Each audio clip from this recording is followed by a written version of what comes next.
All right. We go again.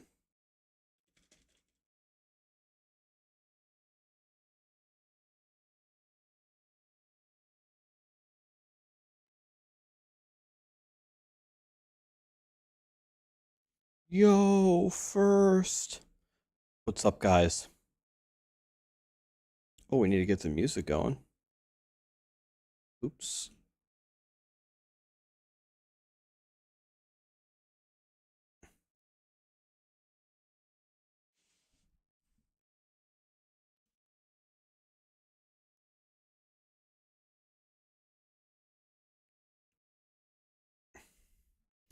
What's up, guys? Tacos, where are the tacos? Where are the tacos, man? It's a good question.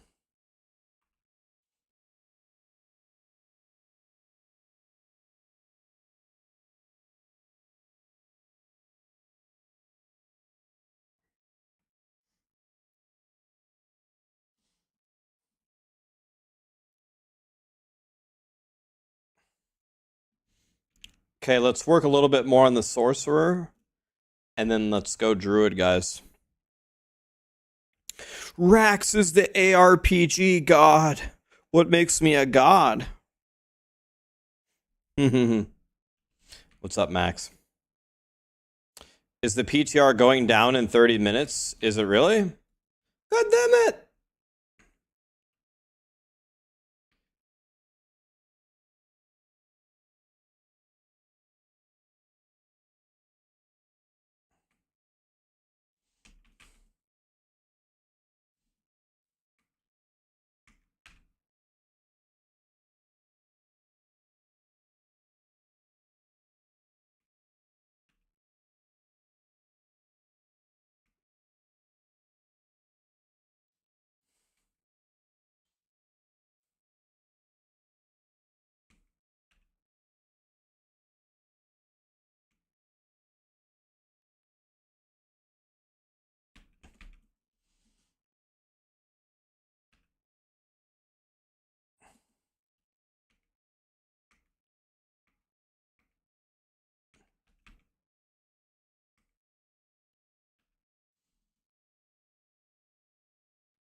How's the PTR? Well, I'll be honest with you. Compared to most people I think have been more upset or vicious toward Blizzard about it than I have. But it's not that I love what I see here, it's that it's the PTR. I'm very, very focused on testing things and giving feedback. Because we got a month to fix stuff, so instead of, like, I don't know, quitting or whatever, I'm just gonna keep testing and learning. And then I'm hoping Blizzard sends me a Chipotle gift card in the mail, but they probably won't.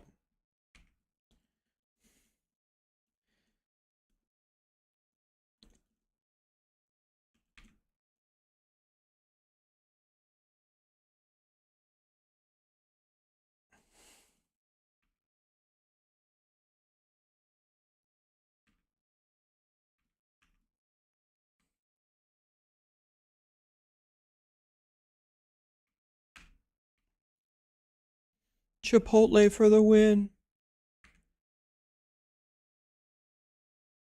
Rax, I love your content. Why is it always that you have a negative attitude and seem like you don't enjoy playing the game? Okay, so I will answer that question, but first let me ask you a question though. Are you being serious or are you just joking around with me?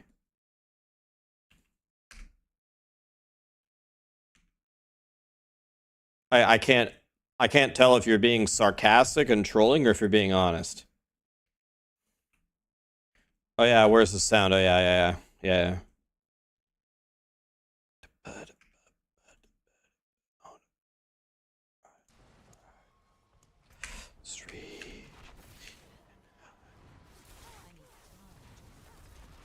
I'm being semi-serious. I think everything is It seems like everything is a chore to me. I mean, this is a chore. It is a chore. I have to get on the PTR and test it and leave a lot of feedback to make it better for Season 5, or Season 5 is going to suck. This is a chore. That's exactly what it is. But I'm not miserable all the time. I'm not miserable right now, but it is a chore. I'm very task-oriented. I'm a very efficient person by personality. When I go to the store, I don't ever say, let's grab a cart and let's have a good time and let's walk through the aisles and see what the offerings are. No, I say, we're going to grab these 4 things. We're going to go in this pattern. We're not going to stop for anything. It's going to take exactly 38 seconds. When we're in the second to last lane, we're going to assess the different aisles. And if there's a single aisle that has less than 2 carts in it, we're going for that aisle. And if every single aisle has more than 2 carts in it, we're going for the self-checkout. And by the way, I'm not kidding. That's how I go to the store. These are the thoughts that are going through my mind.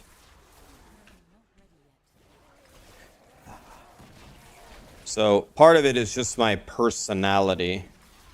I don't ever wake up and say, yeah, Diablo, today is going to be great. We're going to run around and frolic through the meadows and look for butterflies. I'm very task-oriented.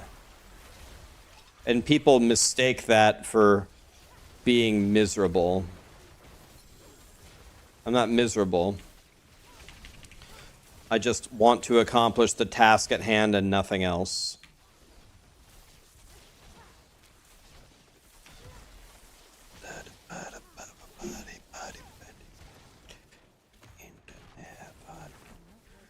Did you guys see when I beat Radon, the final, it says the hardest boss fight ever in a Souls game by a million miles? When I killed Radon, I said, yes, gone. That's it. That's the amount of emotion you're ever going to get out of me.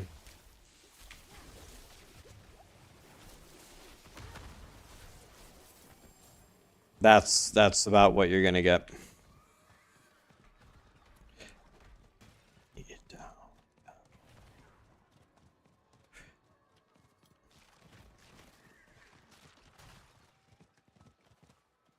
You respect that I just tell it as it is.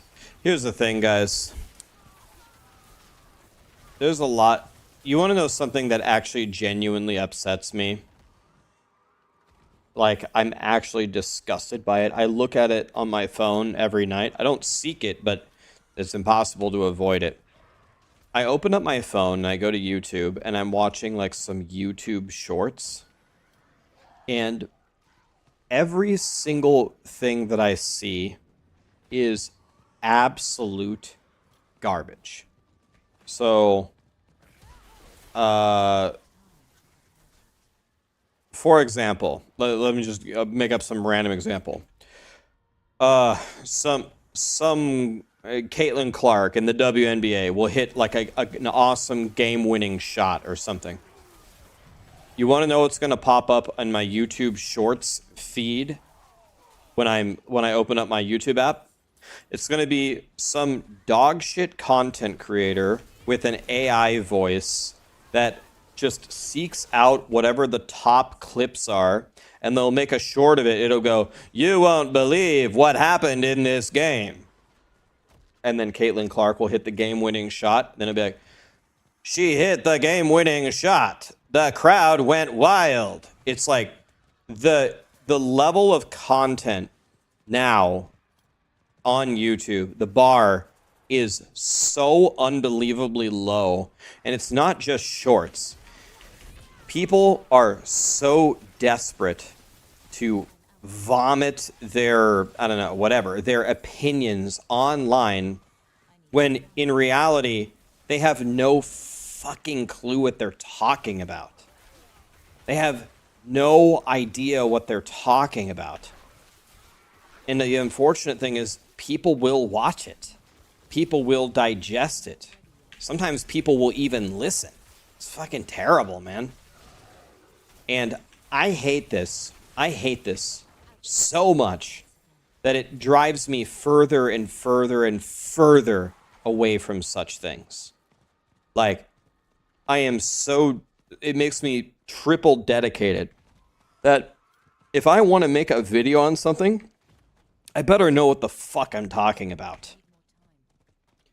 I better have put hours and hours and hours of effort into testing it myself, seeing what other people think, double checking that I'm on the right track, looking for the fine details, and then I will talk about it. Dude, I am so fucking sick of it, man. But the problem is, people watch this content. They watch it. So there's no stopping it. The only thing that will ever fix it is if people stop watching it, and I don't think that's ever going to happen.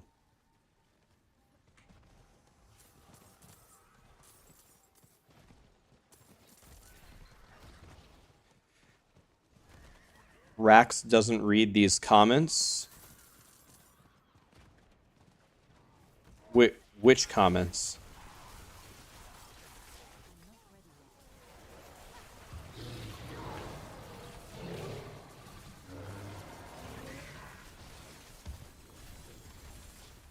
I don't read which comments. What?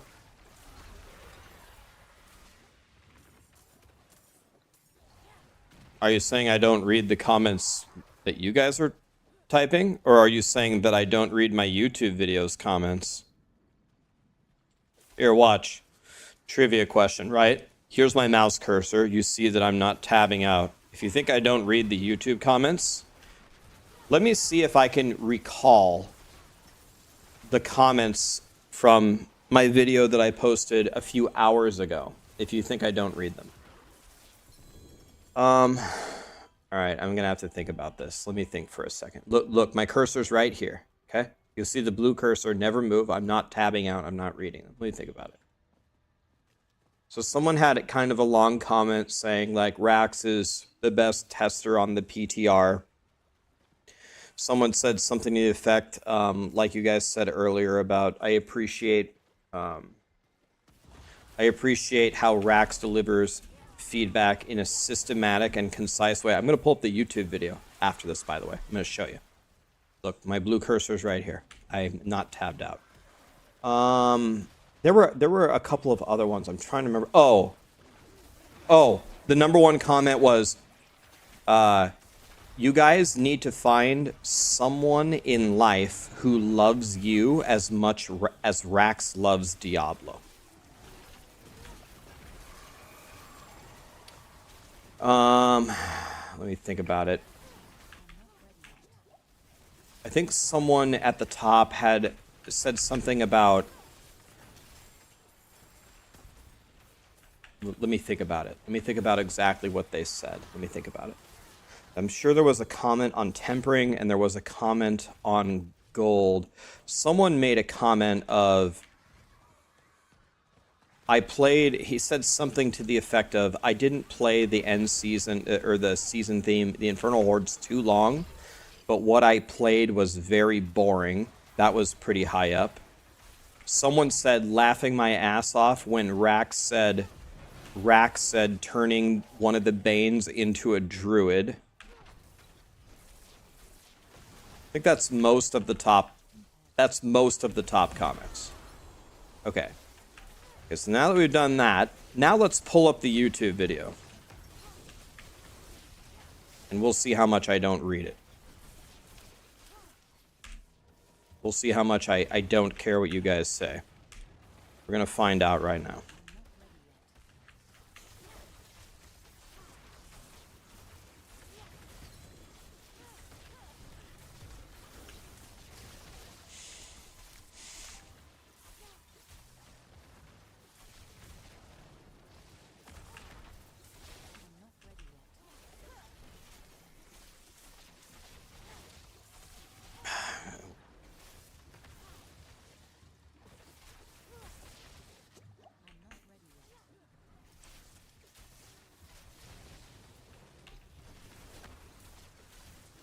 Yeah, but I just want to show you guys. I want to prove to you without a. This is an opportunity for me to prove to you that I read what you guys say.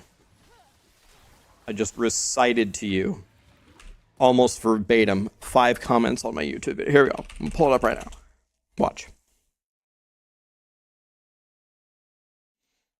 By the way, before I open the video, I hearted like the top 5 comments. So you're gonna see about 5 hearts. Okay, here we go. Here it is. Here's the video. I released it a few hours ago. Look. Here we go. Find someone in life that cares as much about you as Rax does about Diablo. Banes, you turn into a druid. Rax is the most thorough streamer testing. I told you there was something about tempering. I just couldn't remember. Yeah, tempering about last epoch. I appreciate your ability, da-da-da-da-da. Okay, I missed this one. I played a few Infernal Hordes and I felt slow and unrewarding. I told you. I read them. Done. Proven forever. Clip it, and anytime someone says that I don't listen to what you guys say, I just off the top of my head recited most of the top comments on the video I released a few hours ago. You wouldn't believe how much time I spend reading what you guys say, so I'm more in line with you guys. Done. Clip it. You know I didn't tab out because my blue cursor was... You didn't see any weird Windows key or Alt tabs, and you saw my blue cursor in the middle of the screen the whole time.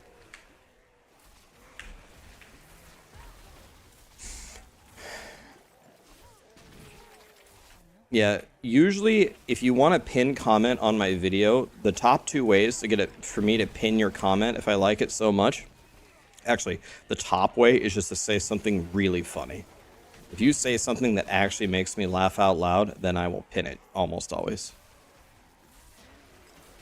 You've proven yourself to the random narcissist? Yes, but FGC, this happens to me multiple times a day, every day. And the number one way to deal with it, I'm well aware of this, is to ignore it. But it gets annoying, man. Whenever you have a chance to prove yourself, believe me, if you were in my position, you would take it.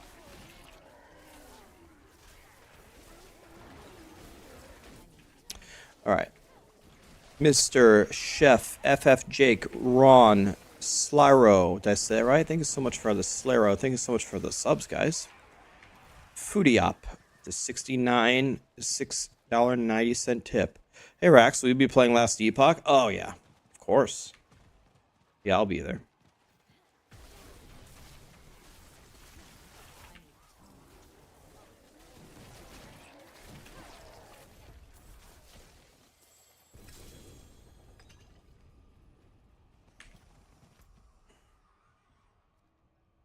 All right, so let's see if we can get a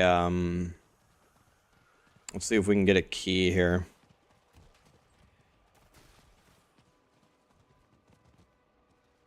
Oh God, Frosty is here.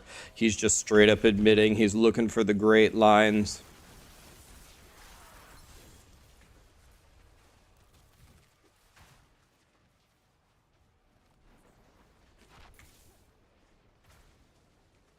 I need them.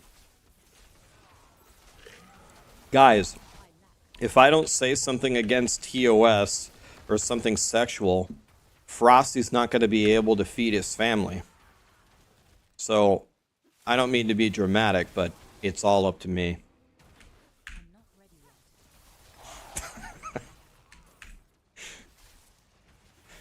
Frosty has a dog, guys. Have a heart. Oh, by the way, I do want to make one comment on something that I really don't want to talk about, but people are asking me. It got brought up yesterday, and it's kind of getting brought up everywhere, so I want to get ahead of it real quick. So, there's a lot of information coming out on Dr. Disrespect, and as a fellow streamer, people are going to want to know my opinion. Super simple answer. I've watched a couple of people's reactions as well. Very similar to how Ninja felt about it. I try not to involve myself in drama. And anything involving a minor is, I mean, it's not even an opinion. It's just illegal, right? It's actually just illegal. So it's as simple as that. So I don't have all the information. I don't.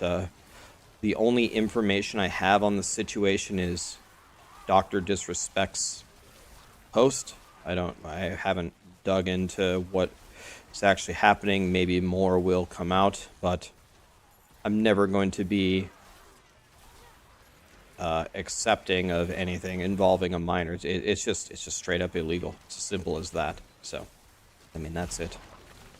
I don't know Dr. Disrespect. I've never had the chance to collaborate with him, so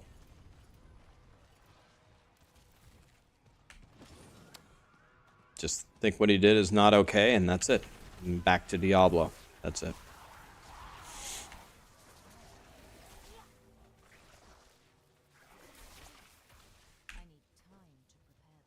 What he did was illegal.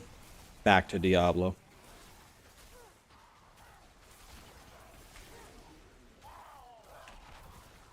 Sorcerer does not feel great, which is why I'm still playing it. If the Sorcerer felt great, I wouldn't be playing it. But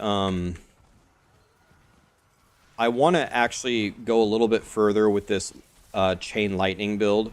I want to make it pretty damn strong because I don't want to give feedback just as a complete shitter. I mean, any build sucks if you don't have the right stuff. So I want to get the right stuff and then say, okay, Blizzard, I got the right stuff and it still sucks.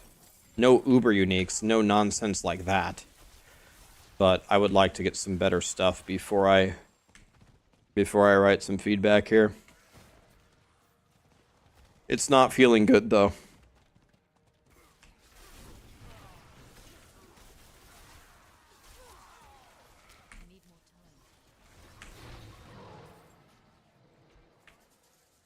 There's ultra loud audio.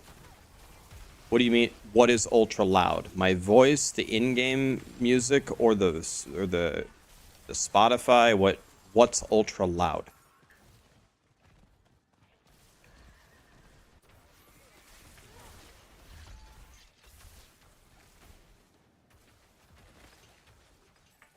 I'm not ready yet.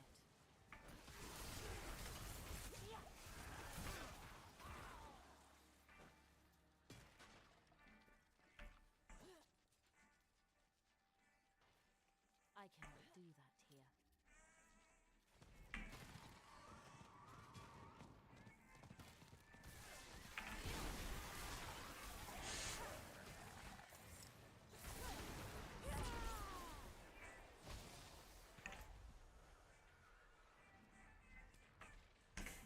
Oh, the ad? Yeah, I don't get to choose the volume of the ads.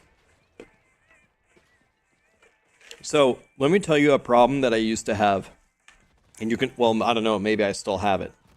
So, in general, unless I'm like really mad, unless I'm like dying to Radon on Elden Ring, in general, I don't talk very loud. I don't yell and scream in the mic. I think my temperament is pretty mild, right? So, for the longest time, people would complain that the overall volume of my stream was lower than other streamers. So whenever people would watch my stream, they would turn the volume up just to hear me normally. And then when you would get ads, which I have no control over that volume, because you turn the tab up, the ads would be way too loud. So what I did was I found ways to change my stream, and I turned the overall volume of my stream up. So now the volume should be in line with other streamers. So I guess now it's a question for you. When you watch my stream, do you watch it at like a normal volume, or do you have to turn it way up? Because people for years told me it was way too quiet.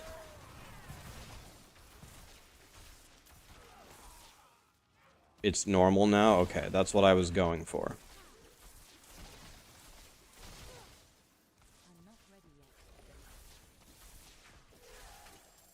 I'm the same as everyone else. Okay, good. Nice. Remember, guys, streamers don't get to choose the volume of the ads. If they let me choose the volume of the ads, I would set the ad volume to either level 0 or level 1. If it wasn't allowed to be muted, I'd put it at level 1 out of 100. And you'd never hear it. That's, of course, why they don't let me pick the volume of it.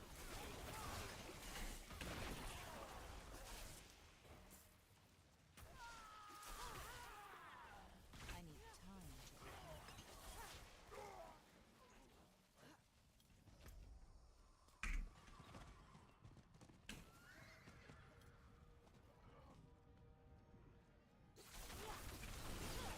I'm not ready yet. I need time to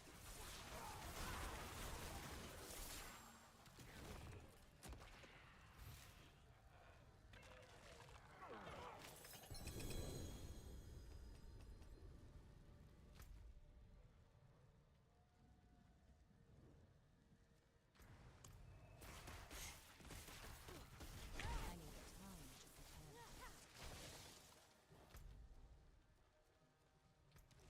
Are they taking down the PTR to make a patch or something?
Okay, Pez radar status. We're going to cancel the downtime and keep the servers up. It's going to be rolled out as a hotfix. There's going to be notes shortly. Okay, that was 9 minutes ago. Okay, thank you. Will I be in the next last epoch? Yes, I will. Can I try companion druid? Yeah, I can.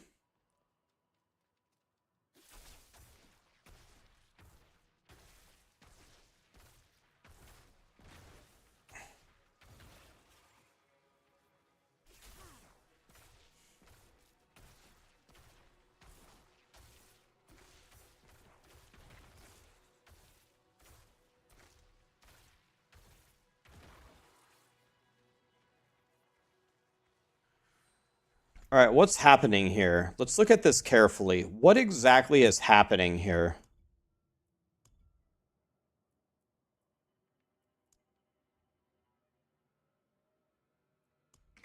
Okay, what's happening here?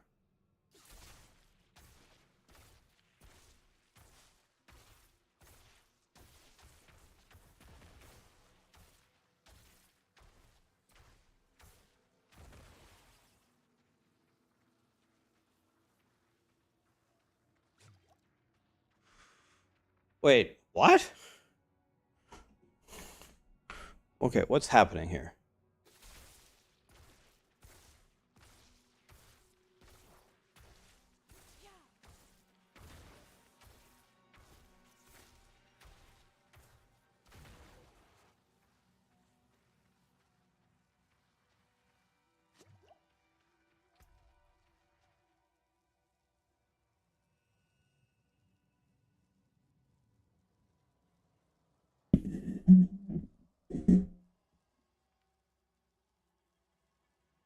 So, we have a chance to cast Chain Lightning twice. We have a chance for it to chain 5 additional times.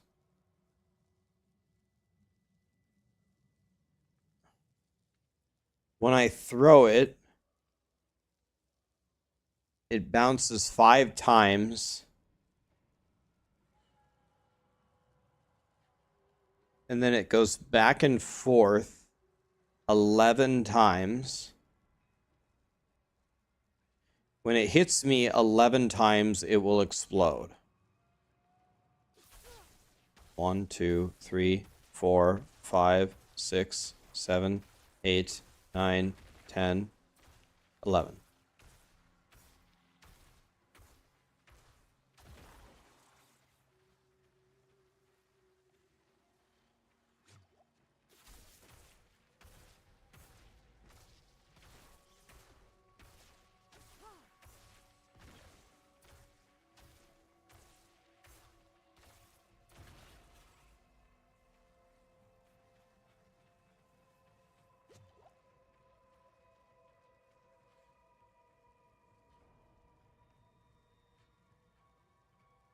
I don't understand what's happening.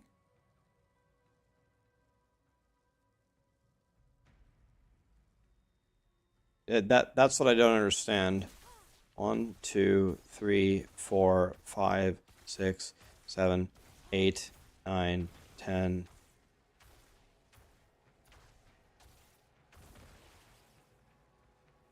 I mean, I'm just gonna have to replay this.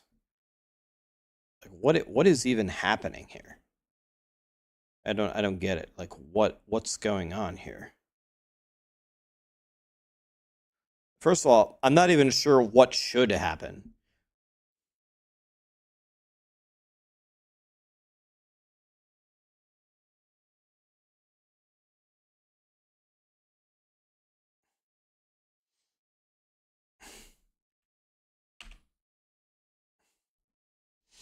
Okay, so let's watch this.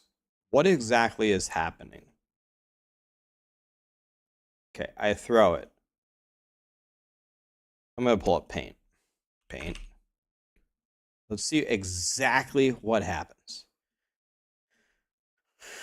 Okay. I throw.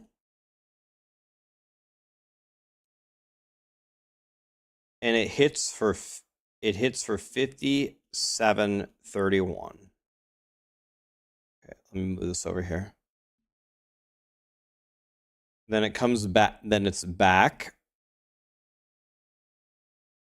Okay. Back. It hits for 16.114. Comes back.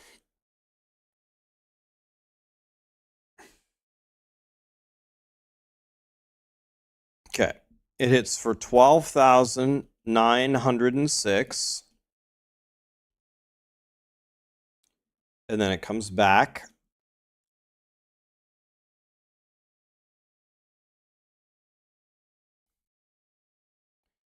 I want to understand.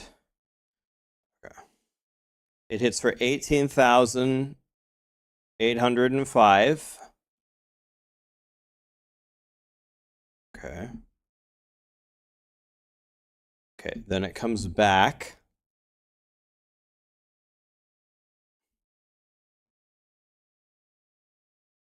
Okay, then it crits for 30,865. Okay, then it comes back.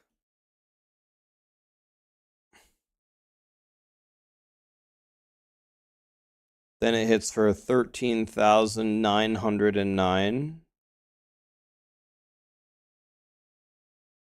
Then it comes back.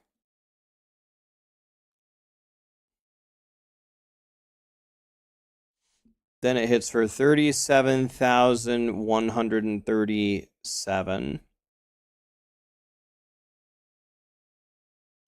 Okay, and then it comes back.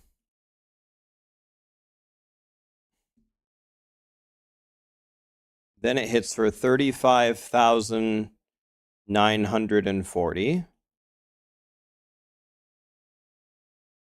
And then it comes back. Then it hits for 34,193. Now, wait a minute. Wait. Now, what the fuck just happened there?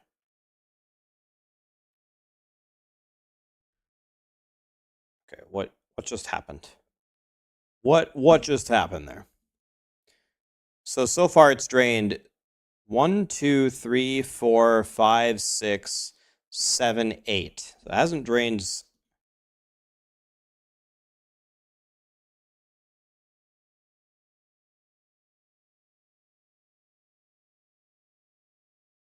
I might have went back too far.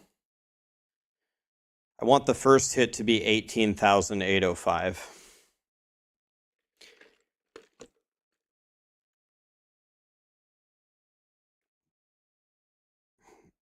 No.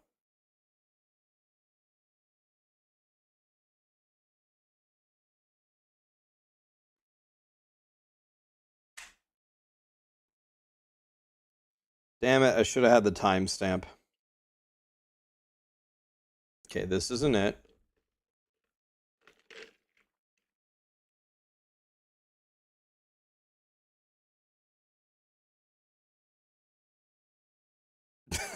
I'm just staring at it like, what exactly just happened?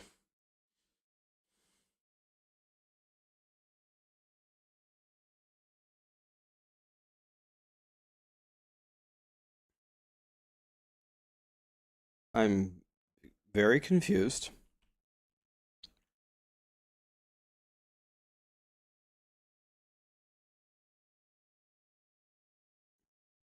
Okay, so I'm seeing what's going on here.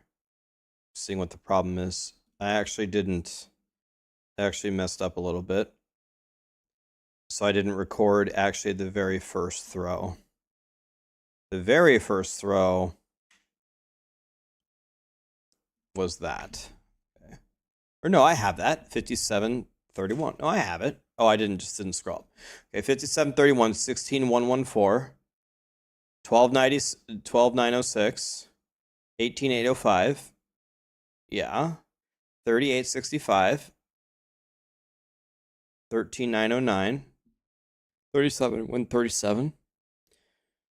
35 940. 34 193. Okay, now look at what happens here. At 34 193, part of it comes back and a second chain lightning forms. So back and a second chain lightning. We're going to write down what happens, and then we're going to look at it and see if we can make any sense of it at all. You can see one of the chain lightnings is back, and one of them is out here.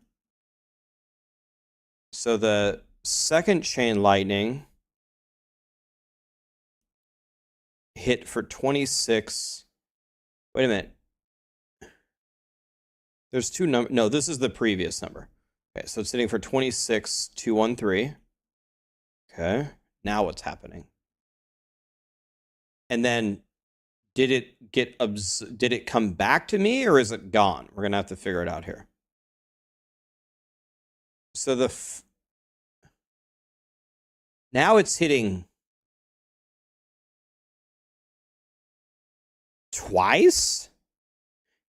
Did the second chain lightning come in, join my first chain lightning, and they both went out and hit twice? Okay. Huh. All right. So I assume we're getting a 35, 539, and then we have a question mark 15,171. Second chain lightning again. Hitting again. Okay. Okay, this is the okay. This is the explosion. Okay.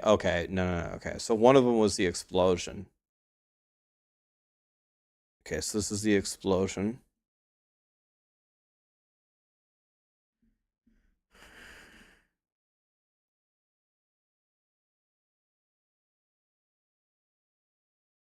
Okay, so let me think about this. Drained 1, 2, 3, 4, 5, 6, 7, 8, 9. only bounced 9 times. If you count the second chain lightning returning to me, it drained 10 times. How does axial conduit read? It's a 66 and 6, so it should be 11.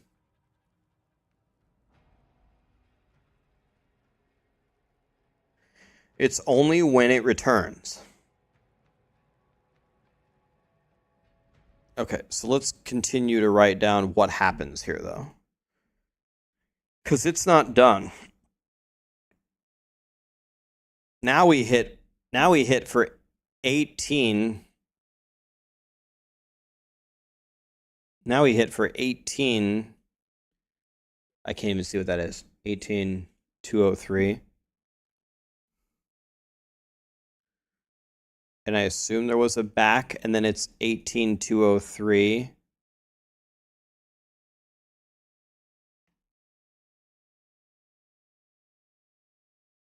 Then it hits for 30. Then it's back, and it's 33,307.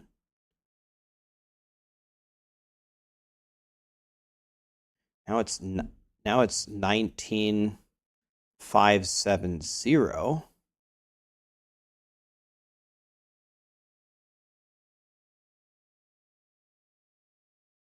Now it's 18,616. I ran out of room. Let me open up Excel here. I'm going to open up Excel.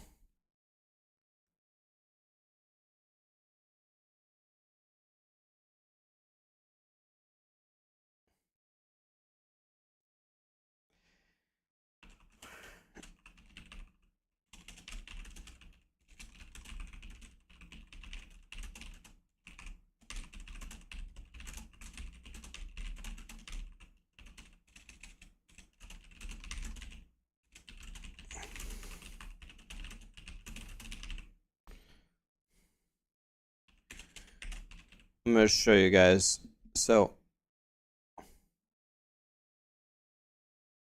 we're gonna try to understand what might be happening here.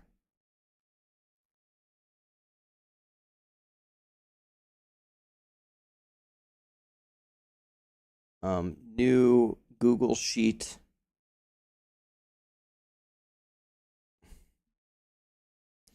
Let me change it to black so you guys don't have a flash bang.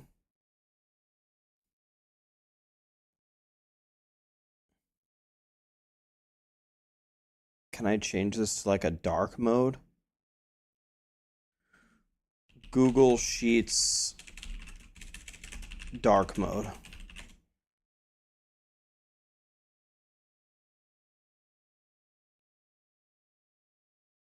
Google Sheets doesn't currently offer dark mode. Okay. Well, I tried. Okay, chain lightning. It's the best I can do, guys. So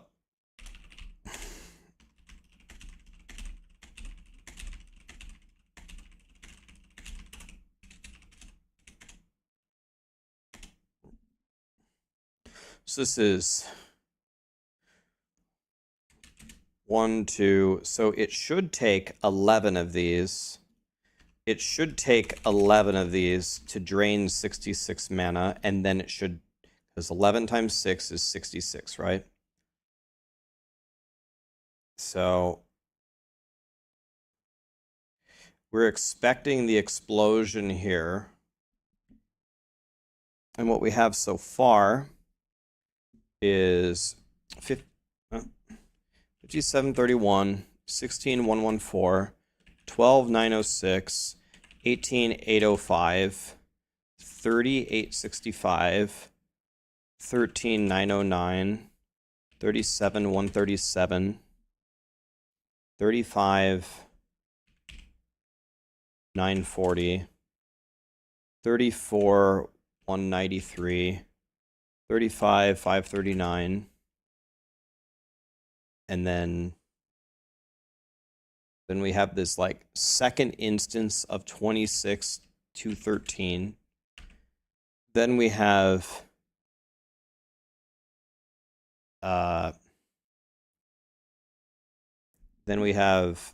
the explosion is here.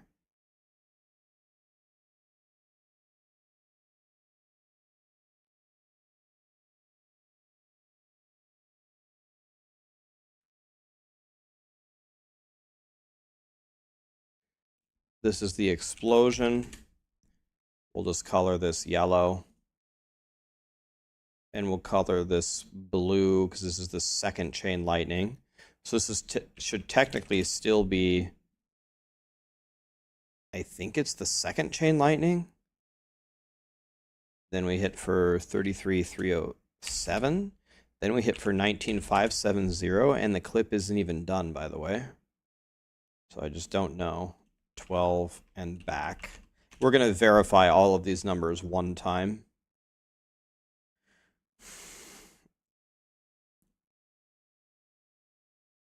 Okay, so now let's finish watching the clip. What is this 18,616 nonsense?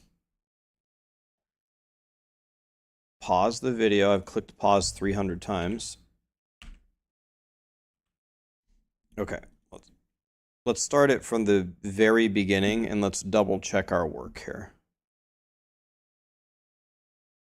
Sorry, this might be really boring for some of you, but we're never going to fix chain lightning if we don't know what the hell is actually happening when we throw a chain lightning. Okay, 12. Let's go back.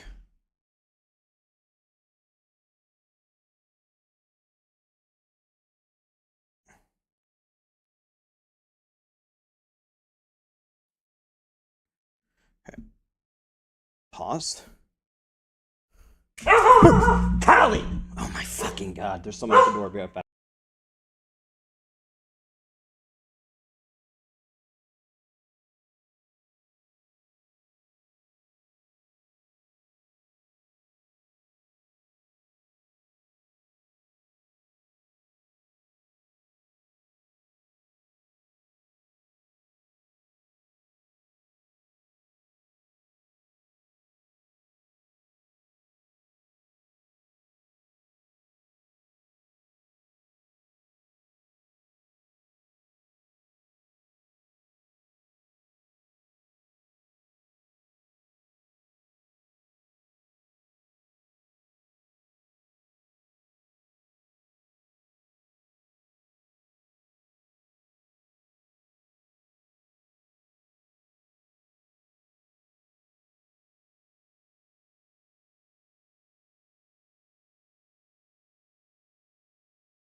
All right. Sorry, the maintenance people were here to replace the furnace filters, which made Callie go into cardiac arrest.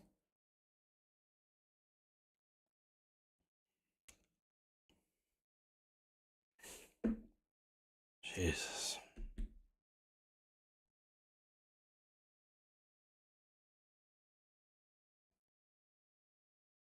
Okay. Taco, NW, Math, One Sharp Spoon, Nazgrim, Y-Mix, Balmar, Giles. Thank you so much for all the subs and the primes, guys.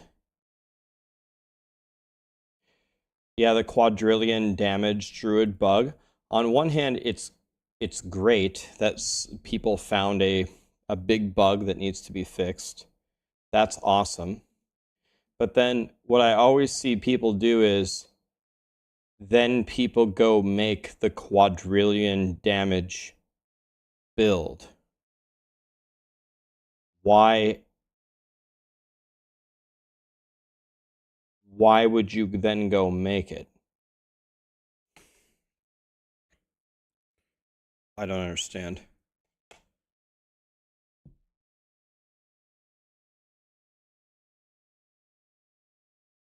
Yeah, we're gonna have right, Mads. That's what we're gonna have to look into.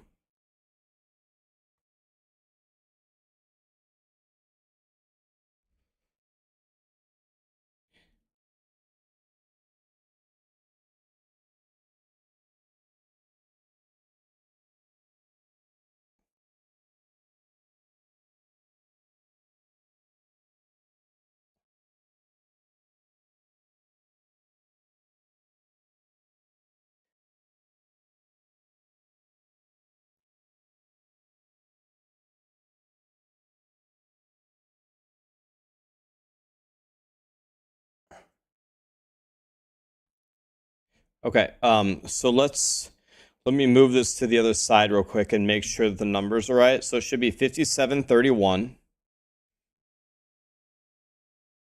Throw the chain lightning, buddy. 5731, 16114. Okay.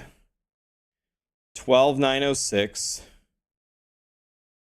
18805. 3865. 13909. 37,137, 35,940. Yeah. 34,193. Now here's a split. One goes back. The other is not back yet. The other hits. The 26 hits.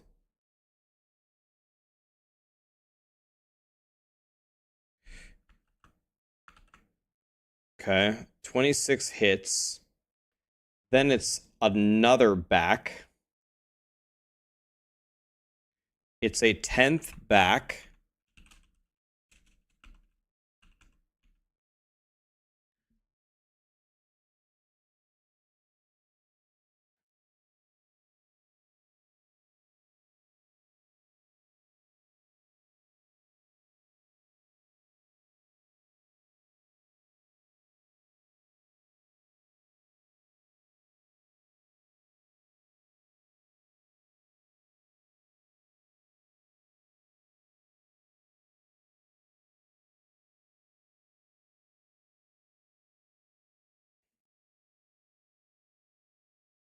So I need to copy this.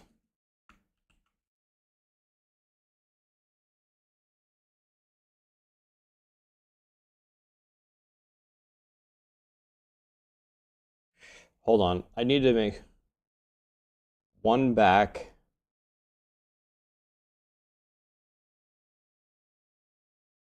They split, it goes back.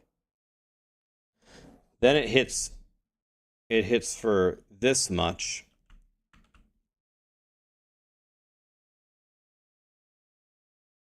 Then it's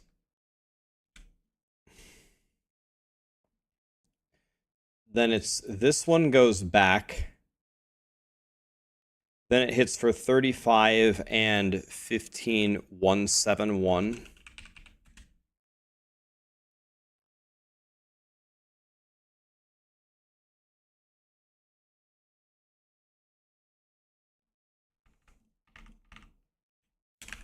This is so confusing. Okay. So it hits for that. Then it hits for 18,203. Then it hits for 33,307. Then it hits for 1950. Yeah. And now here's the 14th time.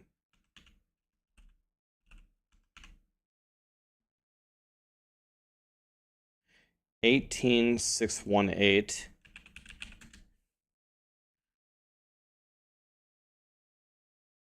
2874.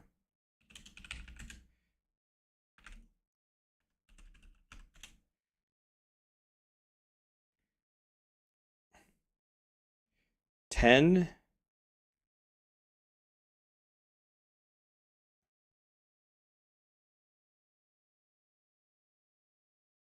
Wait, this one doesn't have a... Wait a minute. I think I've miscounted this. Let's go back slightly. Okay, hold on. I want to make sure it has to be exactly right. 35. Now it should hit for 34,193 and split. So one goes back.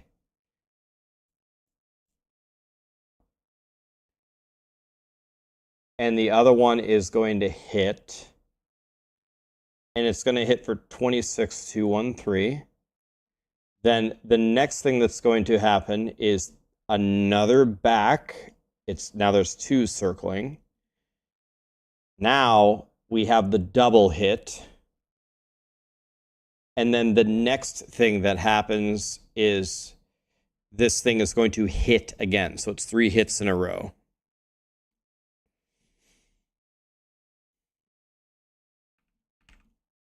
Now it goes back. Okay, now we have it correct. So it's going to be 33,307, 19,570, 18,618, 2874, then what? 10,368, 21,222, 16,516, double hit 20,000, and 10,420.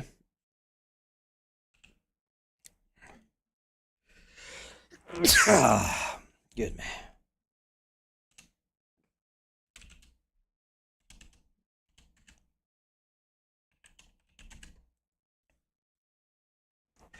Okay.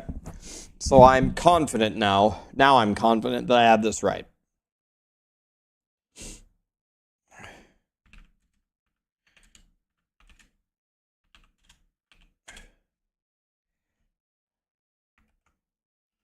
Okay, now let's understand what might happen here. So, first of all, it says chain lightning has a chance to chain 5 additional times. And I'm not hitting bosses or crowd-controlled enemies, so this thing doesn't apply. And I have a chance for chain lightning projectiles to cast twice. But I think when I have cast twice, it actually initially throws it twice.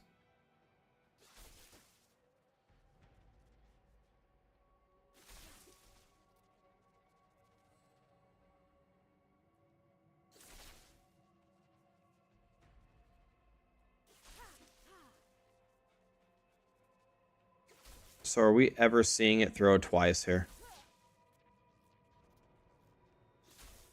There, okay. So I didn't get it to throw twice, because it throws twice initially, right? Okay.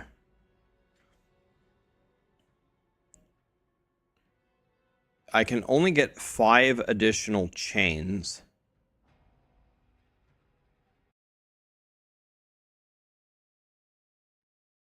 Was the last hit 40 instead of 10,000? I mean, we can double check. That shouldn't impact anything, but... Oh. Yeah, maybe that is a 4? Yeah, maybe that is a 4. Yeah. Is that a 4? It's hard to tell.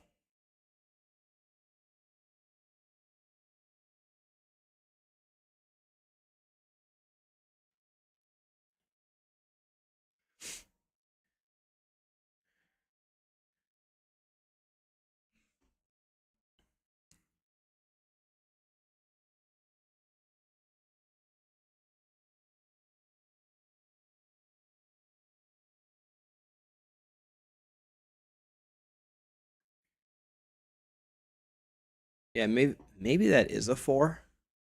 I don't know. We'll call it a 4. Shouldn't matter, but let's call it a 4. By the way, there is no back here, right? These two numbers, or wait. Did I record both of them? There's not two numbers here. It's both of these at the same time.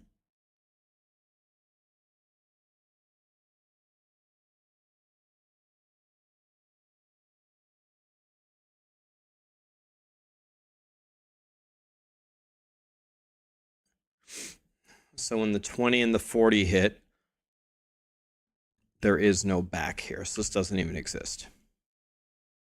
Okay. So this is what happens. We throw it, it comes back 1 time. So we've drained 6 mana. It comes back a second time. Just say equals 6 times, or 6 times this. We've drained 6 mana.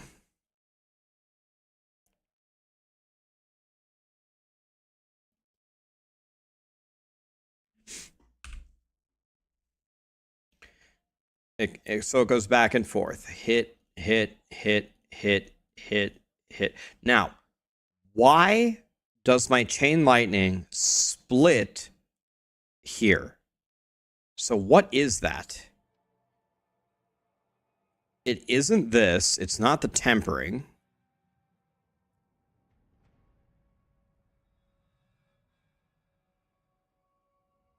Could it be the chain 5 additional times? That can't be it. We're not chaining to things.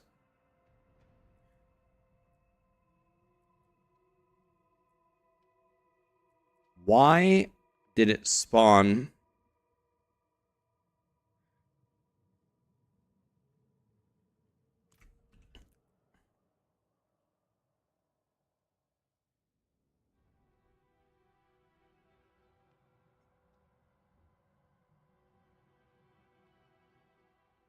Could it be this?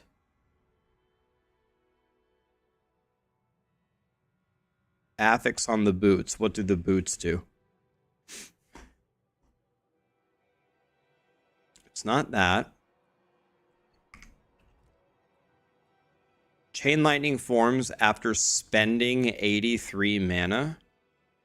Does it count as gobbling mana? Let's see if this number changes. Does this number change as it drains? It does. Okay. So that's what...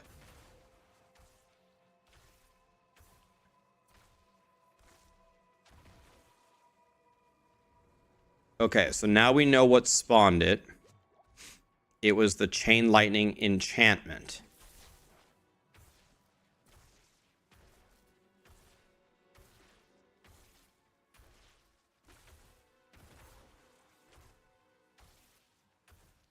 I don't know.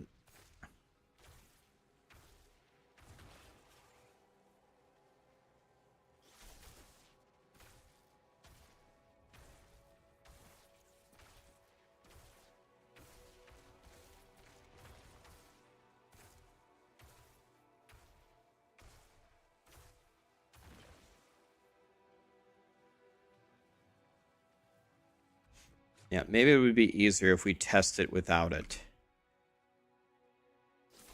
1, 2, 3, 4, 5, 6.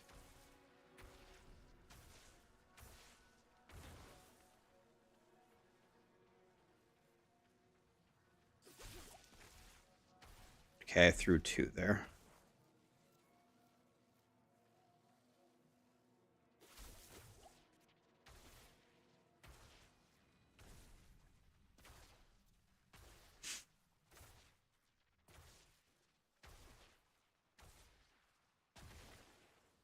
All right, let's see if we can count this. Here we go. 1, 2, 3, 4, 5, 6, 7, 8, 9, 10. I guess it counts. So this costs 35.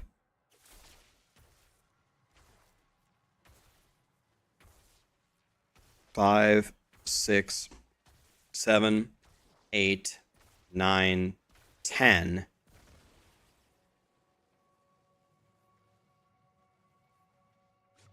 The mana drains when the target is hit and not you.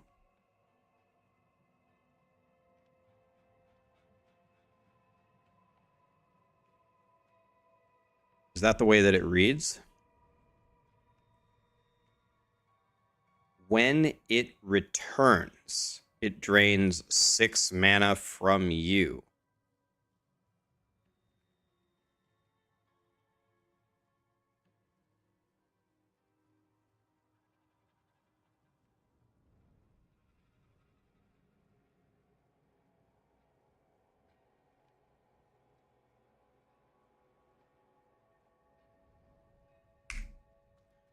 Let's see when my mana gets drained. Yeah, the mana is drained on the... So, okay, that's why it's 11. So it doesn't do what it says. You're right. It drains it on the hit. It doesn't drain it on the return. Okay, so there's one problem. So the first thing that we need to do is we need to make the pants do what they say. Then, separately, we need to make the pants worth a shit, right? So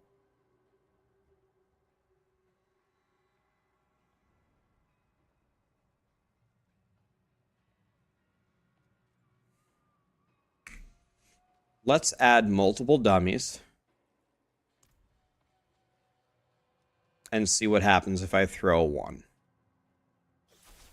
Oh, of course I threw 2, so forget this. First, okay, so here's one problem. Okay, I see another problem. Did you see another problem there? When I threw both chain lightnings, one of them disappeared. The other one didn't count for my axial. It only used my initial throw, yeah. Okay, so we have some problems here. See, like, we need to go deeper here, right? That's what she said, because we need to go deeper because we can't just say axial conduit blows. We need to understand why doesn't it do what we think it should do?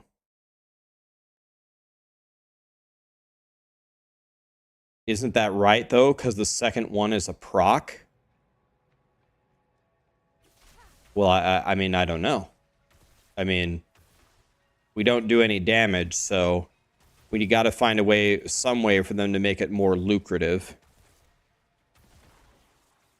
Okay, so I have a question. When it bounces 1,000,000 times, does it drain more mana?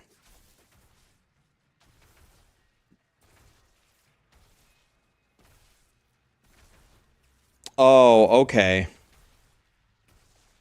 All right. Okay, I'm learning something here. Okay, it doesn't drain it when you hit them. Okay, it actually does what it says it says. It says it comes back when it returns. As it starts to return to you. Okay, so it does do what it says it does. It's on the return. Okay. So when you get this chain lightning cast twice, it does not impact, not only does it not return to you, I wonder if it drains extra mana.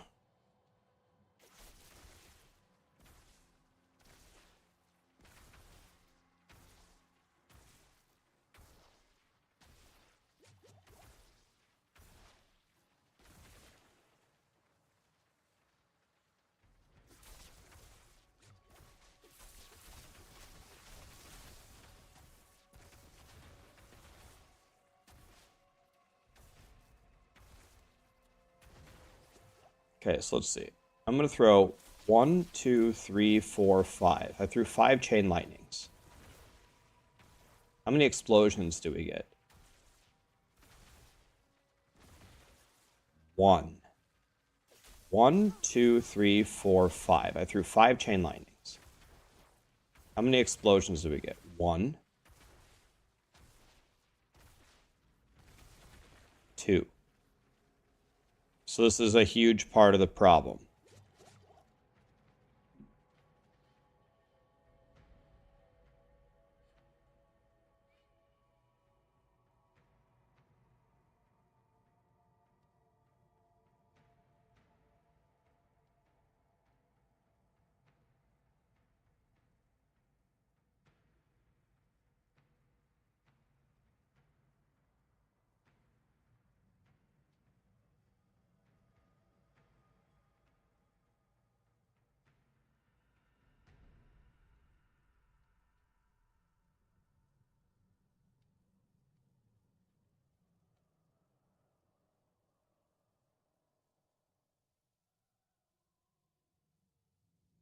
Well, I can cast them slower. 1, 2, 3, 4, 5. I never ran out of mana. How many explosions did we have there?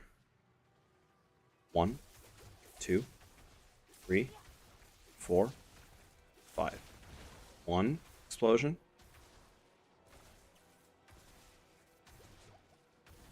2. I got all 5 the previous time. Let's try again. 1, 2, 3, 4, 5. That's 1 explosion. 2.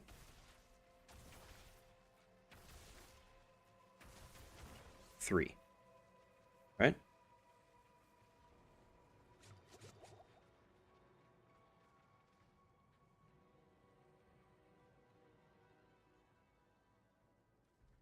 Let's try it again. 1, 2, 3. 1, 2. That's 2 explosions. 3. How many did I throw? 3?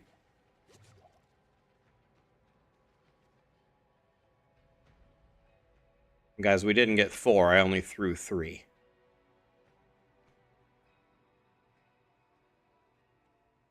If you have less than 66 mana on return, they explode. No, they fizzle away. If you don't have the mana, they Chain Lightning expires if you don't have enough mana for it to drain. It has nothing to do with if you have less than 66 mana. 66 mana is the amount to drain. They're draining 6 per jump. Okay, now I can spam it.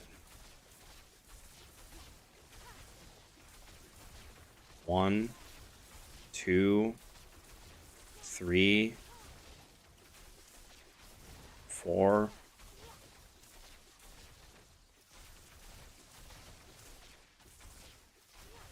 5, 6.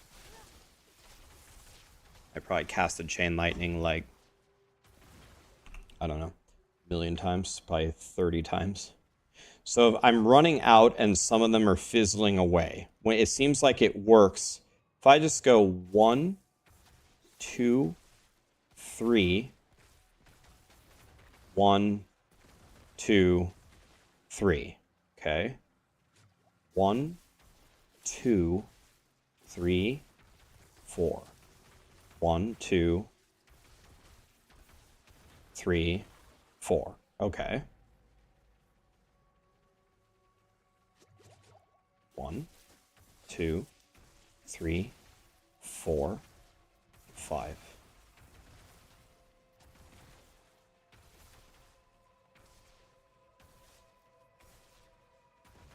So I think that was 4, but that's because I ran out of mana.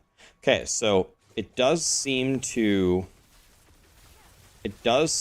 work as you get enough going. When you get very low on mana, if it drops to 0 on the return, it's gonna make it disappear.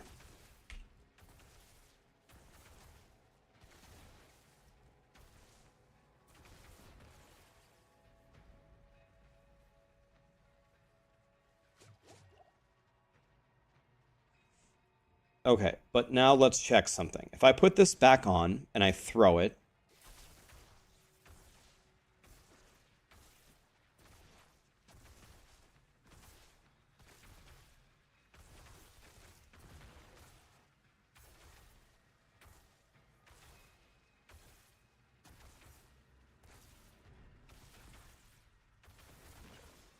okay, so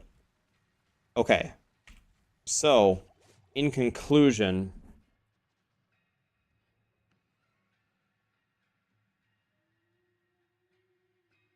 it works. It gives you an extra proc when Chain Lightning forms from the enchantment slot, but it does not work if you have Chain Lightning cast twice. And since it's a part of the axial conduit pants, I think you need to count it on the pants as well. So I think you need to count it on the pants as well. So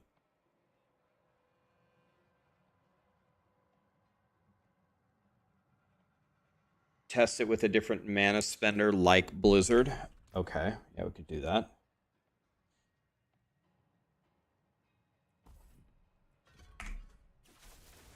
Oops.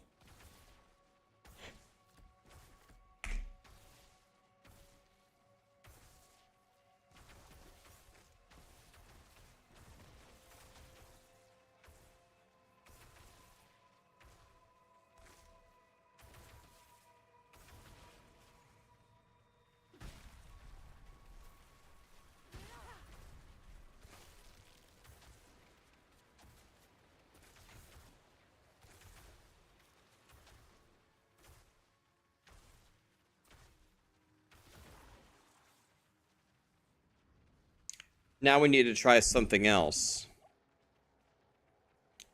Can Chain Lightning cast twice work on the enchantment slot? So if I cast this, will it ever throw 2 Chain Lightnings?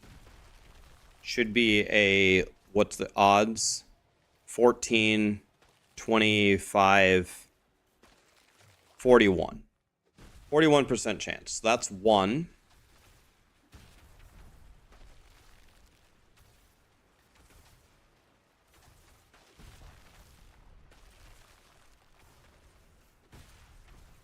That's also 1.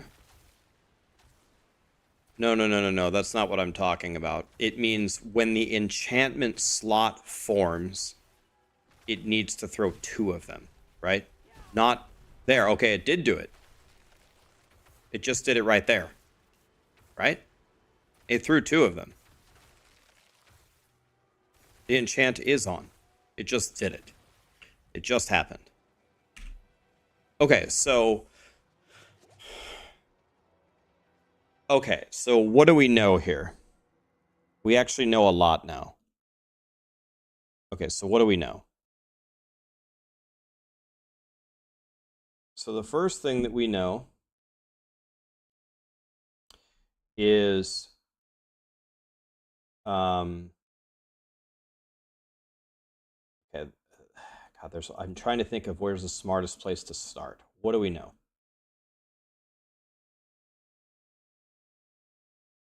So the pants pretty much do what they say they do. It's on the return to you. it drains the mana. If you don't have the mana, it disappears.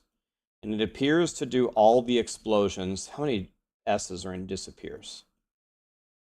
If you don't have any mana, it disappears. So that's right. So we know that the mana drain contributes to the chain lightning enchantment.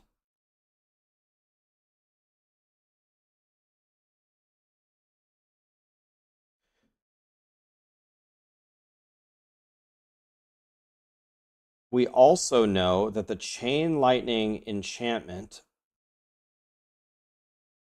works with the pants. We also know that the tempering, the tempering, let's call it chain lightning twice, works with the chain lightning enchantment. But now we get to the bad news. The chain lightning twice does not work with the pants on the cast, and the chain lightning the chain lightning double cast does not work on the chain lightning enchantment cast with the pants.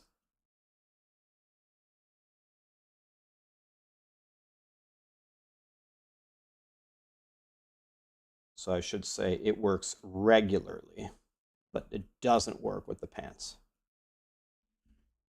So, okay, so here are a couple of things. Here's a couple of ways that they could make it better. So first of all, if you look at my Sorcerer has pretty much every single thing available, almost everything available to her. 4 mana per second, 3 mana per second, resource generation, mana on kill, resource generation. I have everything for resource generation in here. I have Fiery Surge, for example. I have the Ice Armor, Dealy Bob, mana regeneration. I have pretty much, and then I have the mana regeneration here with, what's it called? Static Surge. I have that too.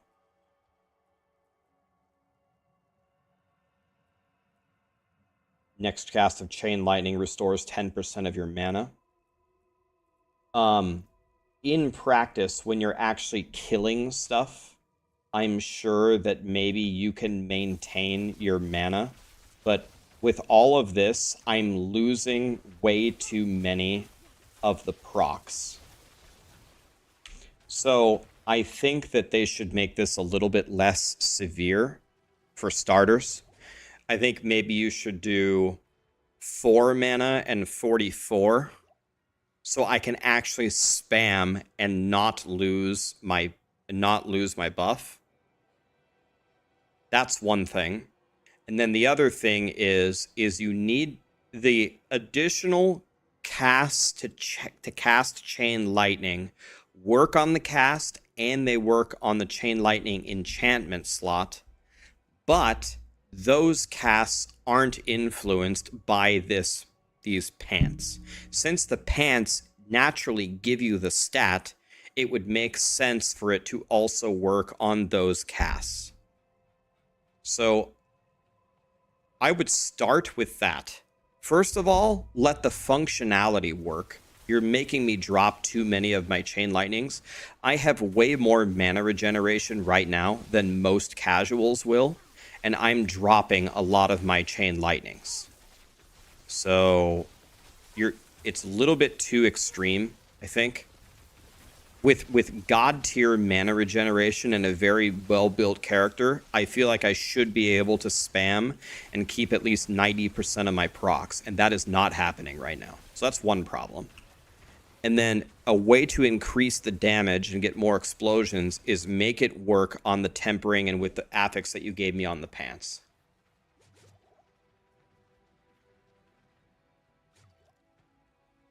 Do you guys who have been paying attention, do you guys agree with A, my findings on how it actually works, and B, the solutions for not only making it feel better to play and not dropping your procs, but the explosions working with all of the duplicated chain lightnings should also increase your damage?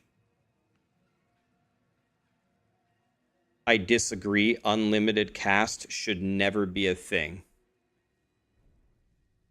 You don't think, because you want to play with these pants, and the whole objective is to build mana regeneration.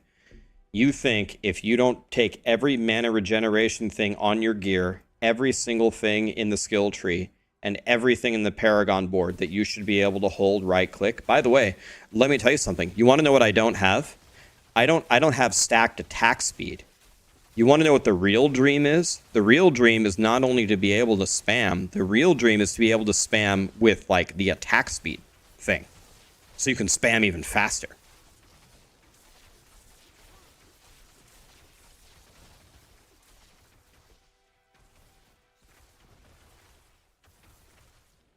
You could do that if you don't want that solution.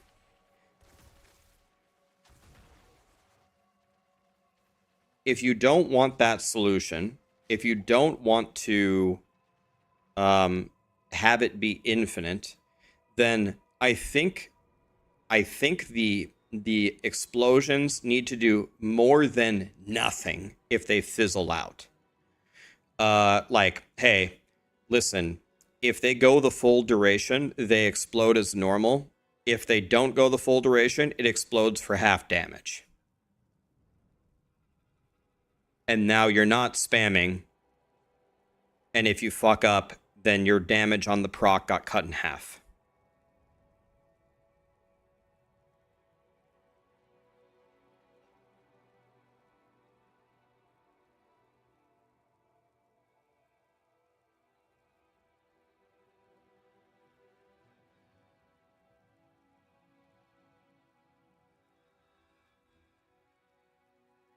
You get the mana back on the explosions that expire early. That would be cute.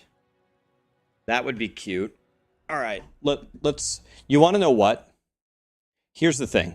Let me be honest with you guys. Blizzard's going to make their own decision. Blizzard ain't never going to do. Blizzard doesn't do what people tell them to do. They listen to the feedback and they make their own decision. So what we are going to do is we're going to give them some choices that we like, and they can...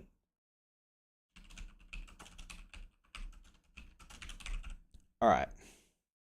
So let's write something here. It's not going to be too long, but let's write something on what they could possibly do with this. Okay, so... All right. So, all right, here we go. All right, so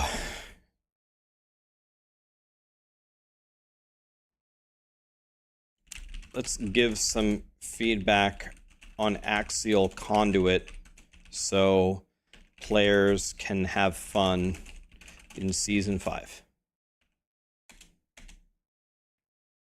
Here's how it works from testing on the dummies.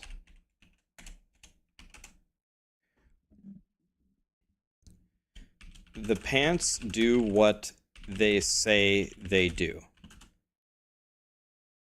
It drains 6 mana per chain lightning on the return to the player, not a hit,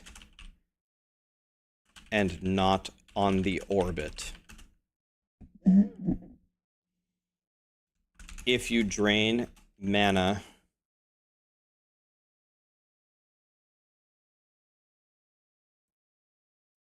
actually, that still doesn't work, right? Well, does that work?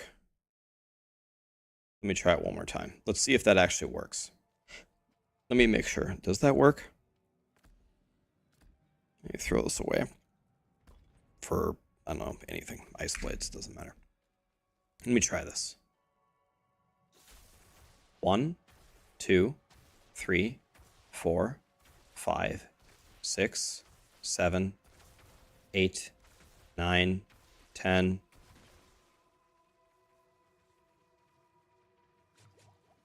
Okay. Wait a minute.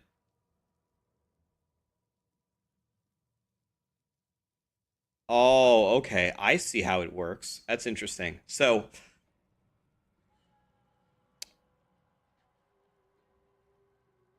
okay.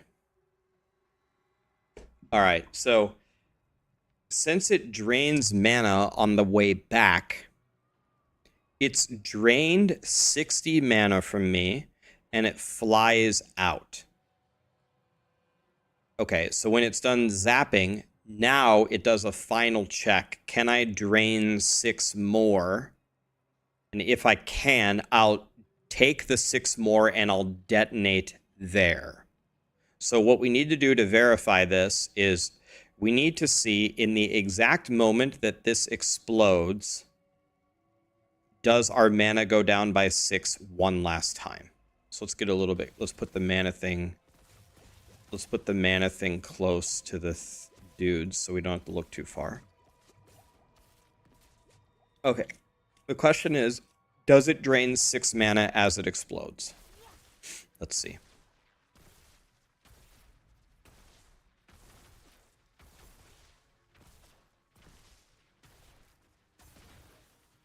And I think it did, right? Okay.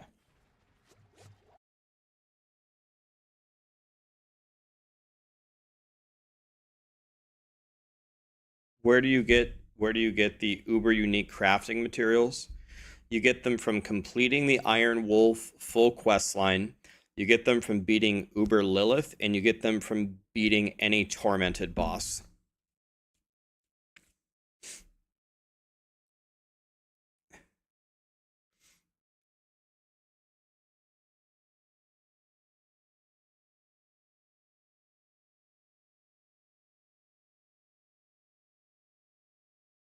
Bug fixes, they fix the issue with the scrolls. They're seeing a plethora of feedback regarding other items with the Infernal Hordes. They're going to change the rewards, the experience, the encounters. They're going to make changes for when it goes live. Okay. Be right back 1 second, and then we're going to make this beautiful document and come up with some solutions, and we'll send them to Blizzard and see what they think. Be right back 1 second.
Okay.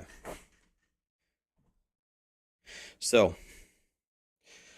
all right, let's figure this out. So, ants do what they say to do. It drains 6 mana per chain lightning on the return. Okay.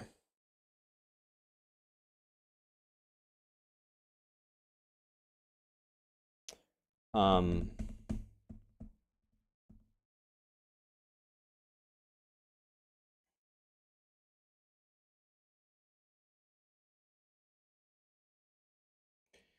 you got bundled herbs and no gold. Man, really? All right, I'm going to have to test that too. Jeez. Okay, so let's think about this. All right, what do we know here?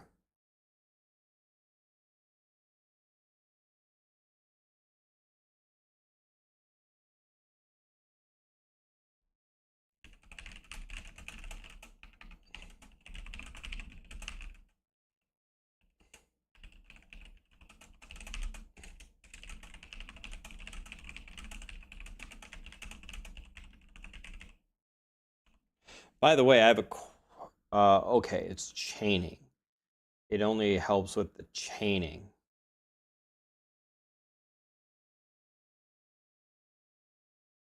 Okay, that's another thing we're going to have to talk about. I'm going to put it down here.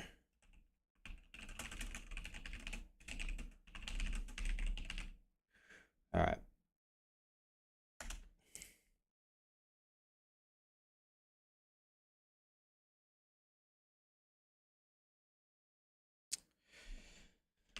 The chain lightning enchantment also drains mana and bounces with the power of the pants.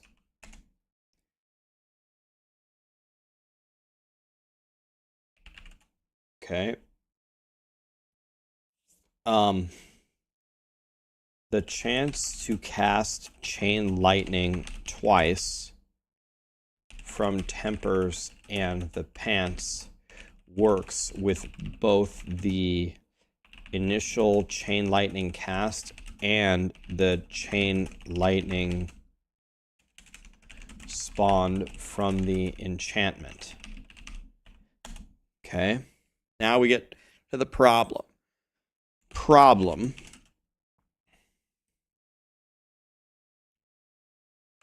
The chance to cast chain lightning twice doesn't apply, doesn't work with the pants.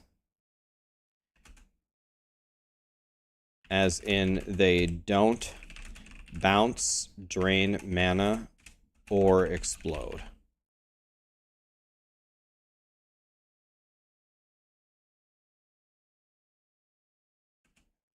It doesn't work either via a normal chain lightning cast or the chain lightning enchantment.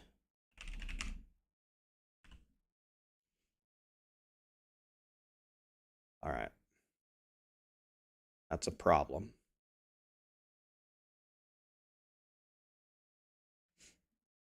This is supposed to be any. Okay.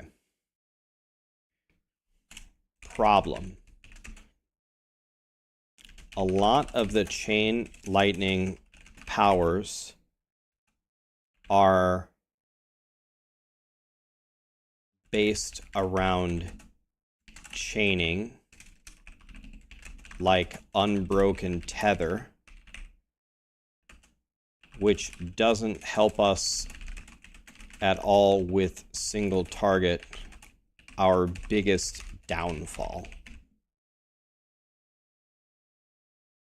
Okay, so that's another problem. Here's another problem. Even with absurd mana generation via skill points, gear, tempers, and paragon, it doesn't seem possible to get enough mana regeneration to avoid losing some of the explosions on the pants. Now, we will approach many solutions, and Blizzard will pick their favorite one. Before we propose solutions, and I have a few in mind, I'm sure you guys have a few in mind. Before we propose solutions, can you guys identify any other problems? I would say that's another problem, yes. That's a good way. Problem. The damage takes too long to happen. I would say that is a problem.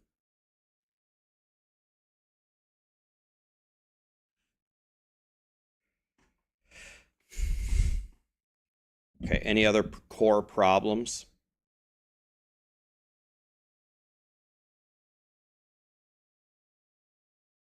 Yeah, that's kind of here. Kind of enveloped in this problem.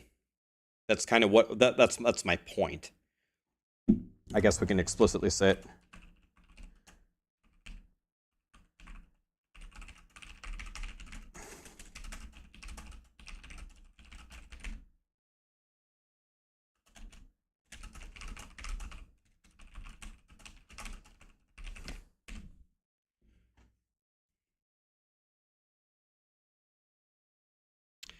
Devs don't like proposed solutions, just identify the problems.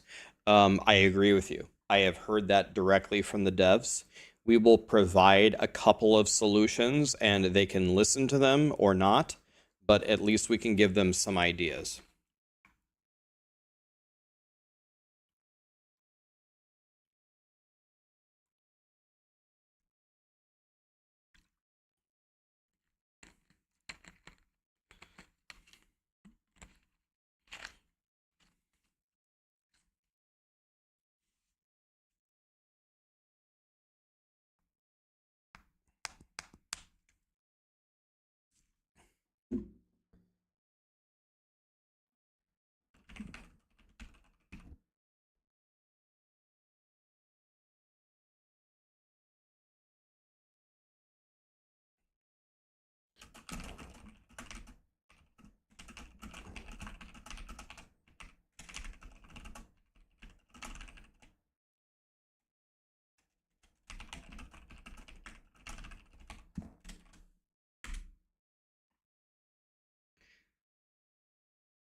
That's what they're going to need. Something like that, buddy lord. Something like that.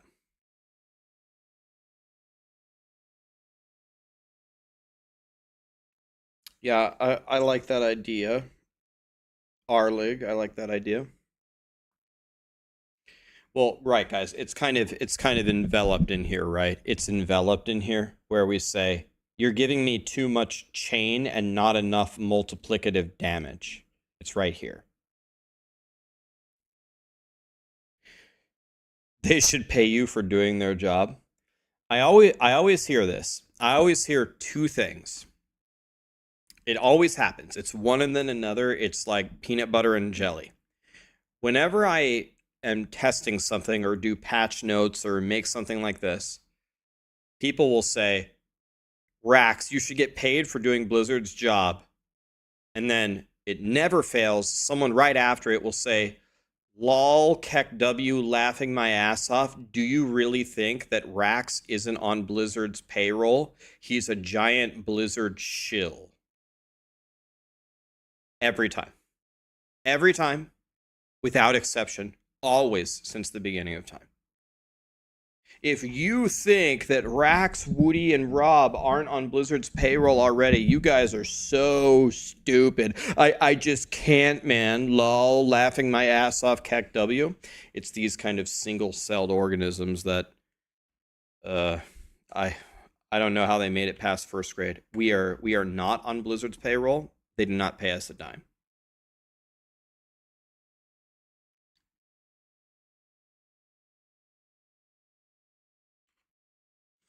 Am I on the board of directors? I would be very insulted if you would genuinely think that I'm on the board of directors. If I had authoritative power over Diablo 4's creation, there are a lot of decisions that have been made over the years that I would have never agreed with. Never.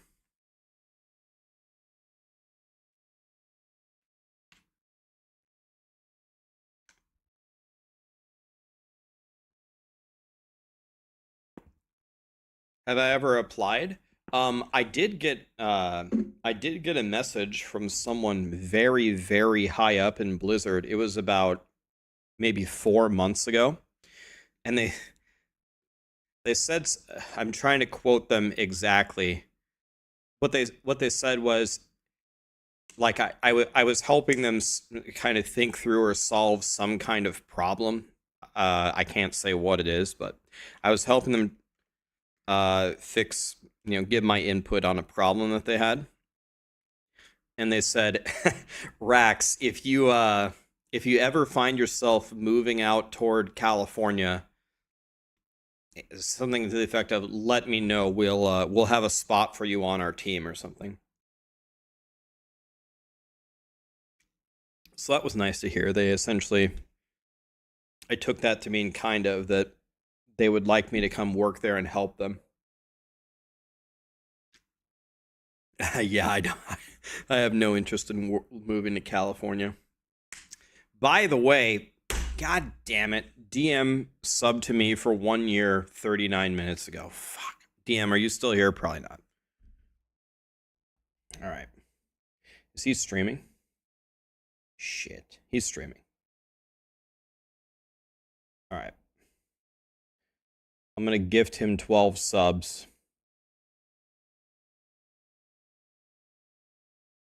I'm going to gift him 12 subs, one for every month so far.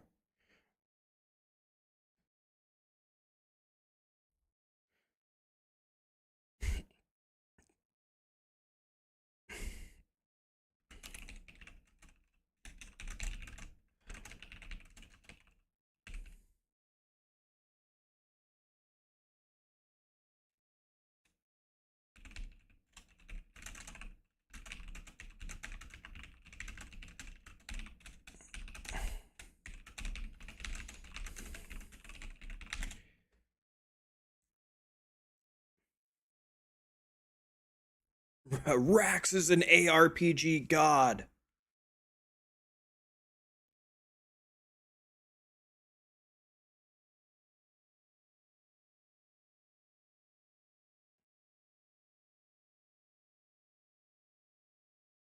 DM's doing good here.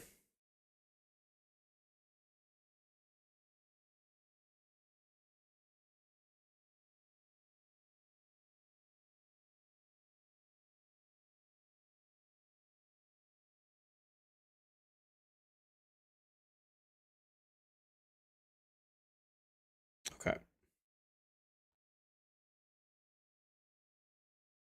All right, let's go back to Chain Lightning here. I don't want to live in California. I would likely never ever move to California to work for Blizzard. It's pretty, I would say 99 on that one. Never going to happen. If they wanted me to work for them as a consultant, I would certainly consider it, but I would have to be able to live wherever I want. I'm not moving to California. I live in Nebraska. I'm not moving to Alaska either. That's not happening.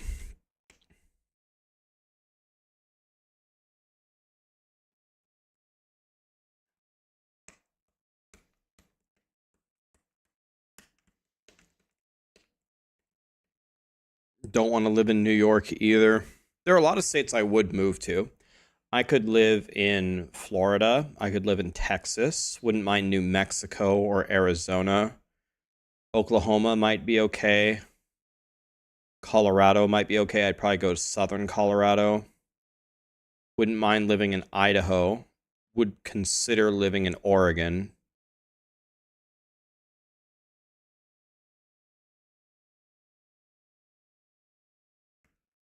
Tennessee, possibly. Ohio, no. Tennessee would be all right. With my ear trouble, do I think I could surf? I've gone surfing before. I can do the act of surfing. I wouldn't say I'm a great surfer. I didn't really grow up doing it. Not moving to Montana. I'm not going up in latitude. You can forget that. North Dakota is an F no. Hell no. Not Michigan. Don't want to live in Michigan. I don't really want to live in Indiana. Atlanta? Probably not. Maybe.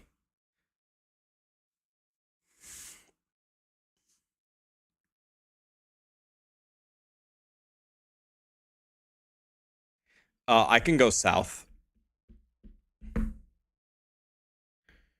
It's if you want me to be straight up honest with you, there are only 3 states I would consider living in right now. If I had my choice, there's only 3 states I would consider. Nebraska, Texas, or Idaho. Those are the only 3.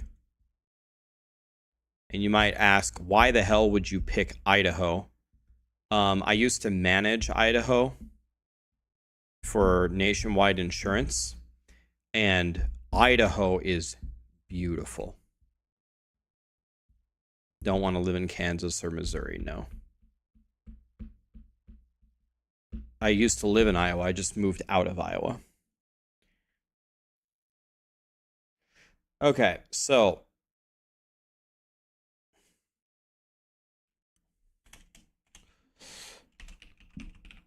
solutions. Don't really like to give solutions. Blizzard doesn't really like solutions, but let's throw a couple of solutions in here.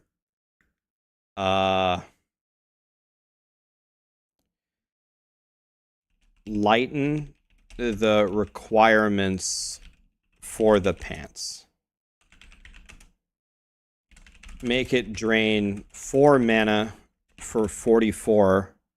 4 mana for... Okay, that only solves one of the...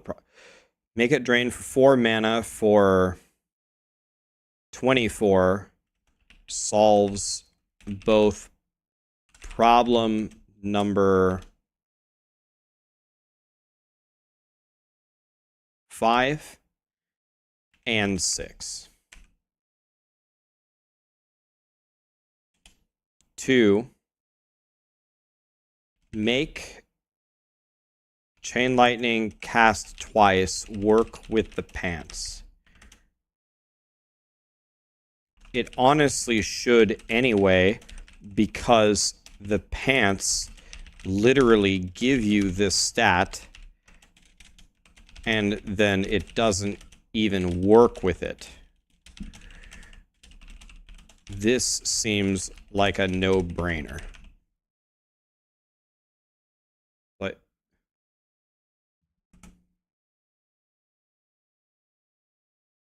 this solves problem number 4.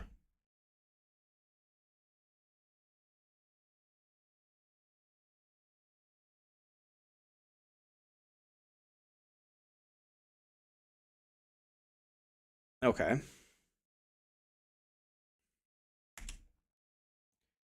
Here's another thing. Give more multiplicative damage rather than chaining. We have enough chaining in that Chain Lightning already chains, and the pants AoE explode, and Veer's Mastery also AoE explodes, right? We already have 3 explosions, and then we can take the Fireball enchant.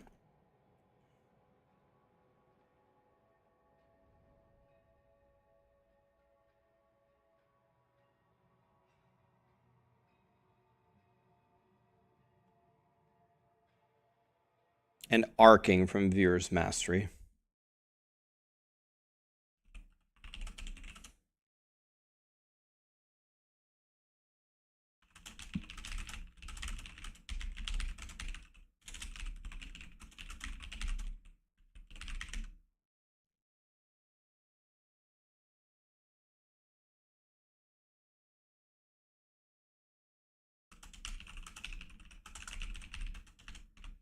All right. So, what other solutions are you guys thinking of?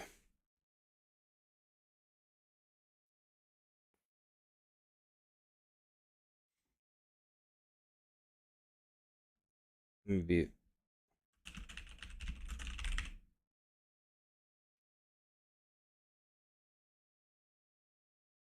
Veers is to only one enemy, right? But what I'm trying to get across to Blizzard is I don't need you to keep moving my chain lightning endlessly around the map. I need you to get it to do more damage.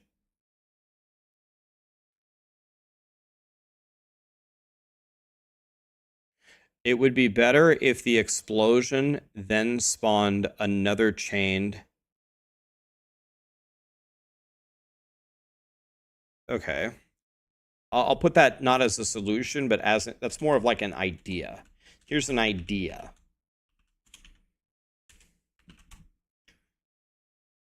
Make axial conduit ramp. Start off the initial chain by draining 3 mana per return. And after it explodes, have it continue and go to 4 mana, then 5, etc. And each time the damage ramps up until you eventually run out of mana.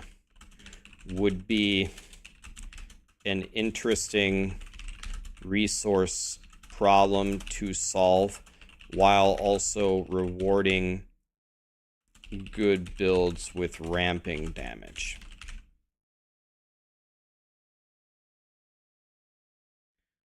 We'll color this orange as just a different idea and see if they like it.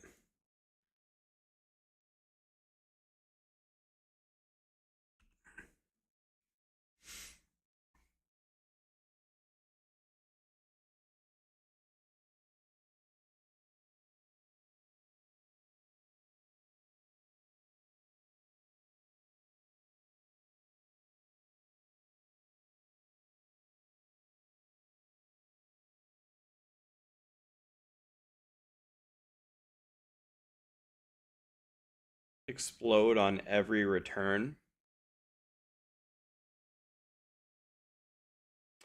That might be a little bit though of like visual vomiting, right?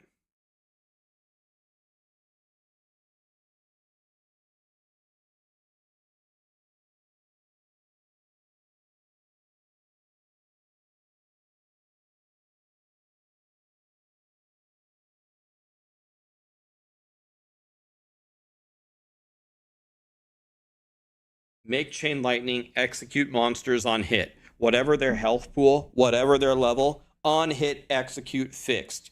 Yeah, if we're going to do that, then we don't need this multiplicative stuff. We want more chaining. We want more chaining. You're addicted to Chipotle? You're welcome, buddy.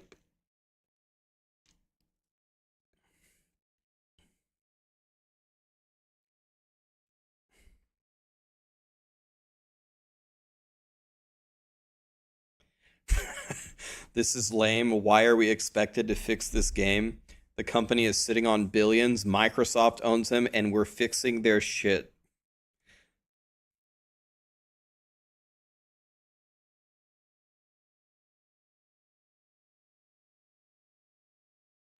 You know, that's a very, very underrated tactic, Frosty. Like, seriously. So for a moment, let's talk about this. This is important.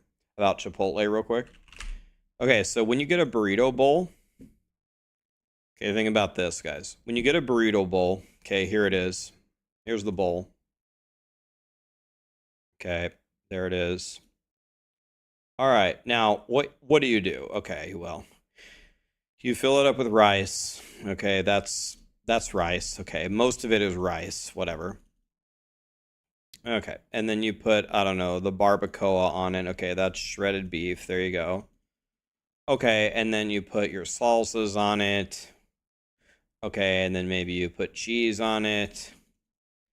Maybe you put lettuce, whatever. Okay. And now you have your bowl, right?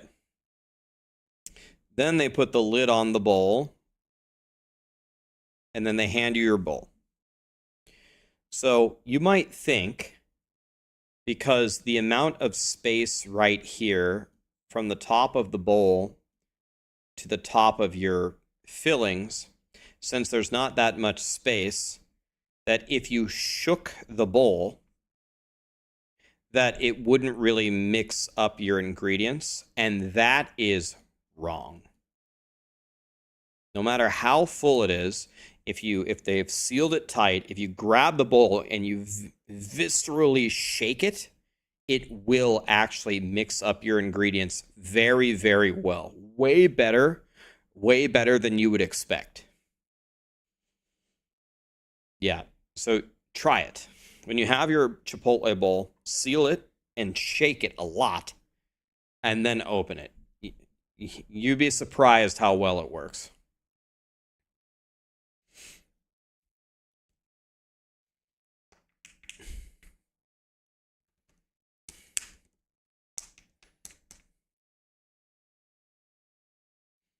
I just joined the stream. What is going on? We're talking about Chipotle.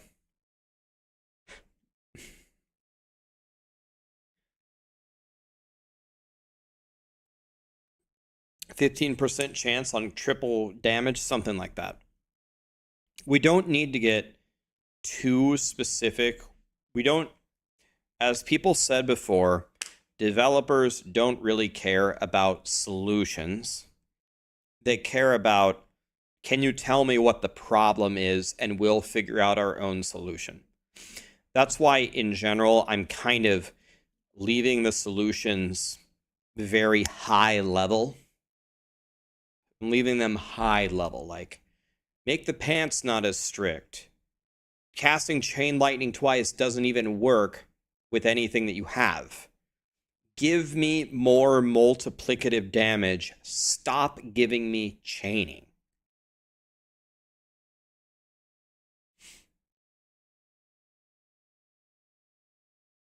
I didn't, Jeremy. I figured it was like a trance song.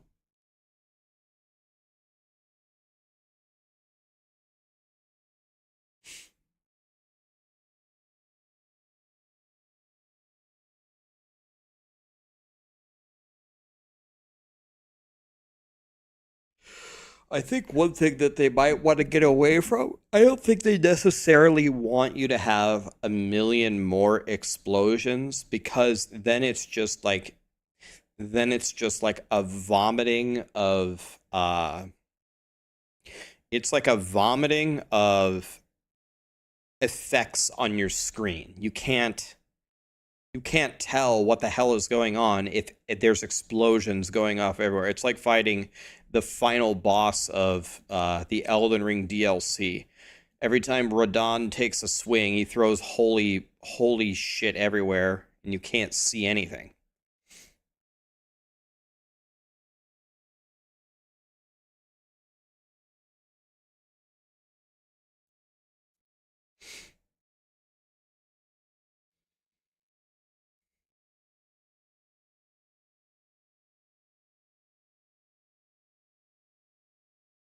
FromSoft did buff the early game DLC. Like, they buffed the Scooby snacks. Did they really?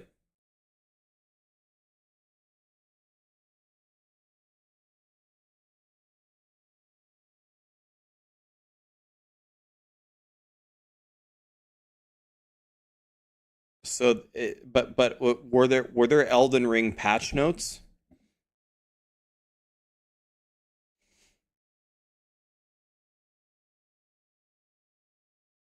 Can someone link them to me?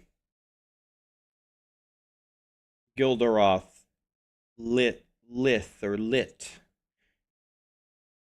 a Amapiano, or AMA Piano. Thank you so much for the Prime. Joshua, $5 super chat. Thank you, man.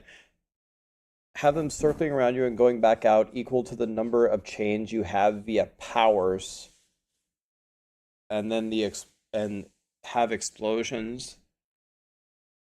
on X intervals as it goes out, so you get rewarded for having more chaining. That's exactly what we have here, Grasshopper. This. Make it ramp up and keep costing more and keep doing more and more damage till you run out. It's very similar to this idea.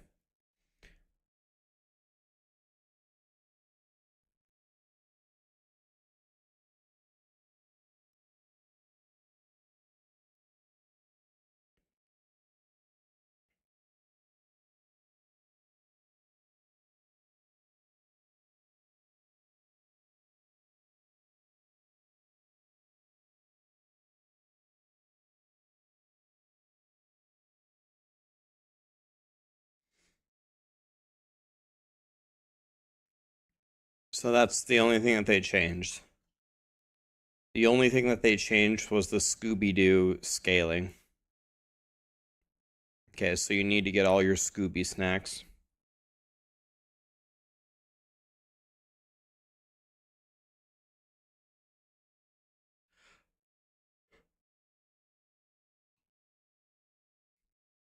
Yeah, it has to do with the multipliers, Musa. It's the multipliers. To be completely fair, if I was at Blizzard and if I'm sitting at Blizzard and the team walks in and says, Rax, we have a problem. And I'll be like, okay, what's the problem?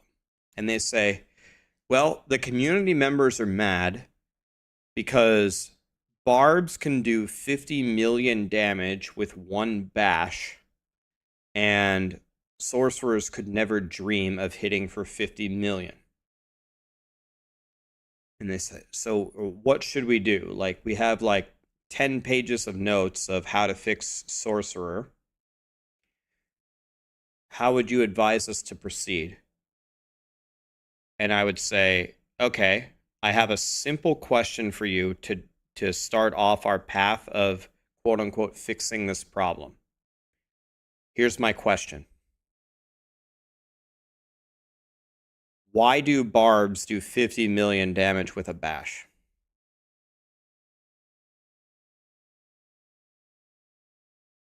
I don't want Diablo 4 to be about making a build that hits for billions of damage. It's stupid. If sorcerers are hitting for 40k on their chain lightnings and it explodes for 200k, that sounds reasonable to me. Why are barbs bashing for 50 million? And why have barbs been way better than everything? I know the reason why. I know the answers to these questions. They're rhetorical. But why are we allowing this? So we need to bring barbs actually back to planet Earth with the other classes. And when after that happens, that alone is the best balance change that we could make. And I don't want to nerf them into the ground. I don't want to take them from best to worst. I wouldn't mind if they're still the best class, but I could cut their damage in half. And once we fix these bugs, they're still going to be the best class. So let's figure out intelligent ways to do that first. And then I want to see how far behind sorcerers are. And then I want to play all the builds very in depth on about how exactly do they feel to play and what are their weaknesses and what are their strengths. And then we will make very careful, calculated decisions based upon those feelings and community feedback to bring them in line with our newly calculated barbs. That's the way that I would approach it. I'm a barb main. I love barbs. But if I'm in charge, I am sick and tired of barbs just being way better than everything else. I think even the barbs are sick of it. Stupid.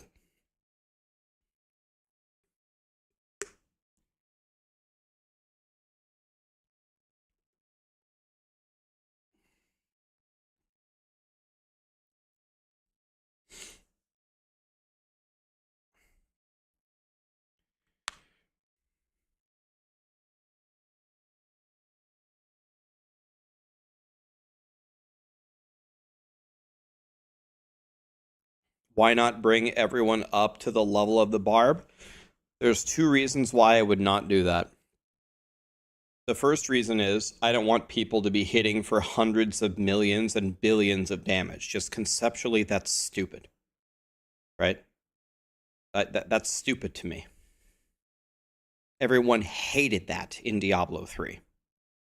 That's the first reason. The second reason is it's a million times easier when one class is way ahead. It's way easier on me as a team to bring one class back in line with the other ones rather than try to make 4 of them go up. I'd like to deal billions of damage.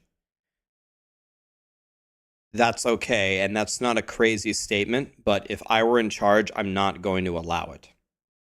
I see what you're saying. I get the feedback.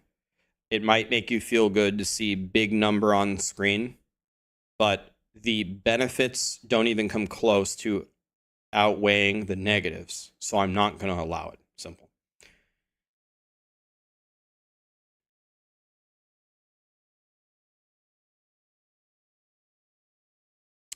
Blizzard, it's a common problem. You deal with it all the time as a gaming company. I see it happen a million times. Whenever you nerf anything, everybody complains. Even if Blizzard did a smart thing and nerfed barbs, everyone would complain. That's just that's how life goes. But sometimes you just have to live with it. So you come out there and say, hey guys, it's been a year. It's been a good run. The quad weapons, the quad tempering, all the bugs, we take responsibility for it. Barbs have been way too good, at least in the end game. They haven't been way too good in the early game. Early game barbs are dog shit. So I have no problem buffing early game barbs so the experience is better.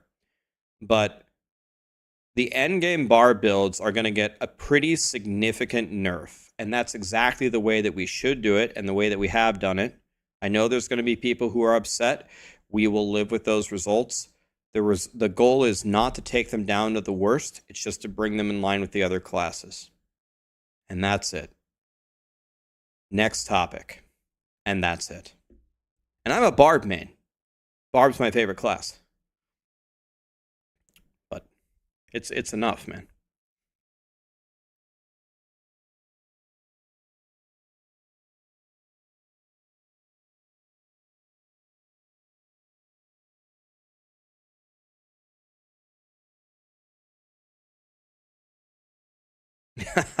Did we talk about how shit the new season mechanic is?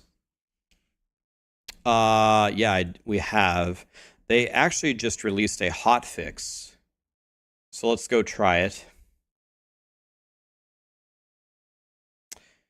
Hiram Ray, 10% chance to cast 10% chance to cast a barb skill on a chain lightning chain.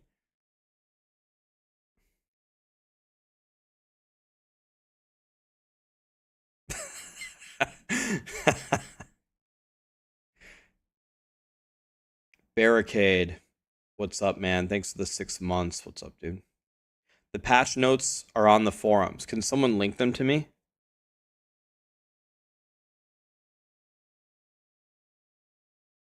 I would be the best product owner. I'll be honest with you guys. I don't sit here and think, you want to know what? I would be the best. Man, if I ran Blizzard, everything would be perfect. If I designed the game, it would be perfect. I don't think that at all. But what I do think is I play this game a shitload. And I talk to you guys. And I read YouTube. And I read Twitch.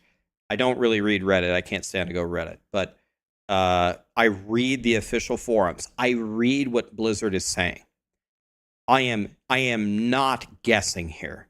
I don't sit here and I'm not guessing what I think is the problem. I'm not guessing what might make it better. I'm sitting here calculating it. And I've been wrong before, but when you spend this much time working on the same shit, usually you get a decent idea of where to go. But I don't think I'm like God's gift to Diablo or anything. Okay, let's read this. Okay, that was part of the problem. Salvaging gives you nothing.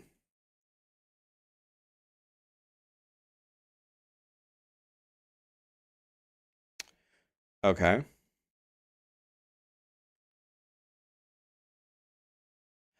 Okay, I like that.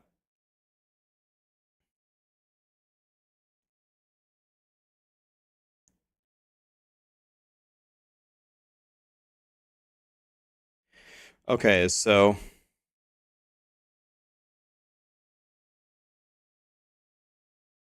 I love how on the bottom it just says, it's dead on arrival. God. Okay.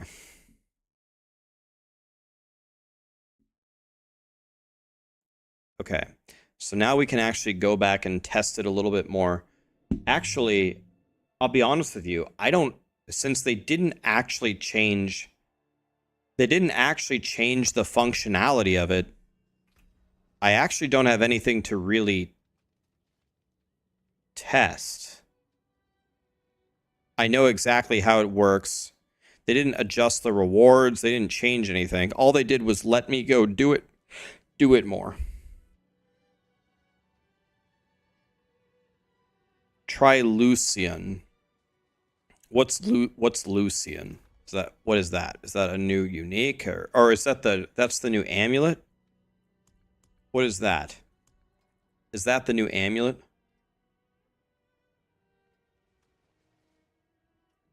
It's a helmet. And what does it do? Lucian. Is it a unique?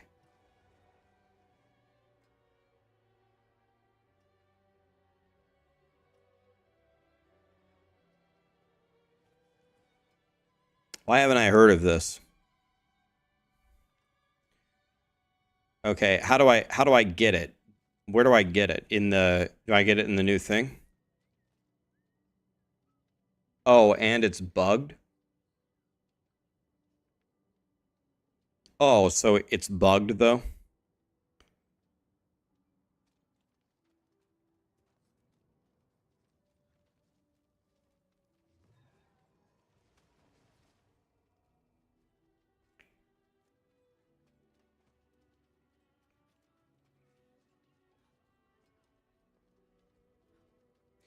Where where does it in the actual game, where will it drop? Where would you get this?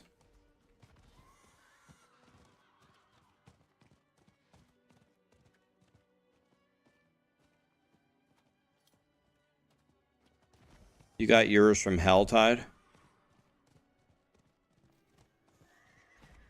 Okay, so if it takes you from doing 40,000 damage, if it takes you from doing 40,000 damage to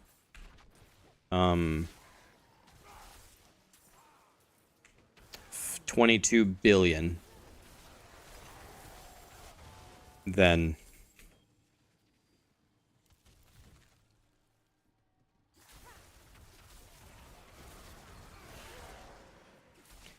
it's supposed to be 5 stacks of 25%, but instead it's a multiplicative exponent. Do you mean that each stack of 25% stacks with the previous one? So the next one is 1.25 times 1.25? Is that what you mean? So it's 1.25 to the 5th power? Yeah. So it's 1.25 to the 5th power of damage. And what is that? What does that come out to be? What's 1.2? We can do the command exclamation math 1.25 to the 5th power.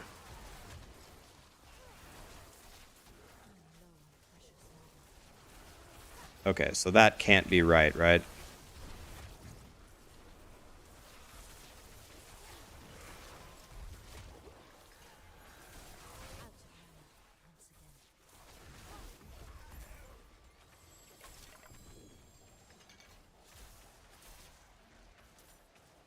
Let's see. Exclamation math 1.25 up caret to the 5th power. 3.05. So it's giving you 4x the damage.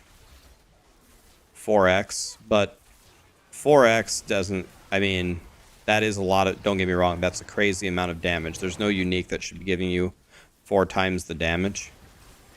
But that 4x the damage is still not going to take you to 22 billion. So there has to be some other weird mechanic with it. Yeah, it sounds like it should be 2.25. If it's multiplicative with itself, it's going to be 3.05. But 3.05x, which is what, a 4, it's 1 plus, right? So it's a 4x multiplier. That still won't get you to 22 billion. It doesn't stop at 5 stacks? Oh, there's no cap on the stacks? How do you build a stack on this? I need to just read it. I don't even know what this is. Let me Google it. Crown of Lucian. Okay. 75% RCR.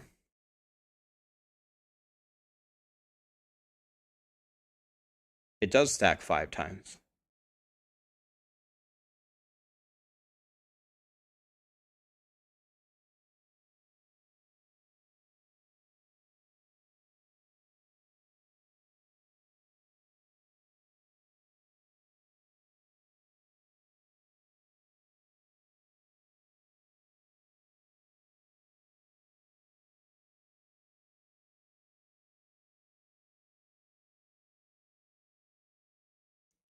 So at 3 stacks,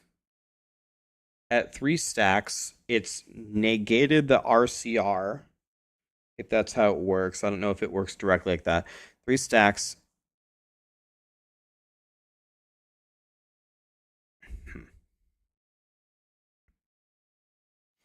Okay. Yeah, I could see how this could be very strong.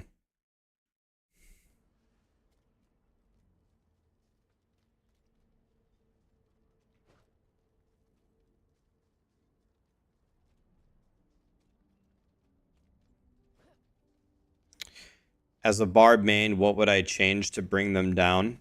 Geekwares, thank you so much for the super chat, man. I'll be honest with you. I would have to take, like, I couldn't give you a direct answer to that. I would have to take a very, very close look at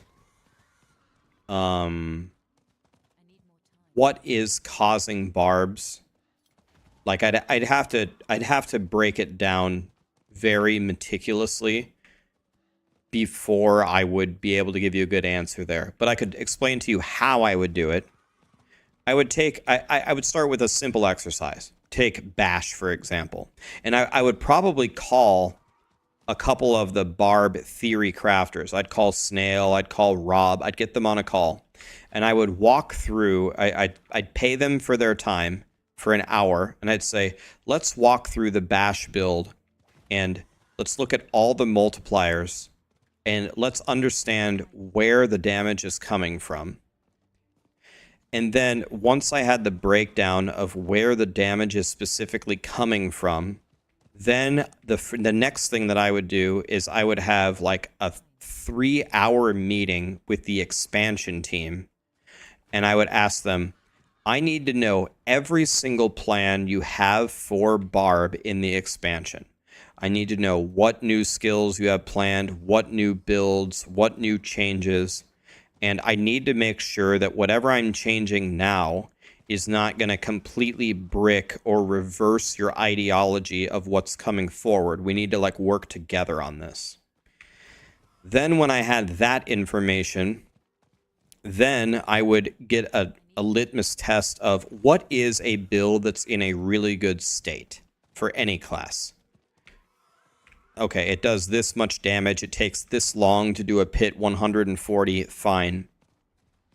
Only now, with this information, with a tested, verified breakdown mathematical breakdown of exactly what is causing this build to do this much damage.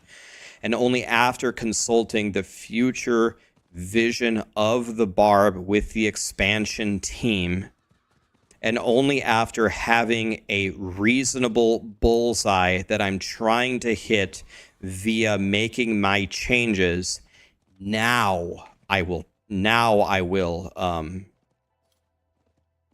make my adjustments to Bash. And then after I make them, before I announce anything, I will have another 15-minute meeting with Snail and Rob and whoever, and I will show them, this is what I have done. I'm expecting this result. This is my math. You do your math. Tell me if you get the same answer. Then I will announce it. Then you can test it and tell me if I fucked it up. That's how I would... That would be my process if I was at Blizzard. That's how I would approach that question. How would you nerf a Bash Barb like that?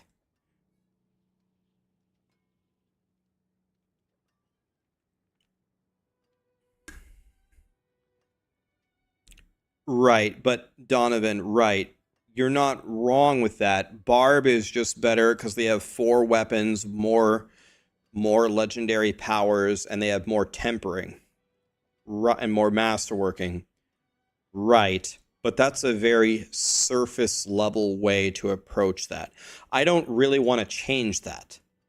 If I don't have to change the core functionality of Barb, I don't want to.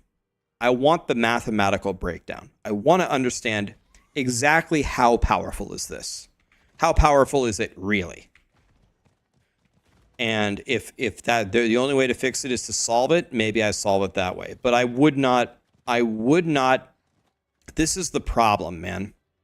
It's too many knee-jerk decisions about what people believe is the obvious problem. You want to know when I will believe that that is the problem? When you can show me a perfect mathematical breakdown highlighting that that is the main problem and there's no other way to fix it. Then I will believe it. Until that's done, I'm not believing anything, and I'm not doing anything. This is what happens every time, man. Maybe I come to exactly that conclusion, but I'm only going to come to that conclusion with empirical evidence and theory crafting and testing. I'm not going to guess. I would feel a big sense of responsibility. The changes to the patch notes and the builds that I make in Diablo 4 can affect millions of players worldwide. If I am not willing to sit here and do the math and do a little research, I can influence millions of people's fun. I'm not going to do that. And I'll show the breakdowns. I'm not scared to go on and be like, hey, you guys want to see the nerdiest campfire ever? I spent 1 month looking at the Bash Barb. Let me show you what I did and what I figured out. Feel free to comment on the forums if I'm wrong. Show me how I'm wrong, and if I'm wrong, we can look at it. You just, I don't know, man. You just can't be afraid to, you just can't be afraid in general. People will have a lot of respect for you, I feel like, if you make a mistake, if you just show them your work and they're willing to, thousands of people are willing to double check it for you for free. Look at me. I'm double checking their work right now for free. Look what I'm doing. I'm playing the PTR for free. I'm helping them. No problem. That's the only way you get any good answers, man. Thanks for the honest and detailed answer. I've been a lurker on YouTube. I've enjoyed you for years. I'm finally catching a live stream. Woohoo for sick days. You're sick? I'm sorry to hear that, man. If you're actually, when you're actually sick, when you have like a fever or you're throwing up, you feel like shit, man. The D4 servers are down. I hate it. What? I'm playing.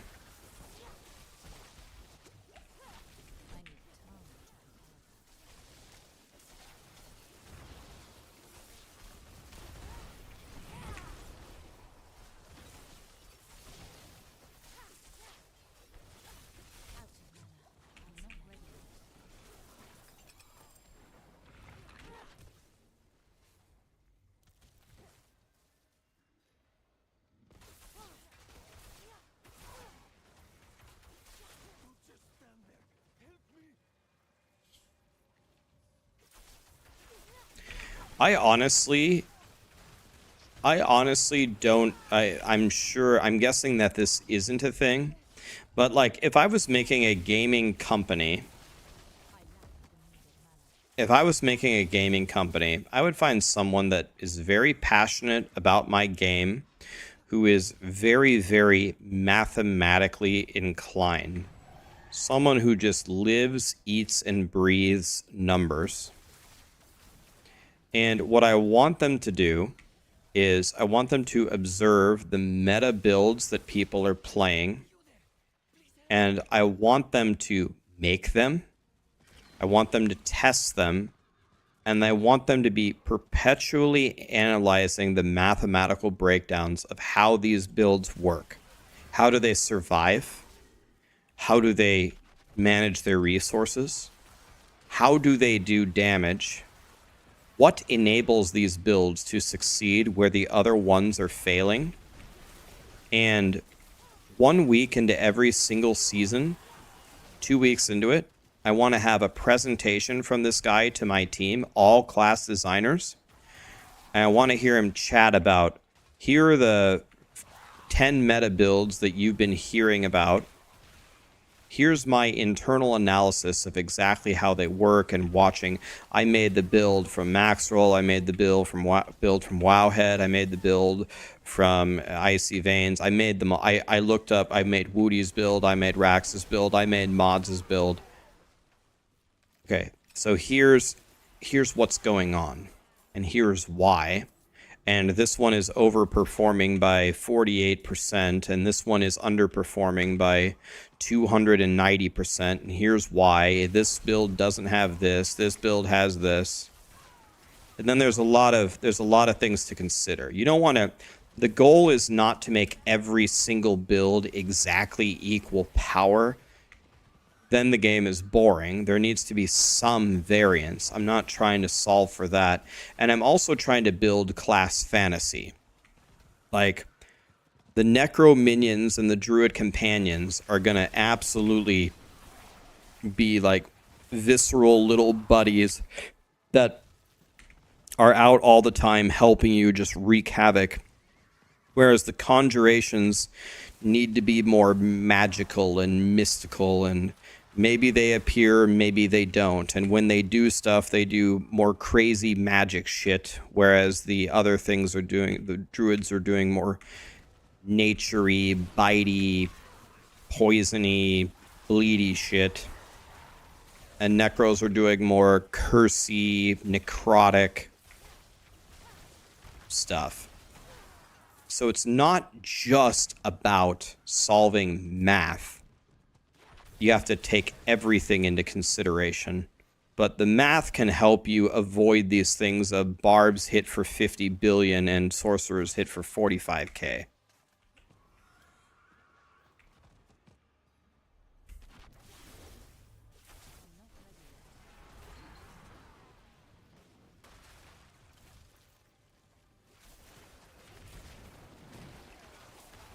That's so much work, Rax. Why not just simplify the aspects, uniques, remove the insurmountable amount of percentages, the crit, the vuln, some of the stuff that makes this game impossible to balance? Buddy, I think Diablo 4 has got to be one of the easiest games to balance. Diablo 4, out of all the ARPGs other than like Minecraft Dungeons, has like the least amount of mechanics ever. And they already simplified it. They already simplified critical strike and vulnerable by making pretty much everything additive in the game after the initial application. The only time it's ever not additive is when you have like a specific paragon power that changes it to multiplicative, but even those have a cap. Mathematically, Diablo 4 is not that hard of a game to solve compared to other games. This is not an insurmountable task.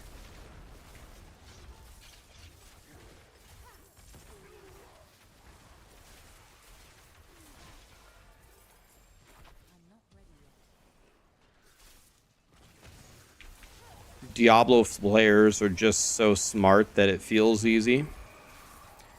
Well, I can't argue with that, Frosty. If you are Diablo 4, you just have a gigantic brain. If you're a Diablo 4 player. You just have a gigantic brain. Simple as that. He's right.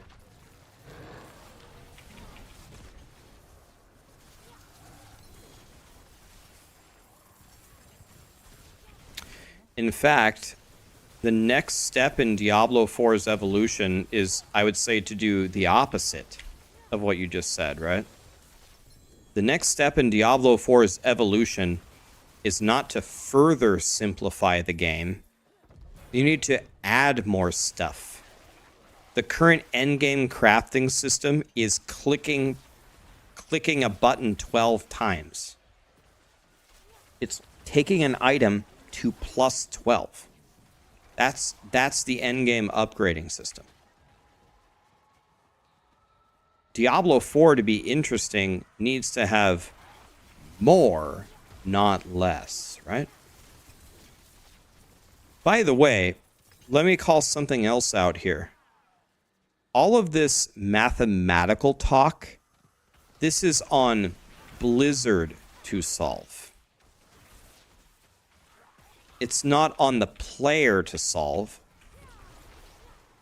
You should be able to just go through the game, pick the chain lightning powers, put your skills into the lightning shit in the passive tree, take stuff that looks lightning-y in the Paragon board, and your build should be pretty good naturally.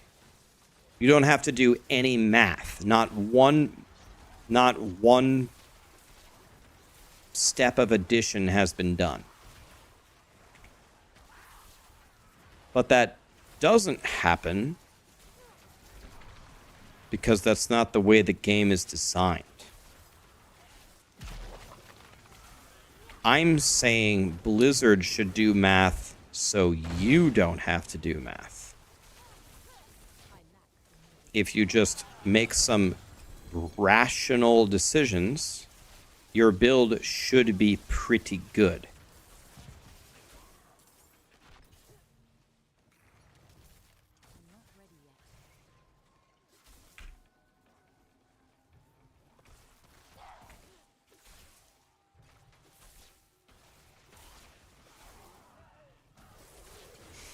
This works sometimes. You want an example where it works? I'll give you an example where it works. Necro minions.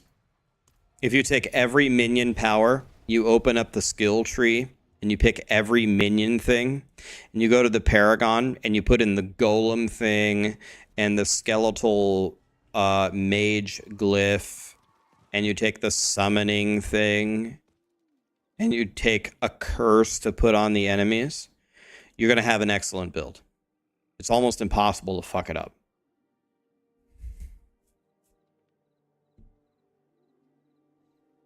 Now let's look at Druid. Let's look at Sorcerer last season. You want to know how you ended up with a really good build? You had to use Firebolt and figure out a way to get infinite flame shield so you could survive. Like, are you fisting me? Like, are you for real? That was the solution.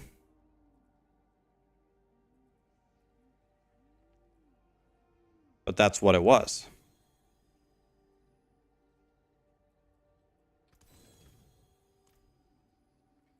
That's actually what it was, though. I'm not even making that up.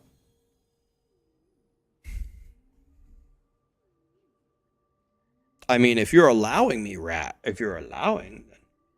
Do I know Dan's Gaming? I do. He raided me the other day in Elden Ring. I saw one clip of him.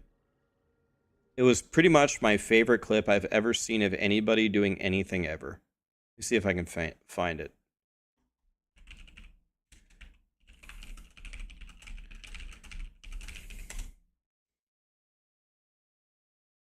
Let me see if I can find this. Dan's Gaming Shorts.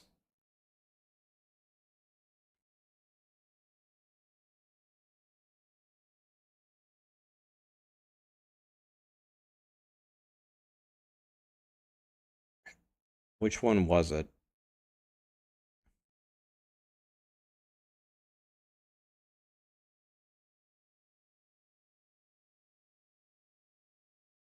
He was I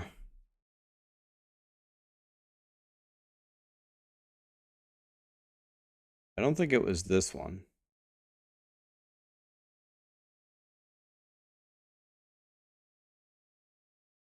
It was definitely Elden Ring. Maybe it was this one. Okay. Maybe it was this one. I hope it's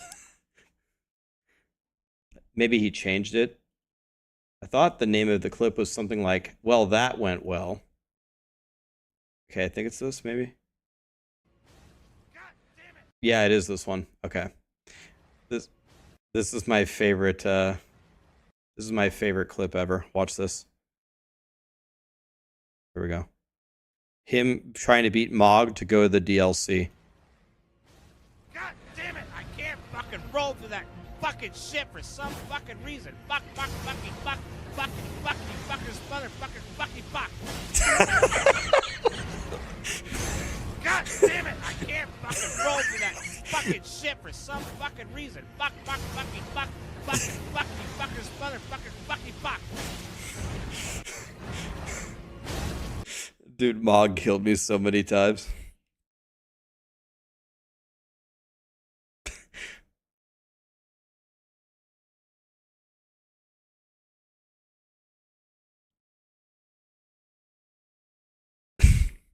Mog is tough, man.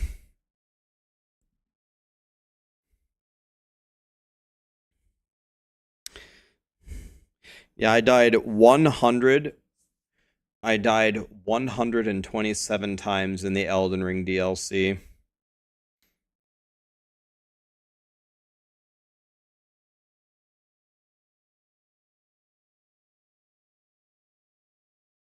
I see DMs at death 49 on Radon right now. He's on the final boss.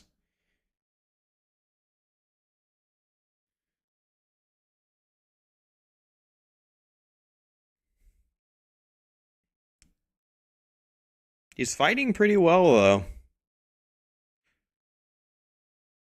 He's learning.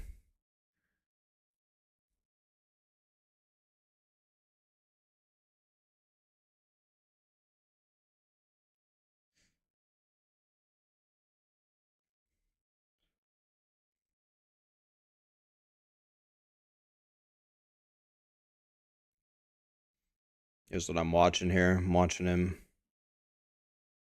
do a try here. Gotta heal up, buddy. Boom. Radon's tough, man. This is the final boss of Elden Ring.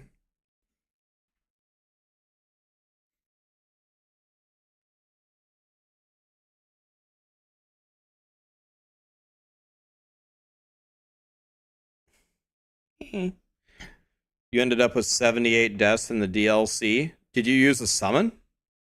You did 78 deaths with no summon?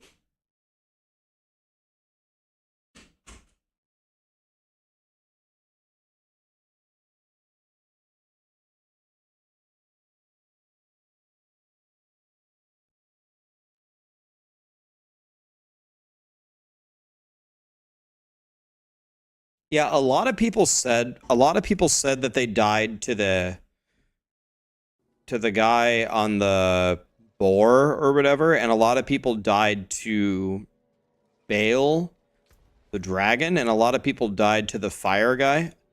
I pretty much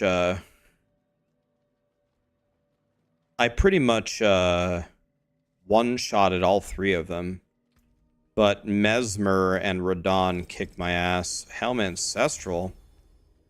I was just about to ask, could that be a Shaco? But it can't be a Shaco because they have the new thingy, right?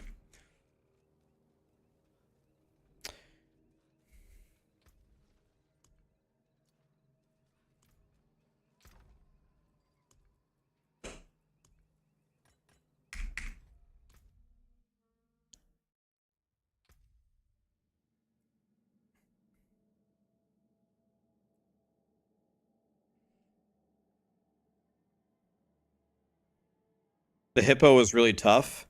Hippo didn't bother me much, but I have a stagger build. I kept staggering the hippo.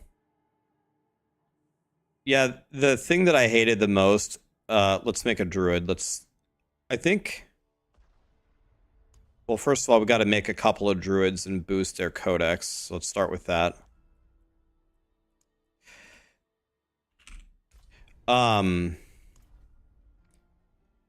Yeah, the dragon where you can't see anything and you can't target anything. That was the most poorly designed fight to me ever in Elden Ring's history.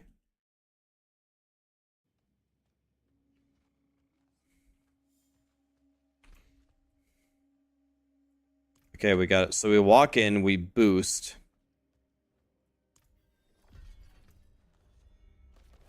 It's only giving me the yellow manuals. Then we take everything off. And then we salvage to boost our codex. And then we make another druid.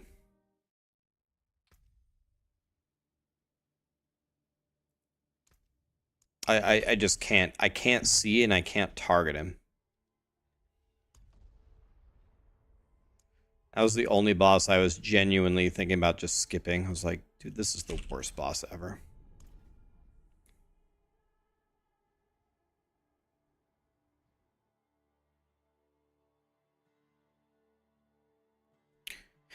I did No Rest for the Wicked. I beat the whole game, and then people said play Elden Ring because I had never played a Souls game, so I played No Rest for the Wicked first, and I really liked it. I must wait a moment.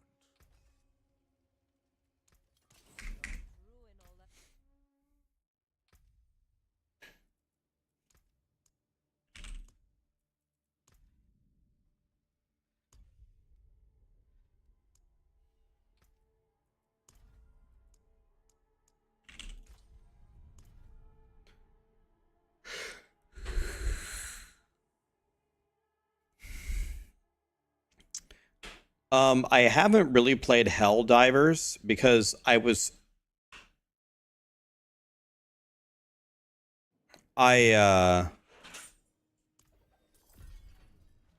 tried to play with Sarah and it didn't work. Like the crossplay was so bad. And I was kind of surprised. I was like, how is this game getting such high praise? How is this game getting such high praise, but we can't even join a game together? And then everyone kept saying, there's bugs with joining or multiplayer. Okay, there's bugs. Okay. So we never played. What's up? What you doing? Going outside?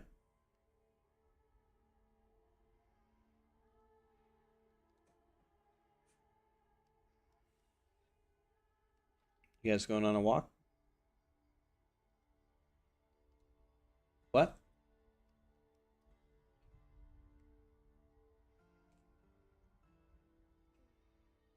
What? I would, but I'm not gonna go right now. You want to go again later? Okay, I'll go the next time.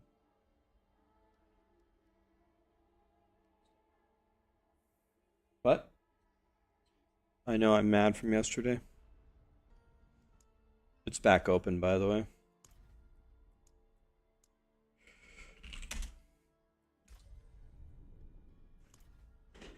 What's the temperature?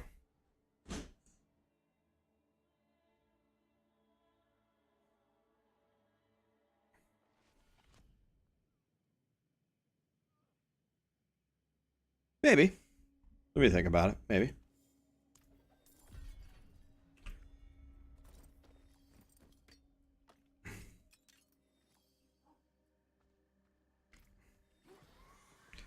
Down the barrel. Poor dog. Wait. Who's a poor dog?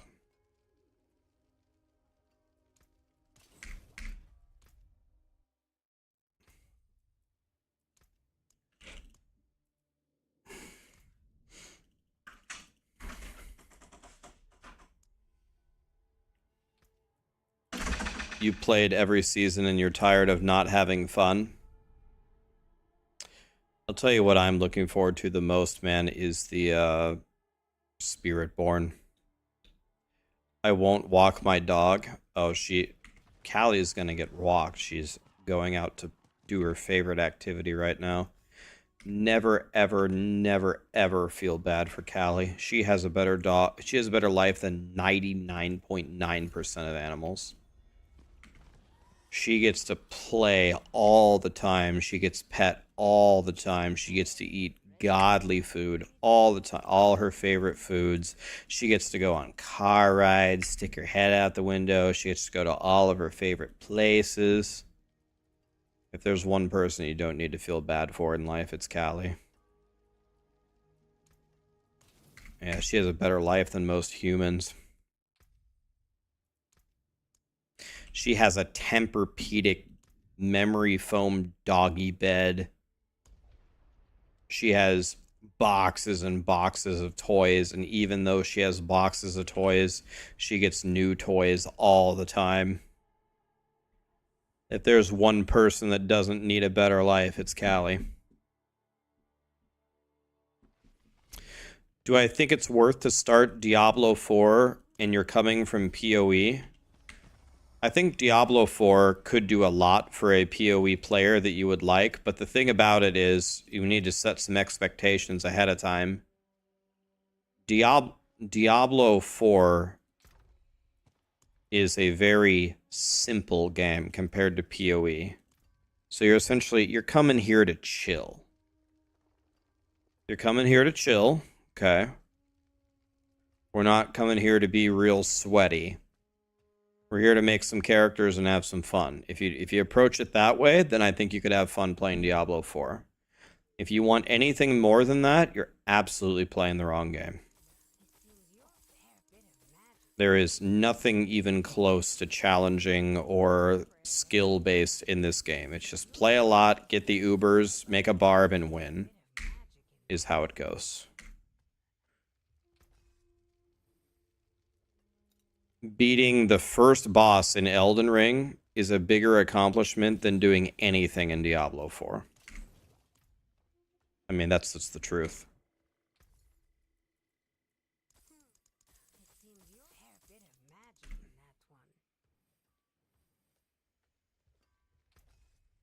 Oh yeah, I need to be on World Tier 4. Yeah, true. I should have switched to it. I did get some powers, though.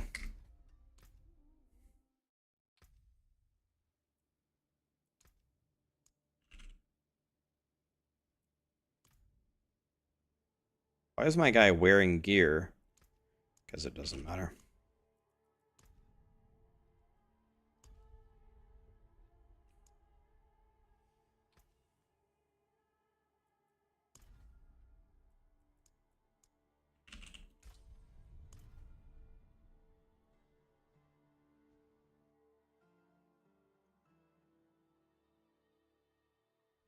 I'm excited for the new Last Epoch season. I really don't understand people's swaying emotions toward Last Epoch. It's kind of weird to me. It's like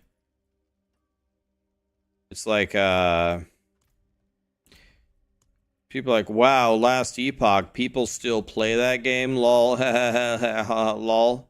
It's like, well, when Last Epoch came out, did you play it and enjoy it? Well, I mean, yeah. Okay. And then after you played for however long you played, did you move on to other games like, every other ARPG? Well, I mean, yeah. Okay, well now their new season is coming out and they have a bunch of new cool stuff. What did your opinion of the game go down massively in the last 2 months or 3 months or whatever? Like, what's the issue? It's the same as every other game. They're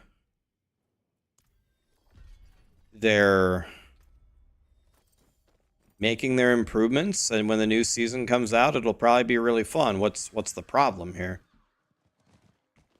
Some people were actually mad at me. They're like, wow, Rax, you're supporting Last Epoch?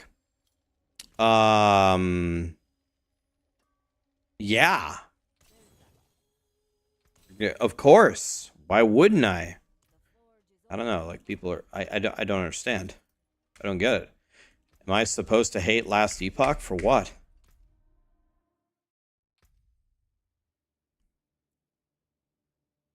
The people who never gave Last Epoch a shot at all are the people saying that?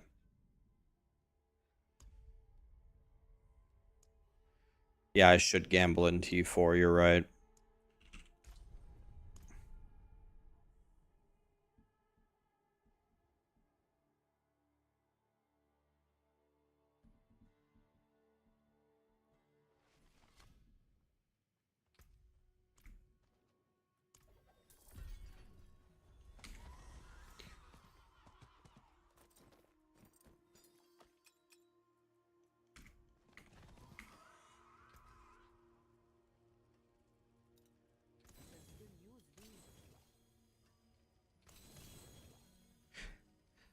Nice. 60 poison res. I mean, maybe I need that. I have no idea. Nice. Okay, let's try gambling at World Tier 4, see what happens, see if we can get anything good.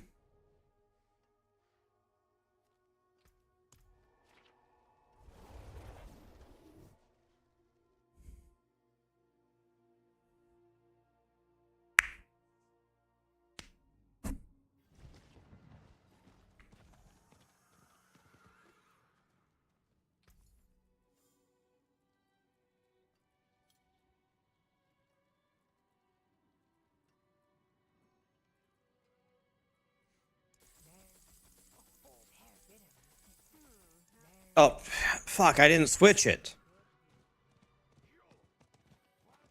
God damn it. I did half of it.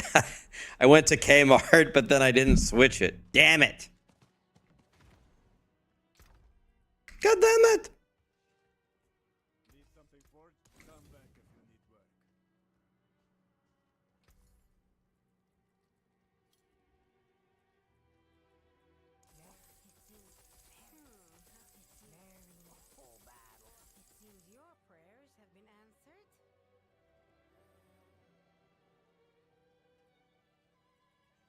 Of course, the two things that I found that had new affixes.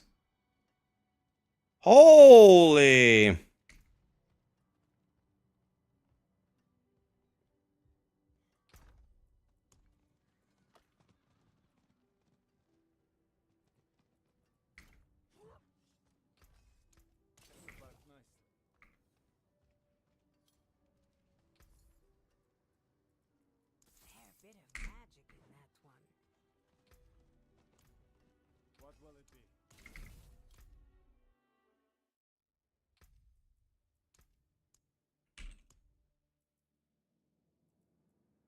No. Attica, Hellwasta, Irish Jedi, Fly Eagles. Thank you so much for the subs and the primes, guys.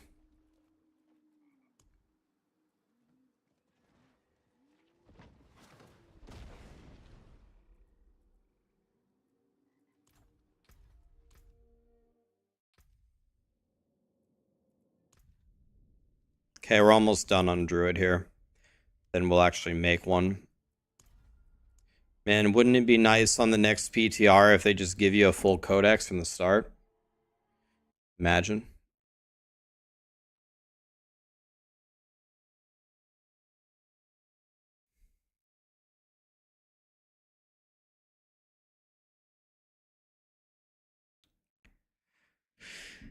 Alright, boost.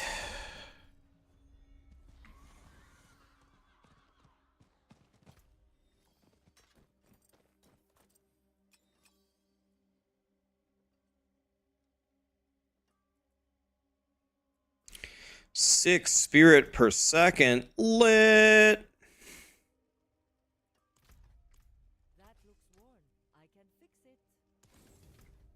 Okay, we're gonna do two more of these and then gamble, and then we're gonna call it good.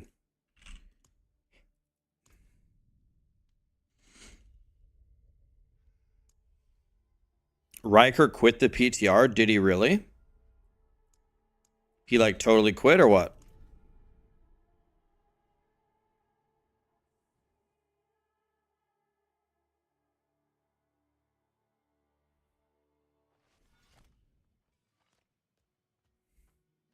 He put out a video saying he rage quit.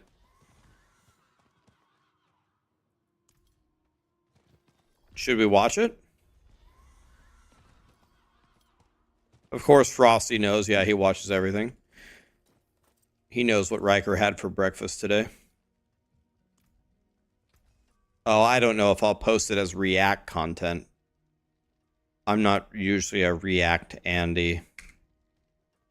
I don't usually... Sometimes I react to things, but it's rare. It's got to be something special. Okay, let's make one more Druid gamble and we can watch Riker's video. I have not seen it. Don't know. I think I saw the thumbnail for it, actually.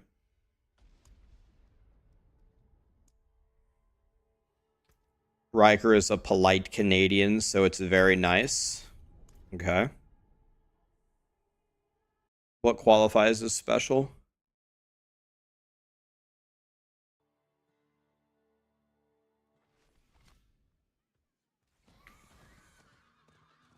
He just states most of what we already know. Yeah, I don't know if you guys saw this on Riker's stream. He called me. He wanted to talk about it. He said that he was pretty frustrated. I tried to cheer him up, but maybe I did a bad job.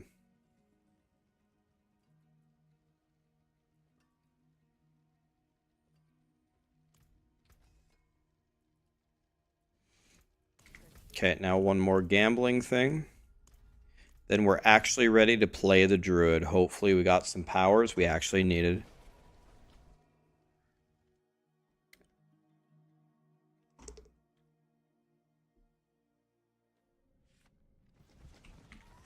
Alright, World Tier 4.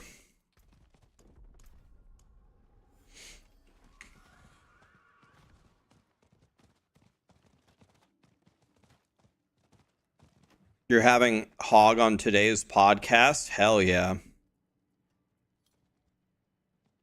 8:30, what time zone? Eastern. Okay, Eastern. 7:30. I might watch that. Lit. Oh, double power? Okay.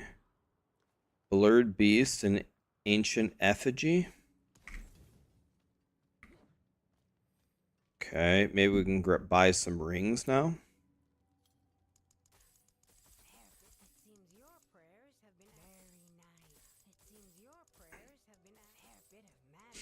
Okay, one better power. Oh, triple get greater affix? Oh my god! Triple? That's how you do it, boys.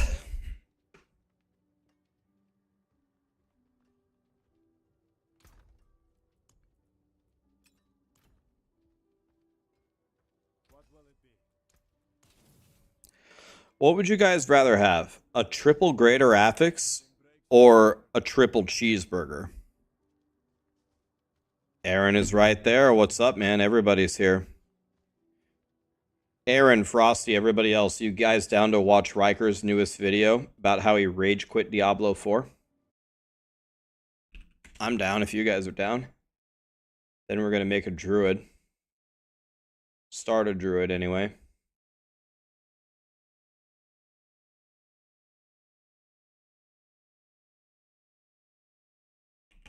Okay, let's go to Riker over here. Why I rage quit Diablo 4 Season 5.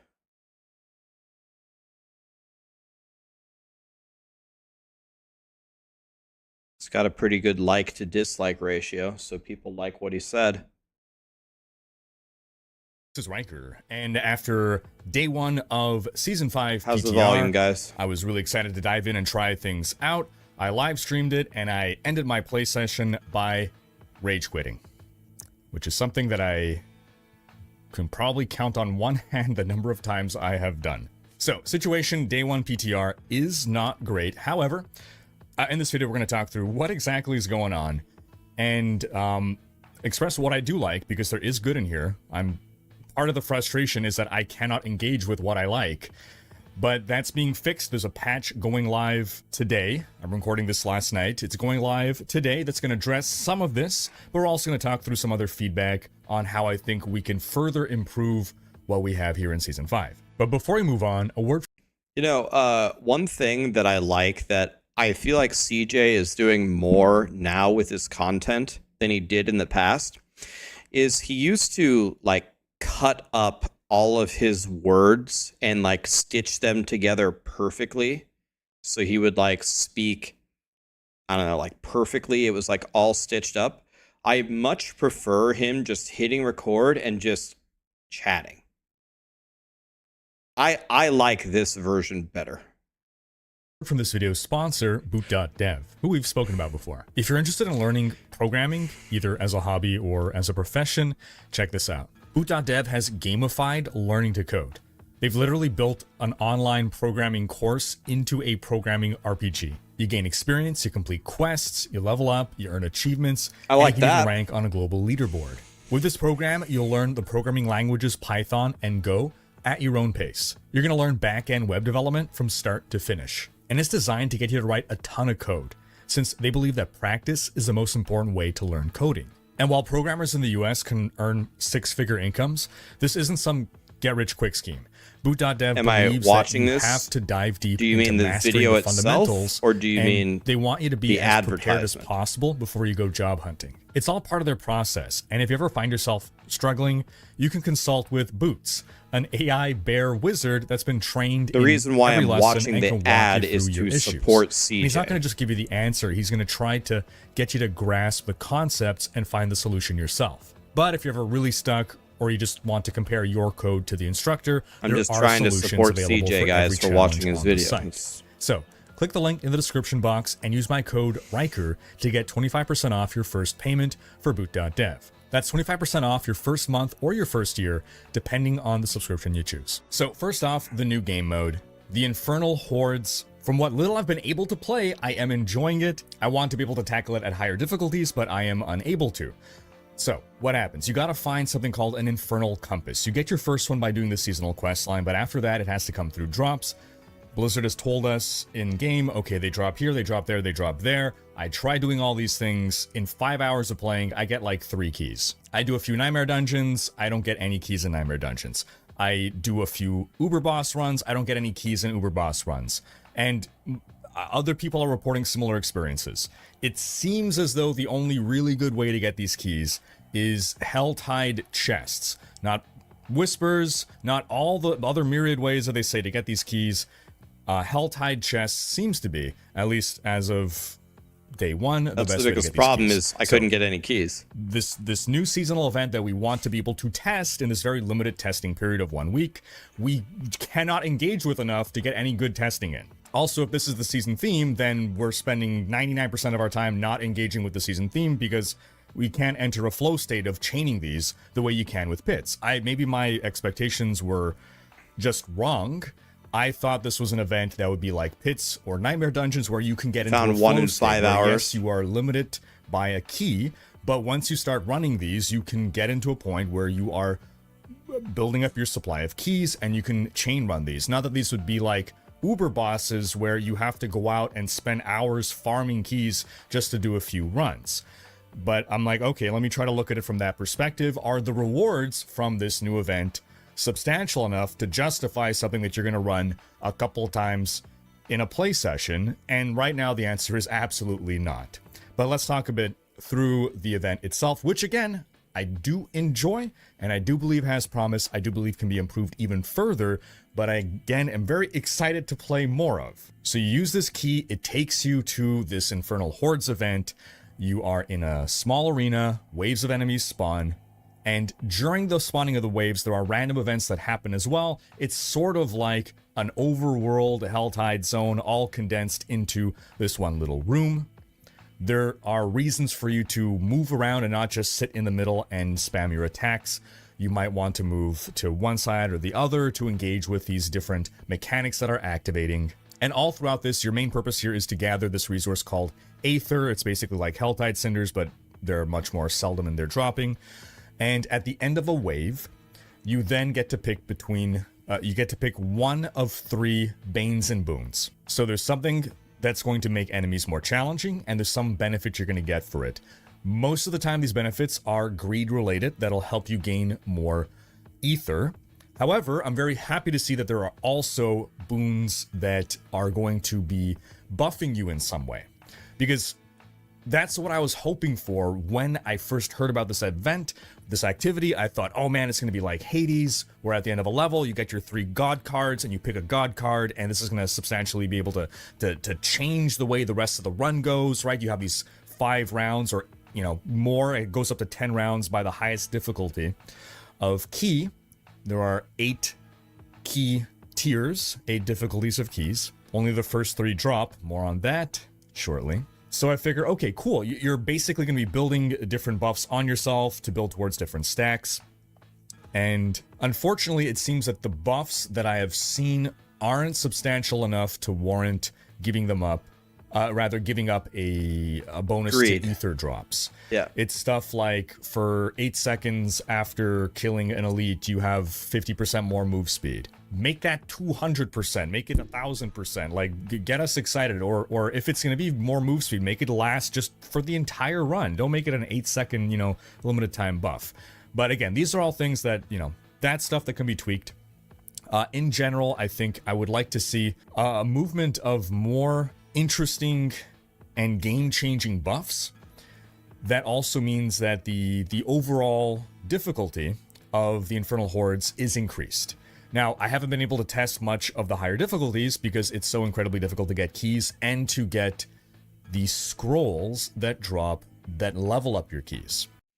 So I talked to CJ about this yesterday. I think, in my opinion, this is the biggest problem. I talked about it on my video this morning, pretty much for all of the video. So when he says, oh, well, pretty much all you do is you take the Aether, buffs because you have to, because if you don't take them, then the rewards are so shit at the end, you don't even get anything for doing it. And the other buffs are so inconsequential that it doesn't make sense to ever take anything else. So what I want them to do is I want them to get rid of every single bonus resource drop. And I want them to take them completely out of the game. And I want them to make all of the buffs, kind of as he explained, crazy. I want them to be changing the environment and myself as a player substantially. So every time I do this, I'm not feeling like I'm standing in a room doing the same boring ass thing for 10 minutes just to get the same reward. And then if they're going to give us crazy buffs, as he said, they probably have to make it more difficult, but you get crazy ass buffs, so then it compensates for it. And then they need to build in the additional Aether that you lose. First of all, the Aether that drops is way too low anyway. They have to completely change it. But give us a bonus for how many of the bars we fill up while we do it. Essentially, the request here is to make it way more fun. Make it way more crazy. Make it way more not bland. Again, only key tiers 1 through 3 will drop. Key tier 3 is just the difficulty doesn't exist. It's laughably easy, which is fine, but in order to upgrade that, you need to get a scroll. And these scrolls, I got 1 scroll in my entire play session. So you need to get 5 scrolls to upgrade it all the way to level 8, the max level. And then the extra frustrating thing was when I finally found a scroll, I teleported to town and the scroll disappeared from my inventory. This is a bug that people are experiencing. Apparently, you can get around this bug by when you are in the level, in the Infernal Hordes. Once you find the scroll, put it straight into your inventory.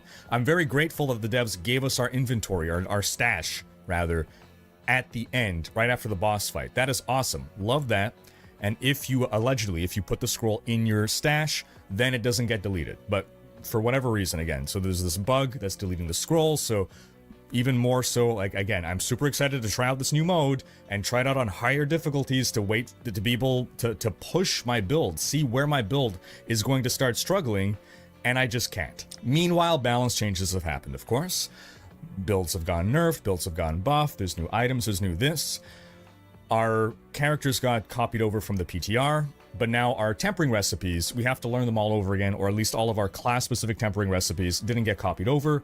So I'm trying to like upgrade my character and I realize, oh, I don't have my tempering recipes anymore. I gotta go farm these again. Okay, I want to improve my masterworking. Let me go into the pit.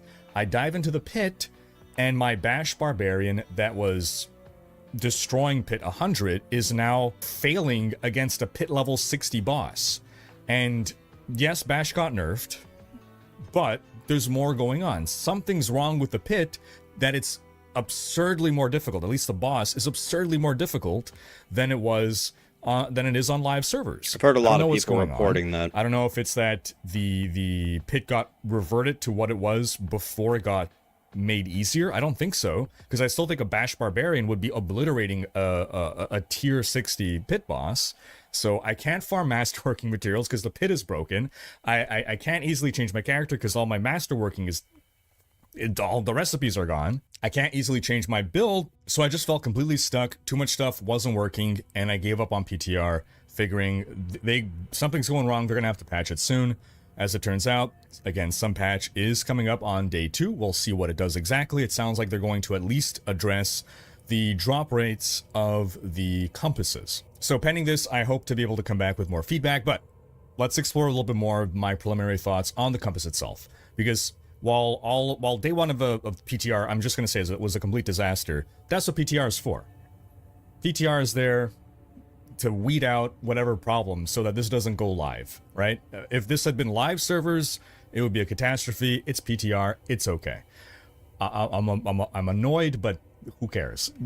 Now, my main concern about the Infernal Hordes is I believe that during the campfire chat, they said that the highest tier of difficulty in the Infernal Hordes, tier 8, is equivalent to pit tier 100, more or less. I could be wrong about that, but I think that's what I heard. And if that's the case, that's really not too difficult, which isn't bad by itself.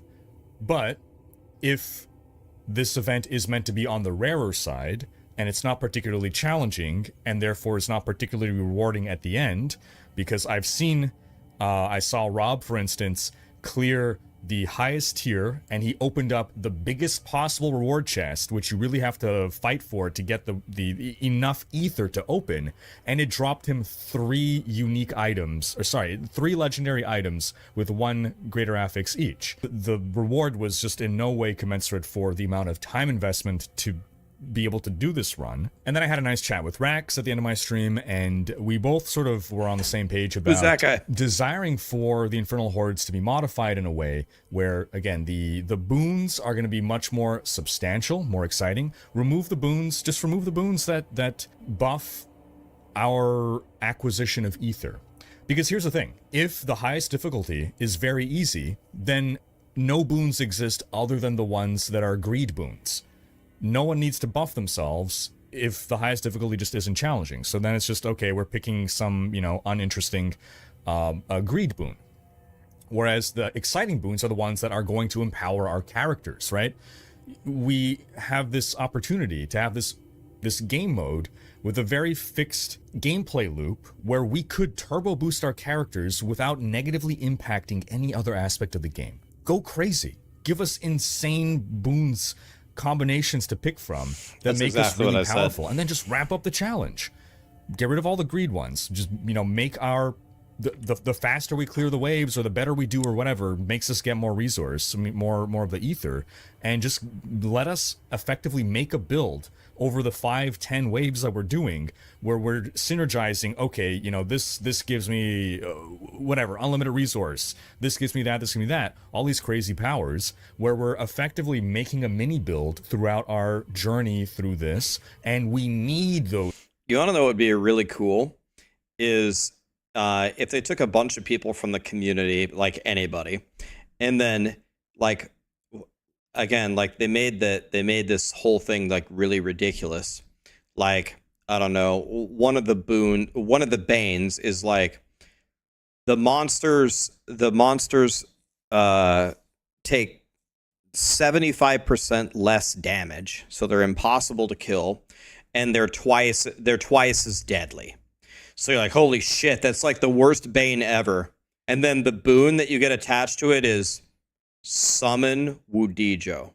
And not Woody. You don't actually bring him in from his stream, but they have made a level 100 fully tempered rogue, and Woody's clone spawns next to you and just starts shitting on everything, or just summon Rob, summon Riker.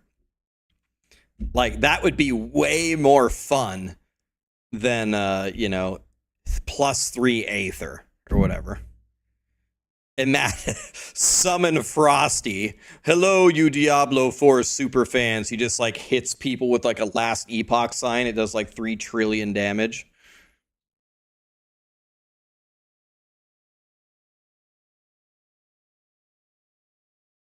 Yeah, summon Rax is actually a bane, and it just summons a 17 damage druid that does absolutely fucking nothing.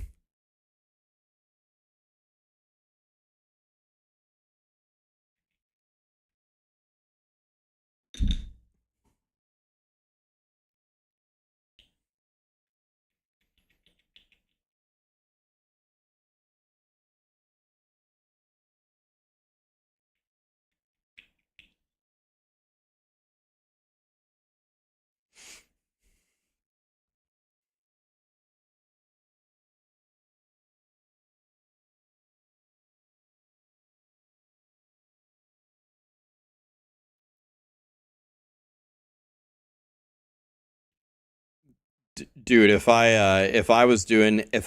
this came out live and one of the boons was summon Wudijo, I'd be like, oh my fucking god, yes.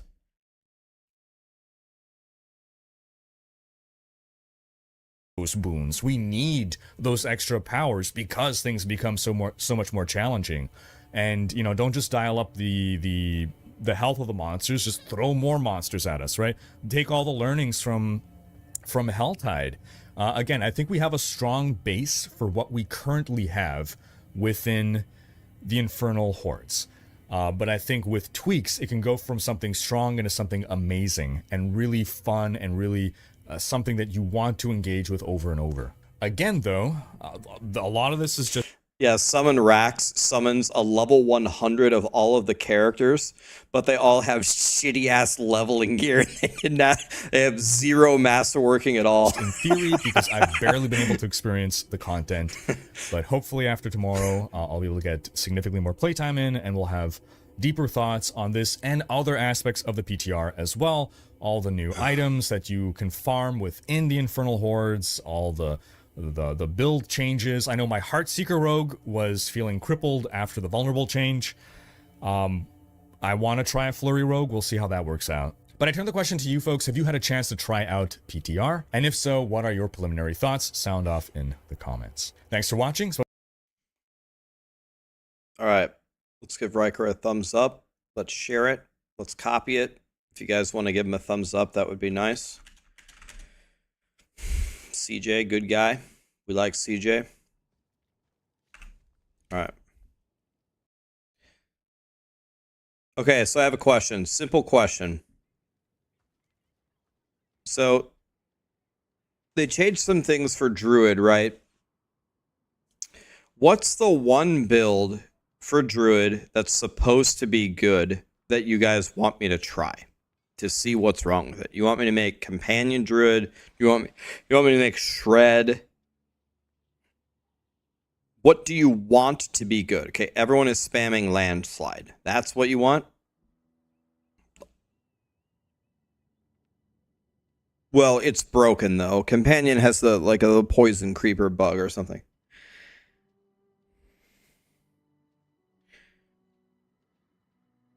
Okay. Most people are either saying Landslide or Shred.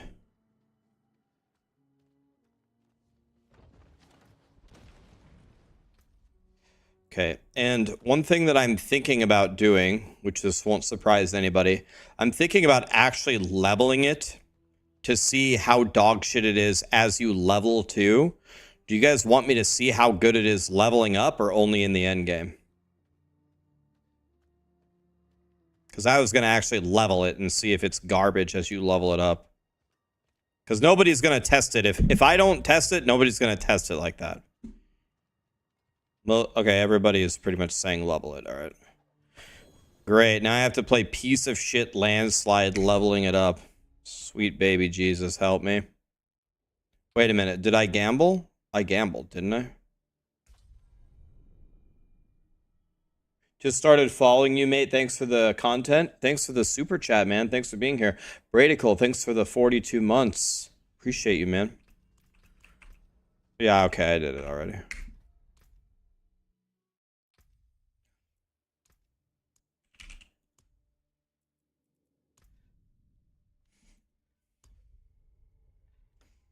Okay, I'm leveling landslide the whole time, no matter how bad it is.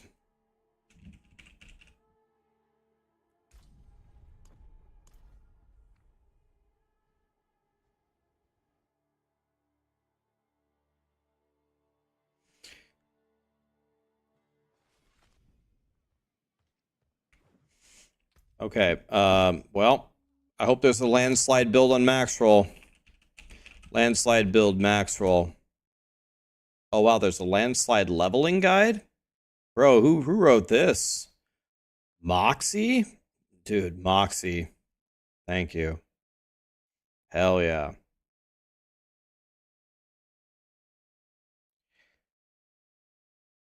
Looking to see is there actually a landslide power? There really isn't, at least with what he's using for leveling. Okay.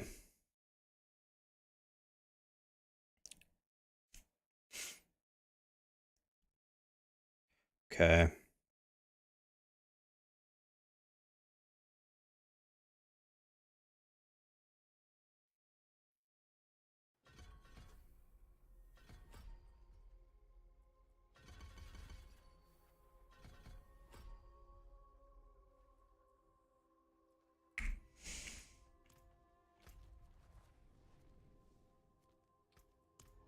Here we go, boys. Landslide.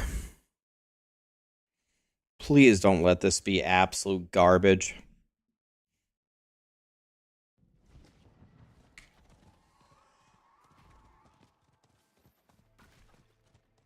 It is. Great.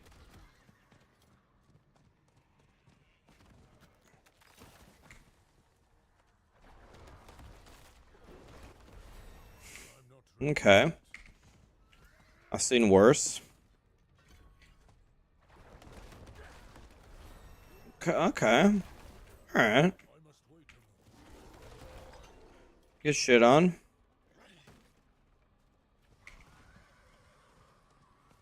Let's see how the landslide experience is for druids. Probably the best thing that could happen for druids is it would be absolutely terrible and I'm just complaining the whole time, because then I'll cry about it to Blizzard. So all you druid fans better hope that I hate it. So far it's alright.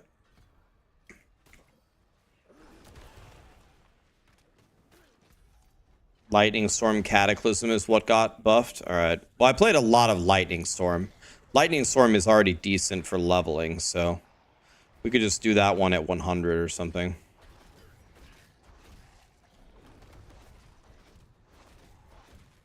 Nine, 15, 7, 7, 41. Big hit.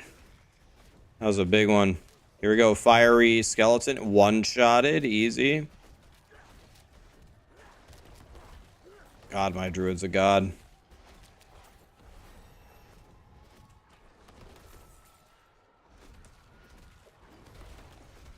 $119. Holy shit. They better nerf landslide.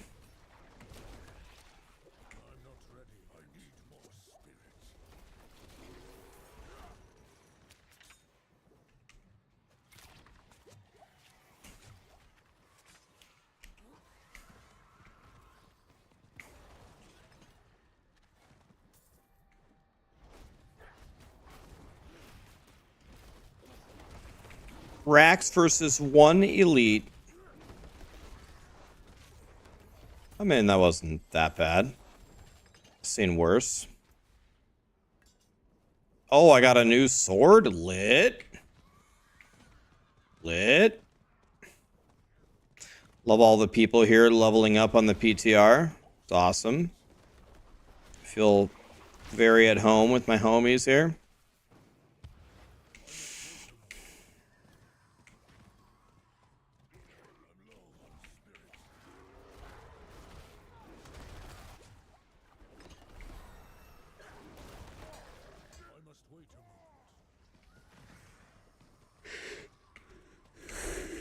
All right. Can we get some items going here?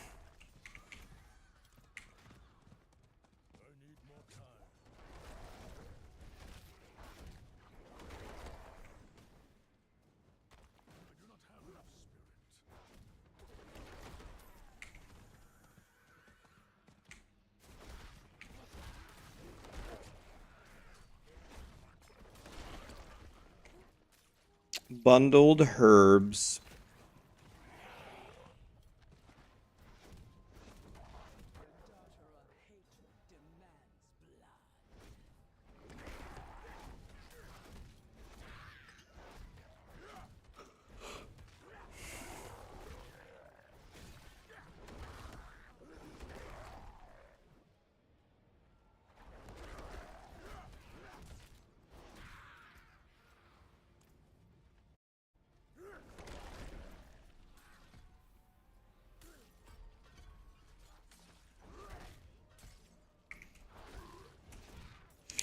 I don't mean to brag here, guys, but my landslide druid right now might be the most powerful character ever in any stage of Diablo 4's history.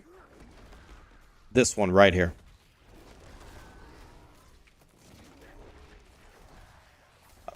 If I'm not number 1 all time, it's got to be close.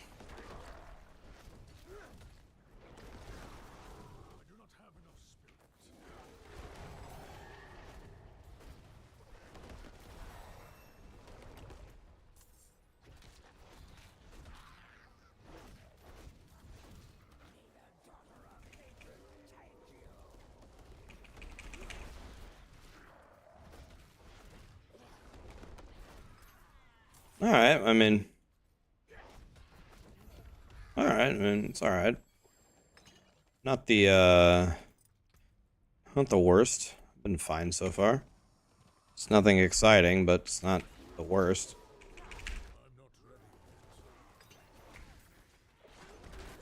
It's doing alright. It's trying. I honestly thought it was going to be worse than this.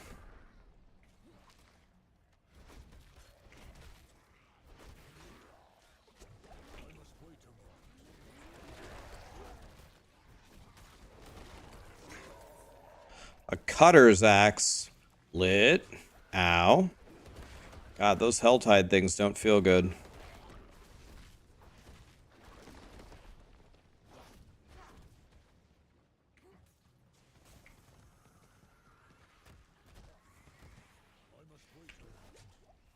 Look at the poison creeper's AoE, man. That's so satisfying. Wow. Okay. So let's see how this leveling experience goes.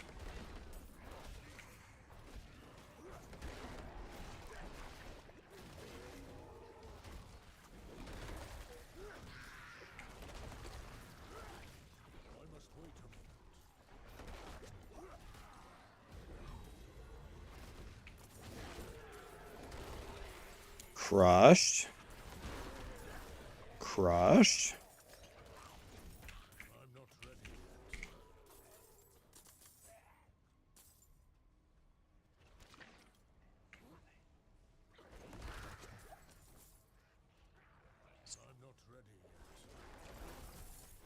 Nerf the creeper.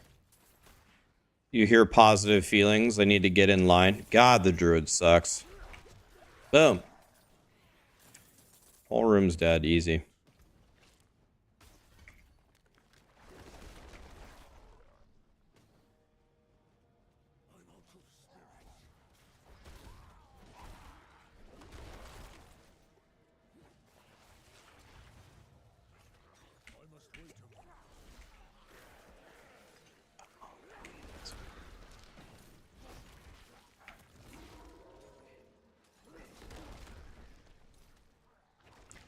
It's honestly okay so far. This isn't even close to the worst leveling build I've ever played. The landslide does decent damage. Got no problem on elite so far. Poison creeper gives me a nice full room AoE. It's really not that bad. I played worse, that's for damn sure. But let's see how bad it is when we get a little further.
Give me something good.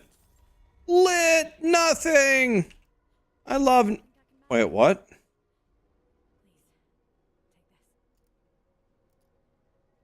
Why can't I leave the dungeon?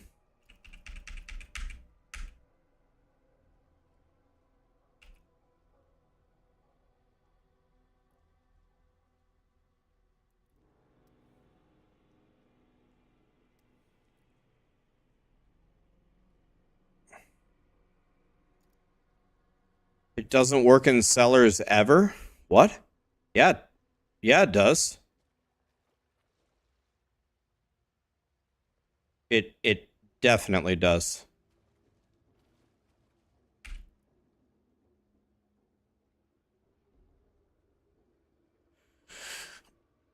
It never did, Rax. Okay. Okay. That's it.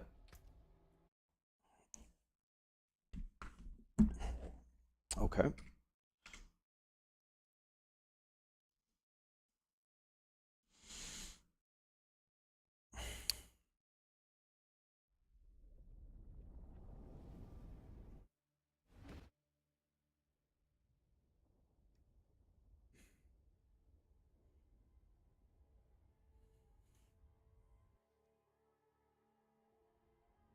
It does. It never worked. You just never do cellars. Okay. Let's go into a cellar and check.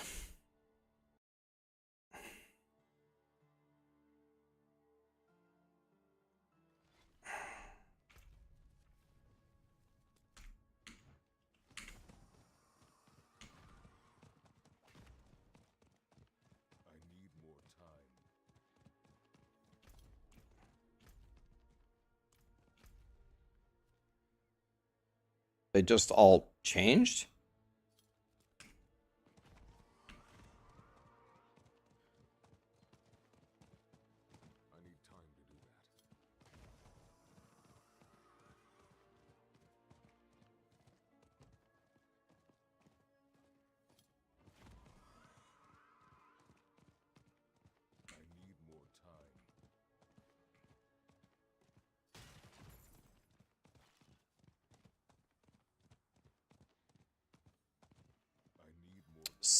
You couldn't leave cellars just like the earth is flat.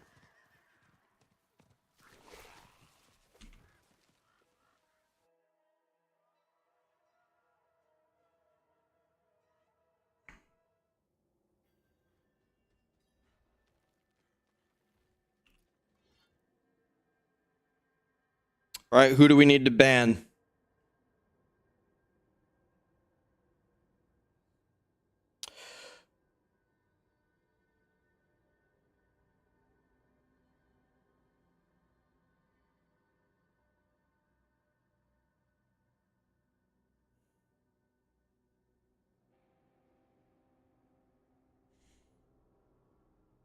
I don't understand some people. Some people, like, they're trying to tell me how Diablo is, but they're completely guessing or making shit up.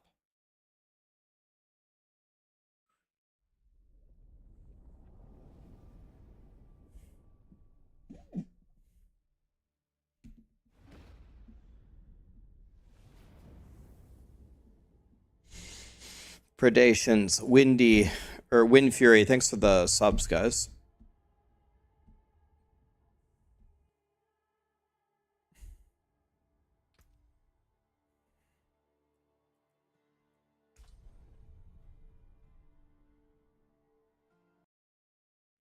I did not guess. It just never worked for you, to be honest.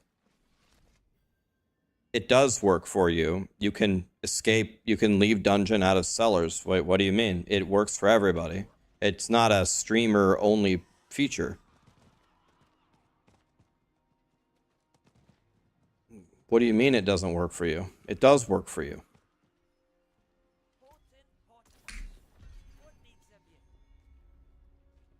It didn't work for you either before. It's a bug on the PTR. It works in the live game. Alexor, I have no idea what you're saying, buddy. Why don't we just quit while we're behind here? Anyway, I need to get into it. Let's see if it bugs again, and let's see if we can get a screenshot of it.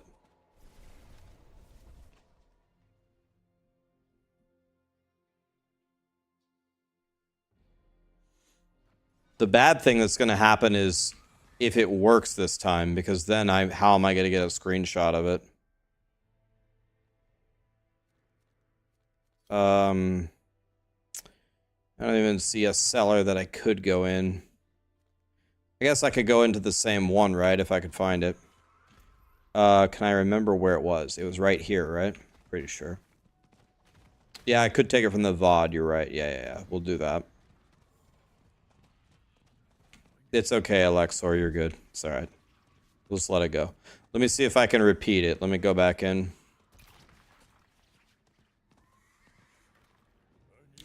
You know, this PTR has been very, very strange.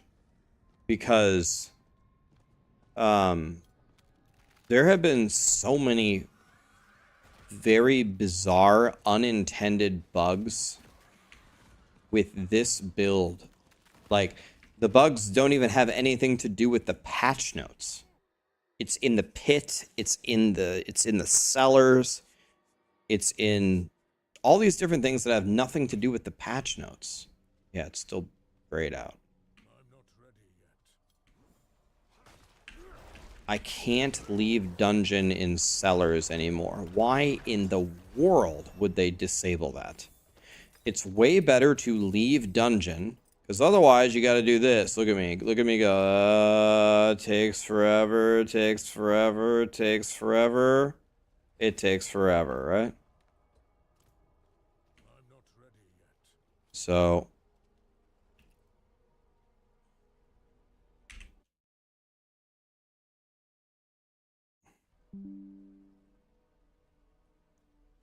time to go to not Twitter. Time to go to the forum here.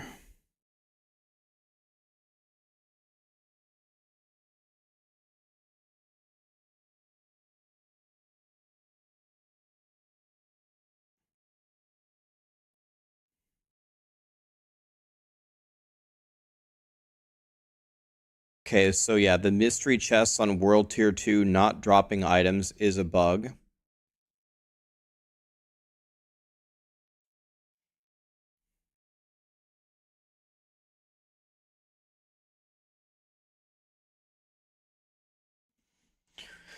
The leave dungeon button doesn't work in cellars anymore.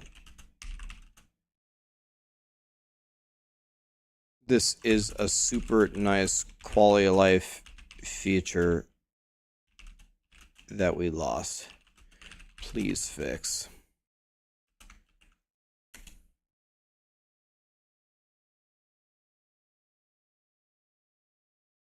Give me back leave dungeon. Now we need to go test something else. Now I need to go do some other cellar and see if all of them are broken. So let's go right over to that one. Slow down, Rax. Slow down, Roadrunner.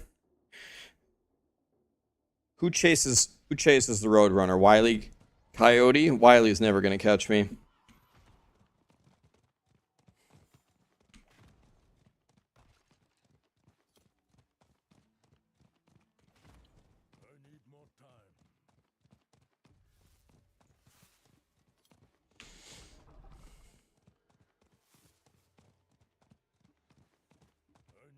I better not be losing my leave dungeon button in cellars, or I'm gonna throw the biggest hissy fit this side of the Mississippi. Anything that Blizzard does to slow me down, I hate.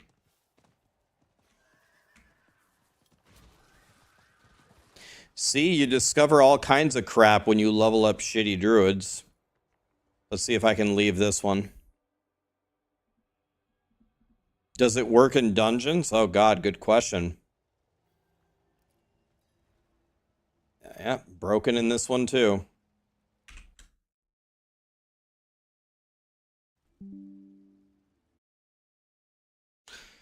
Also broken in another cellar, so it's not an isolated issue. Time to go try some dungeons.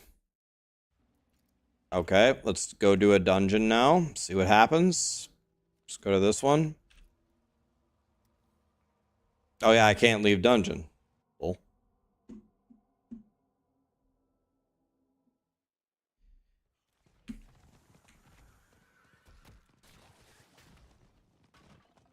Can you tee out? I think you can. Go to the next cellar. Oh yeah, doesn't work in this cellar either, Blizzard. Oh, yep, cellar number 4. Nope. Guess what happened in cellar number 5? You got it. Doesn't work there either.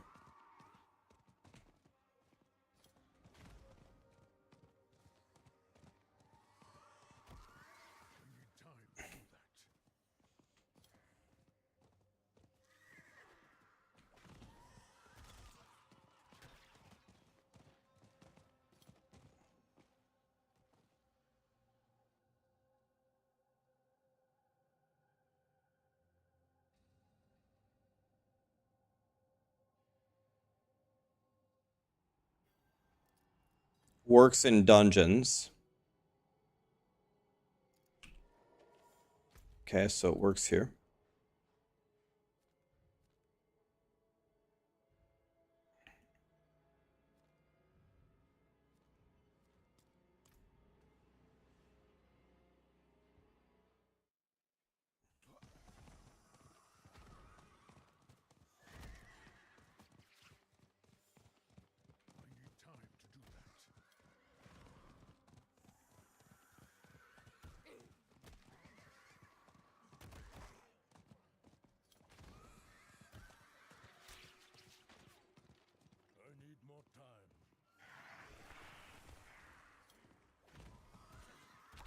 It's only on Druid. Yeah, Druids are known for their blinding speed. It makes a lot of sense to slow them down. Those Kenmore refrigerators can really move. T works.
Damn, my druid is strong.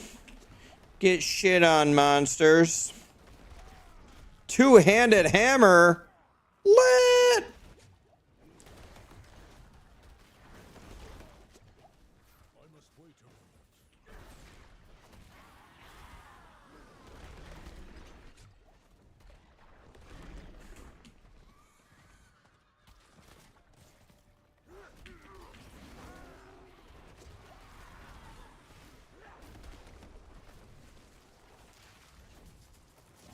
Let me help you. Boom! Nothing like a level 11 druid to come in and save the day. You missed a shrine, buddy. He didn't even get his shrine. Wow. Oh well. Tried to help him.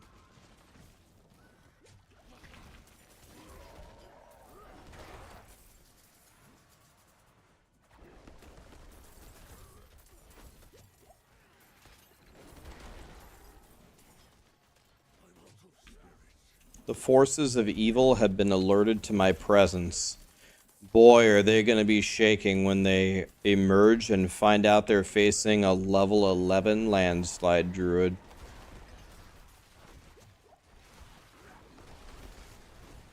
Vincent, is your blizzard healing the monsters?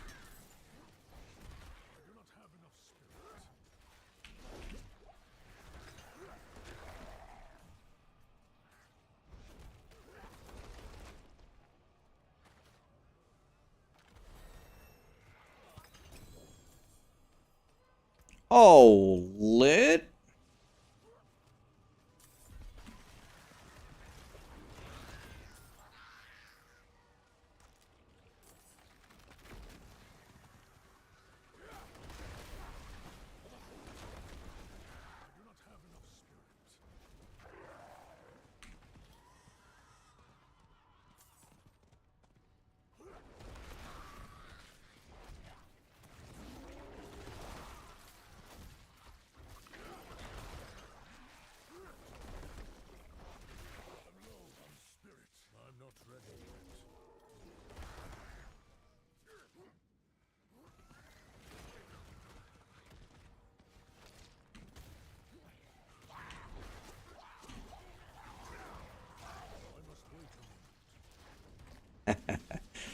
God, Weird Al is good. 12 already? Slow down, Satan. Didn't think I'd be getting a world record today, boys, but look at me go.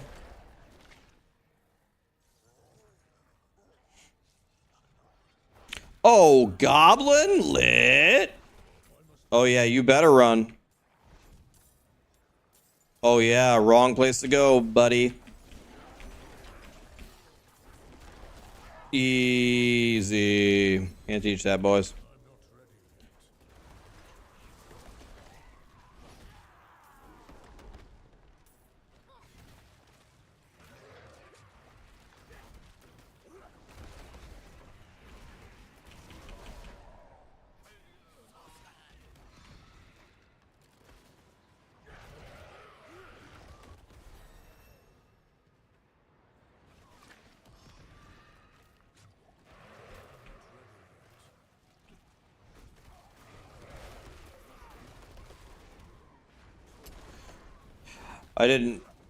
I started playing a landslide druid, honestly, to help my fellow druids in the community, but I think if Blizzard is watching this, I think they're about to get a colossal nerf from how strong I am.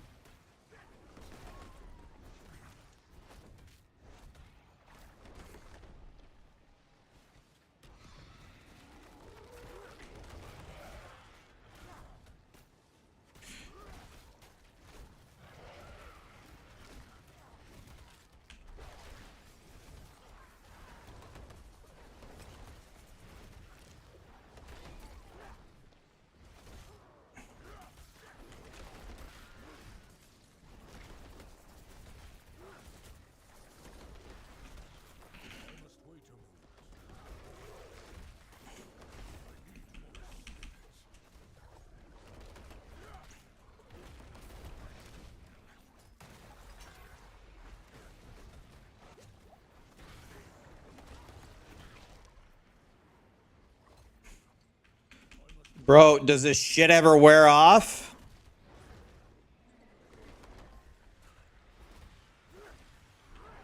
Oh yeah, this should be a good fight. God, my damage is impressive. Do I have anything else? Take that. Take this.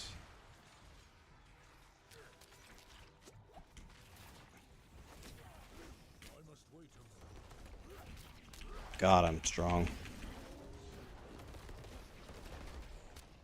Can we get like some wolves and some ravens going here?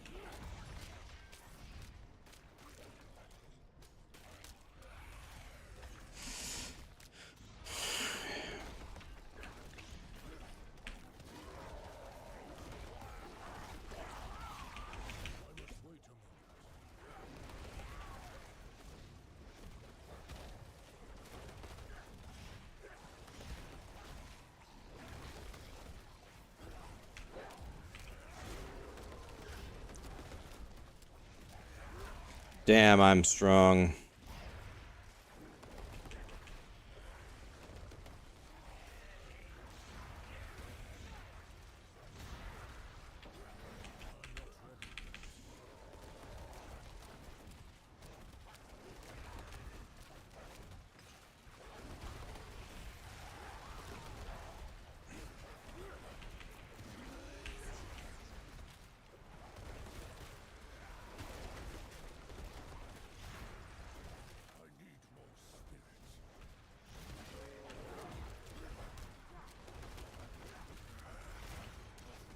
Boy, this is super worth it.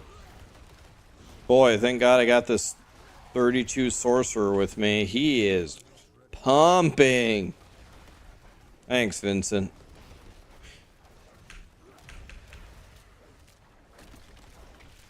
Thank God I got Vincent here. This guy is a god.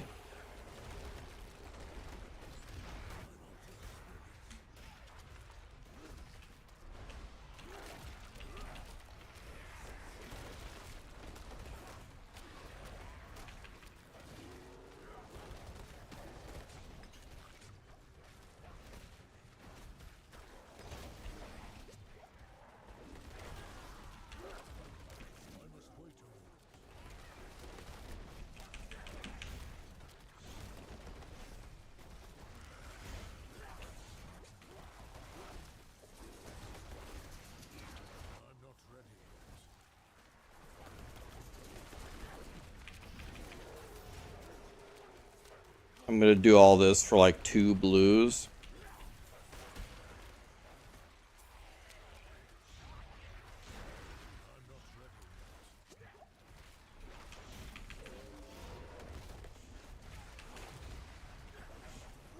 Maybe if I'm lucky, Blizzard will even throw a yellow in there. You never know. All right, let's see our reward. He's dead, boys. 2 blues? Oh, 2. Didn't I literally say I'm going to do all of this for 2 blues? Oh.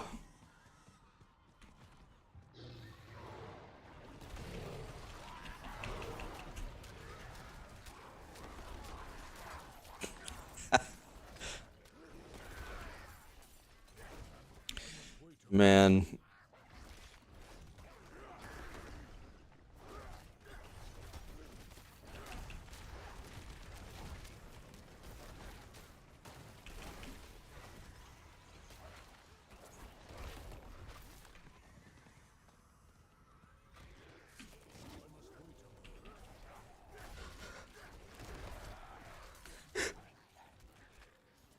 Man, I don't know what everybody's complaining about. Landslide Druid is lit.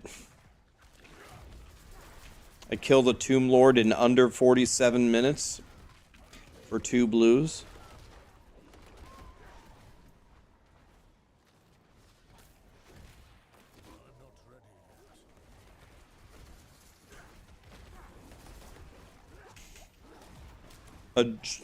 A druid is actually a turtle shape-shifted as a human. We need a big nerf.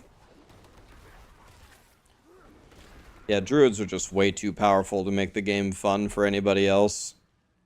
I see druids everywhere I go. They're just everywhere, man.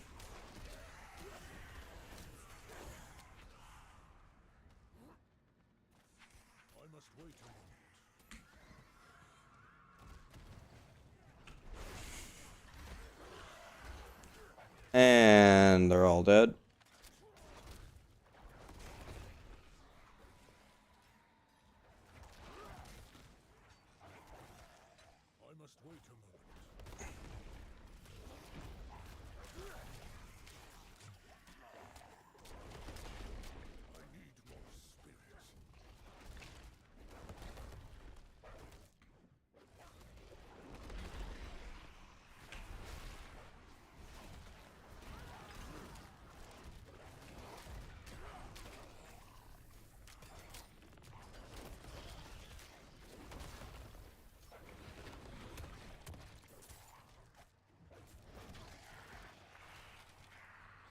Wave 2 already. Druids are huge.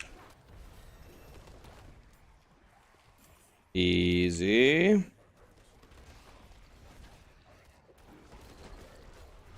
Now we got to go get our class mechanic.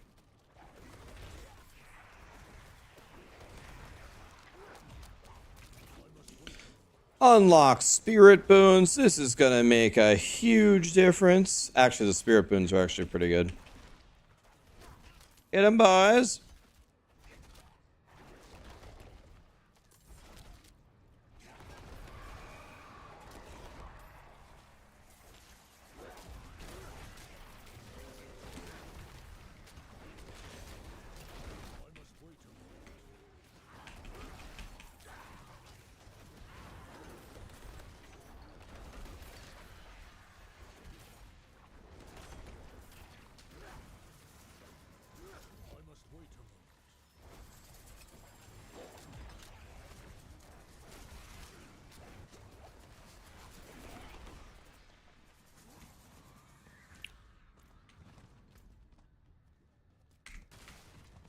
Okay, let's go down here. I got 199. Let's open 2 chests before we leave. See what kind of godly stuff we can get.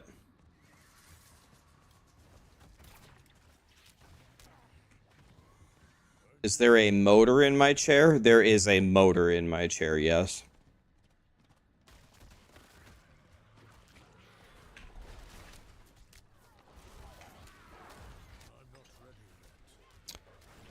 Stop acting like Landslide is a bad build. It has the highest pit clear in Season 4, and its damage and AoE got both a 100% increase in the PTR, which makes it the strongest build. Right now, you should have played Shred. That one is actually bad. Well, first of all, you don't need to get upset about me playing a low-level character and making jokes. Is it pretty obvious that I'm playing a level 15 Druid with nothing and making jokes? And if Shred is indeed garbage, then we will play that.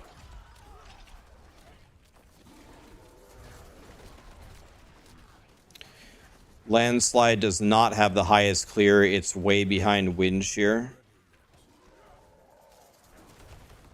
Boiler's here. It's the Maxroll Druid, man.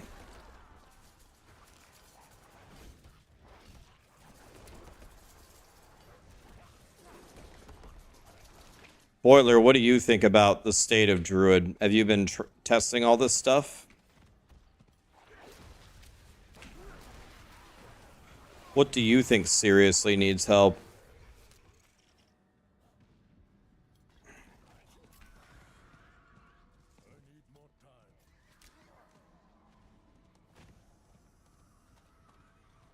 I just want some fucking uniques.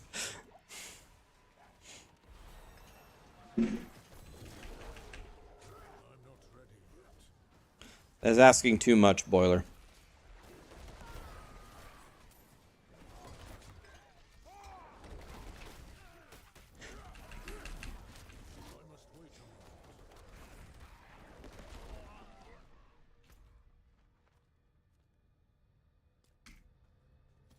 Okay, I need to open one more.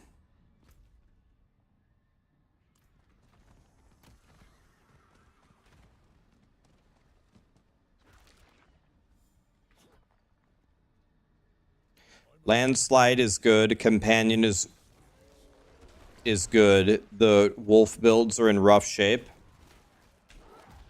So by wolf builds, do you mean shred? What are the other wolf builds? What about like werewolf tornado?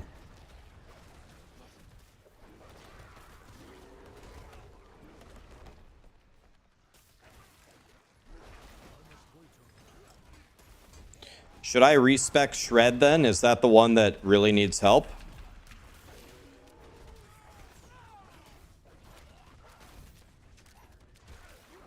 Tornado, lightning storm, and shred all suck. Okay, I played tornado and lightning storm a lot. I have not played much shred. Maybe I respec shred. Landslide needs help too. Well, that's not what Boiler just said. Shred is fucking abysmal. Have fun. All right. Let's see how bad this is.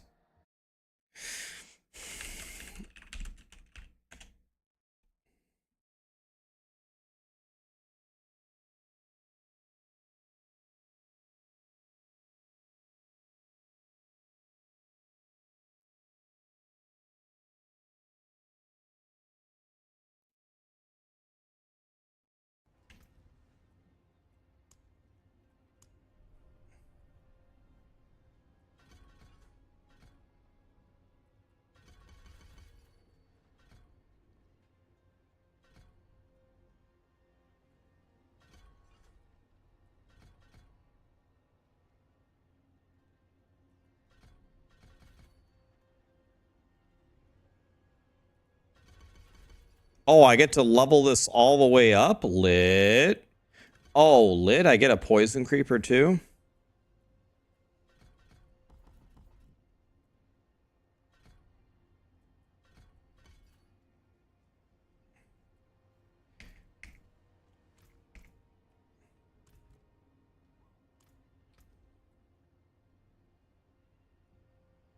Wait. What? Wait, what? What happened? Did I just... What happened? Did I not... Did I hit reset it or something?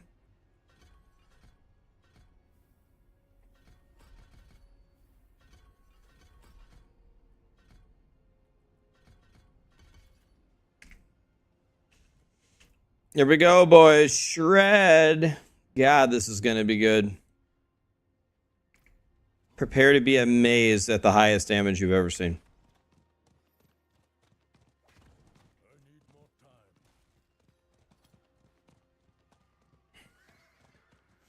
Shred was double dipping. Blizzard removed the double dipping and then nerfed the shred aspect. The funny thing is, on top of that, I didn't hear of anybody playing shred or doing anything amazing with it.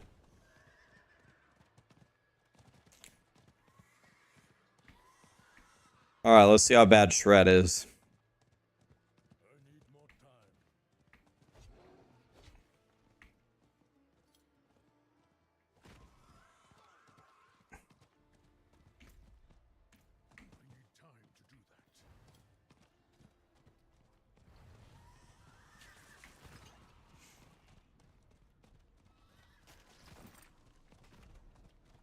No. The truth is you guys are just all playing shred wrong. You're gonna about to see some top tier shred gameplay that's gonna completely change your mind on this. Here we go, watch this. Look at that. Wow. Boom, boom, boom. Tree down. Only took me 5 seconds.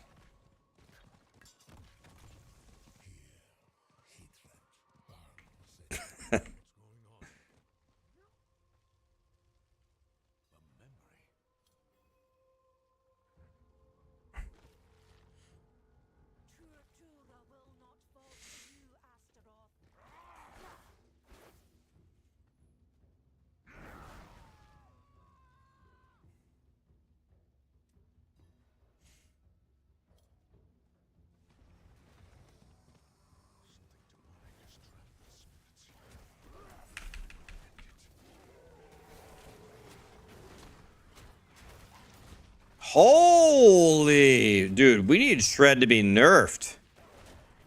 Wow. 289. Holy shit.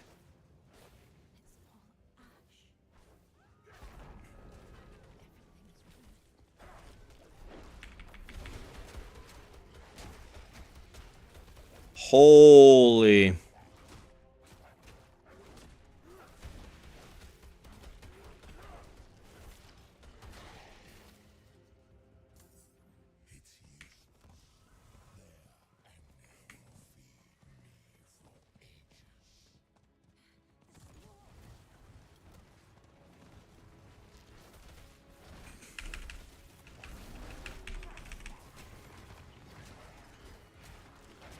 Holy cow. Wow. Shred is incredible. Oh, 883?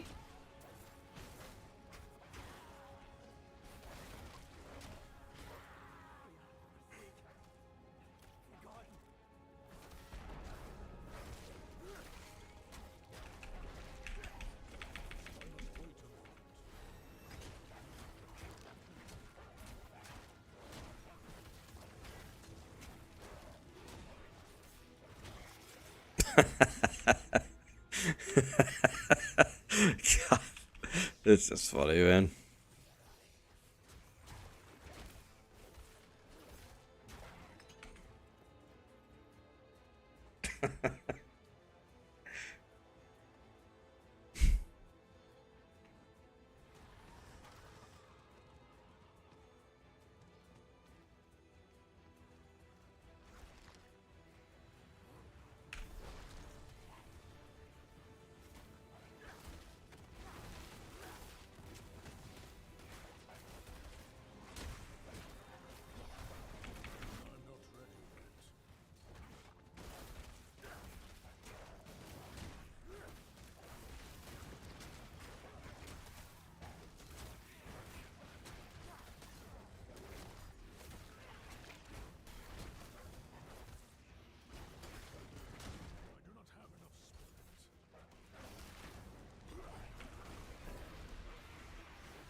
How does the leveling feel compared to landslide?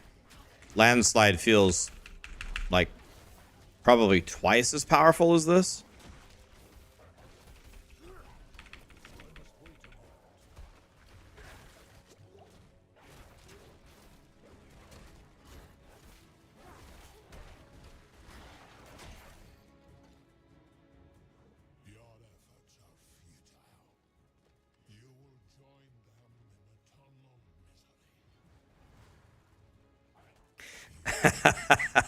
at, at this rate, you're gonna be 100 by the time season 5 launches. Oh, I got a pulverized power for my shred druid. That's nice.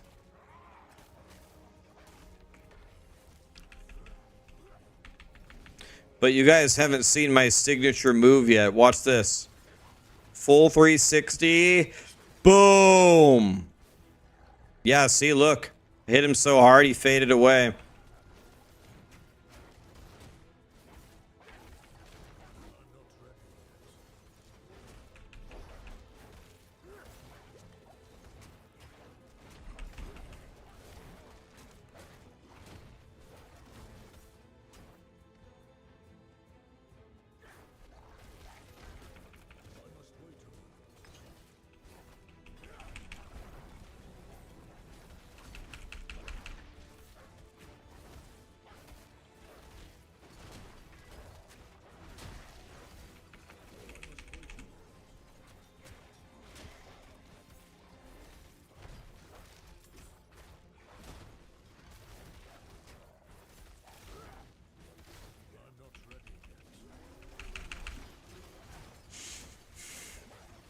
God, my guy is good. I don't know what Boiler was talking about. Shred is awesome.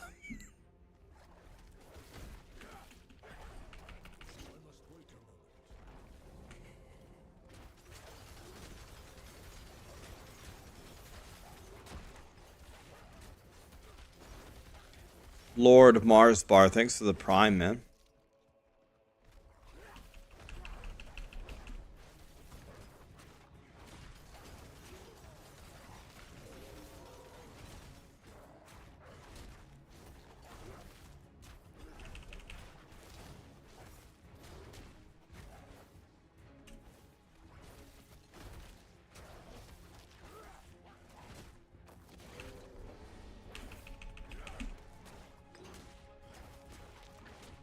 Huge punish on the stagger. Oh, 1,000 overpower? Lit.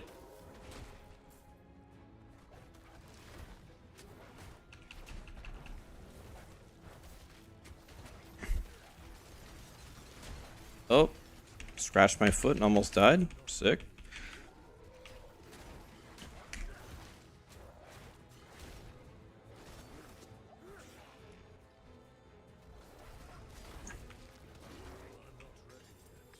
Oh, it's a win, boys.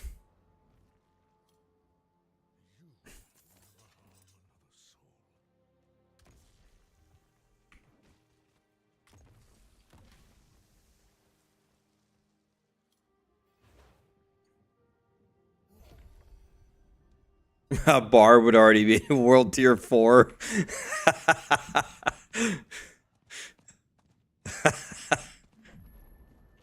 Boiler, have you ever played the other classes? Have you ever played a barb? You ever fired one up and tried it?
Got him, boys. Oh, two-handed axe. Lit. Give me that.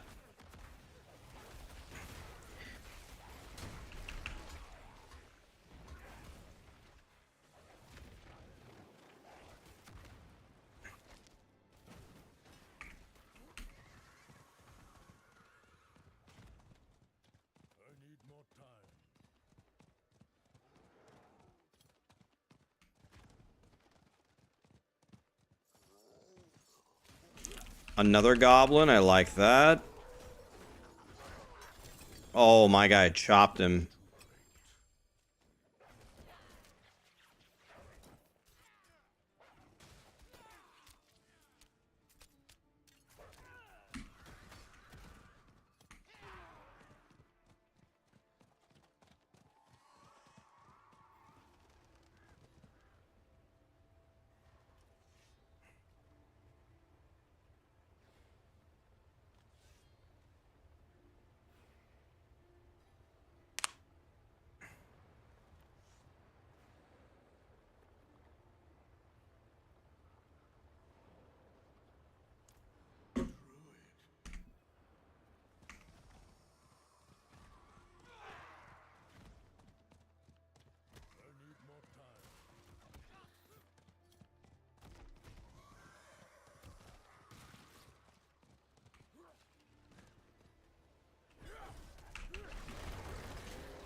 Thanks for getting Druid nerfed.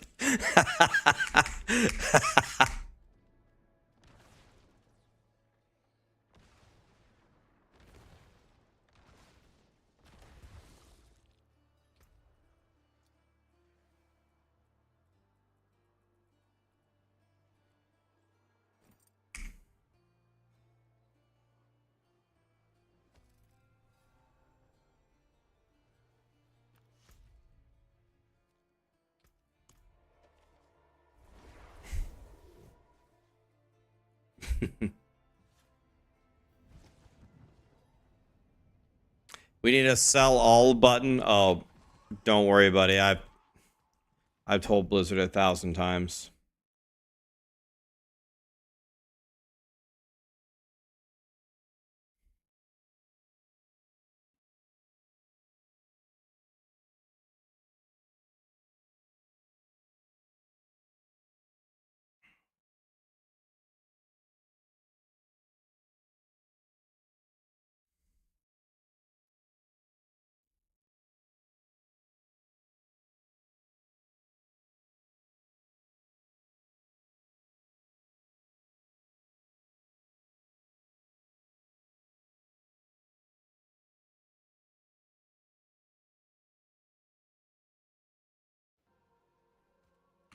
Okay.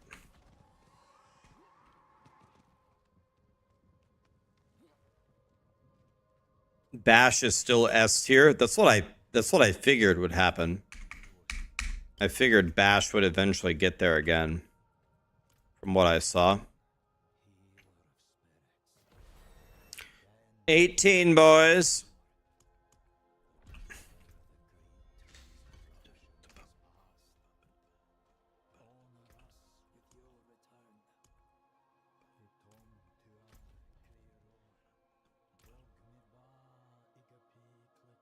Poison Creeper also casts Landslide. Wow. Oh, I got a perfect, or no, I got a minimum elements power. Thought it was perfect for a second.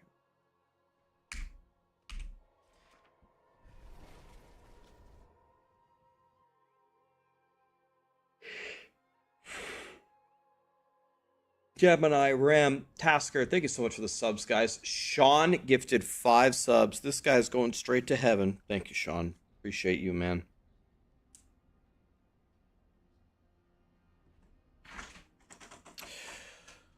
All right, guys. I think I'm going to hang it up for today. Tomorrow, we're going to finish. We're going to get this Druid all the way to 100. It'll be a 24-hour stream. We'll play a Shred. And we'll leave some feedback for Shred there. That was fun.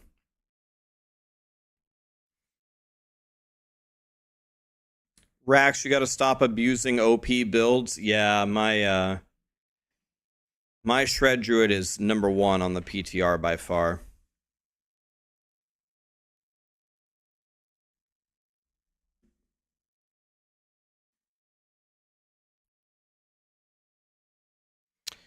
Why don't we raid North War? We never get to raid North War. Let's see what North War is doing. Have a super awesome night, guys. I'll make a video tonight about Chain Lightning Sorcerer and what we figured out. We'll send the feedback to Blizzard and maybe something will happen. You never know. If they buff Chain Lightning, you owe me. All of you owe me Chipotle. God, maybe I'm going to go to Chipotle for dinner. Have a great night, guys. Thanks for being here. Appreciate you.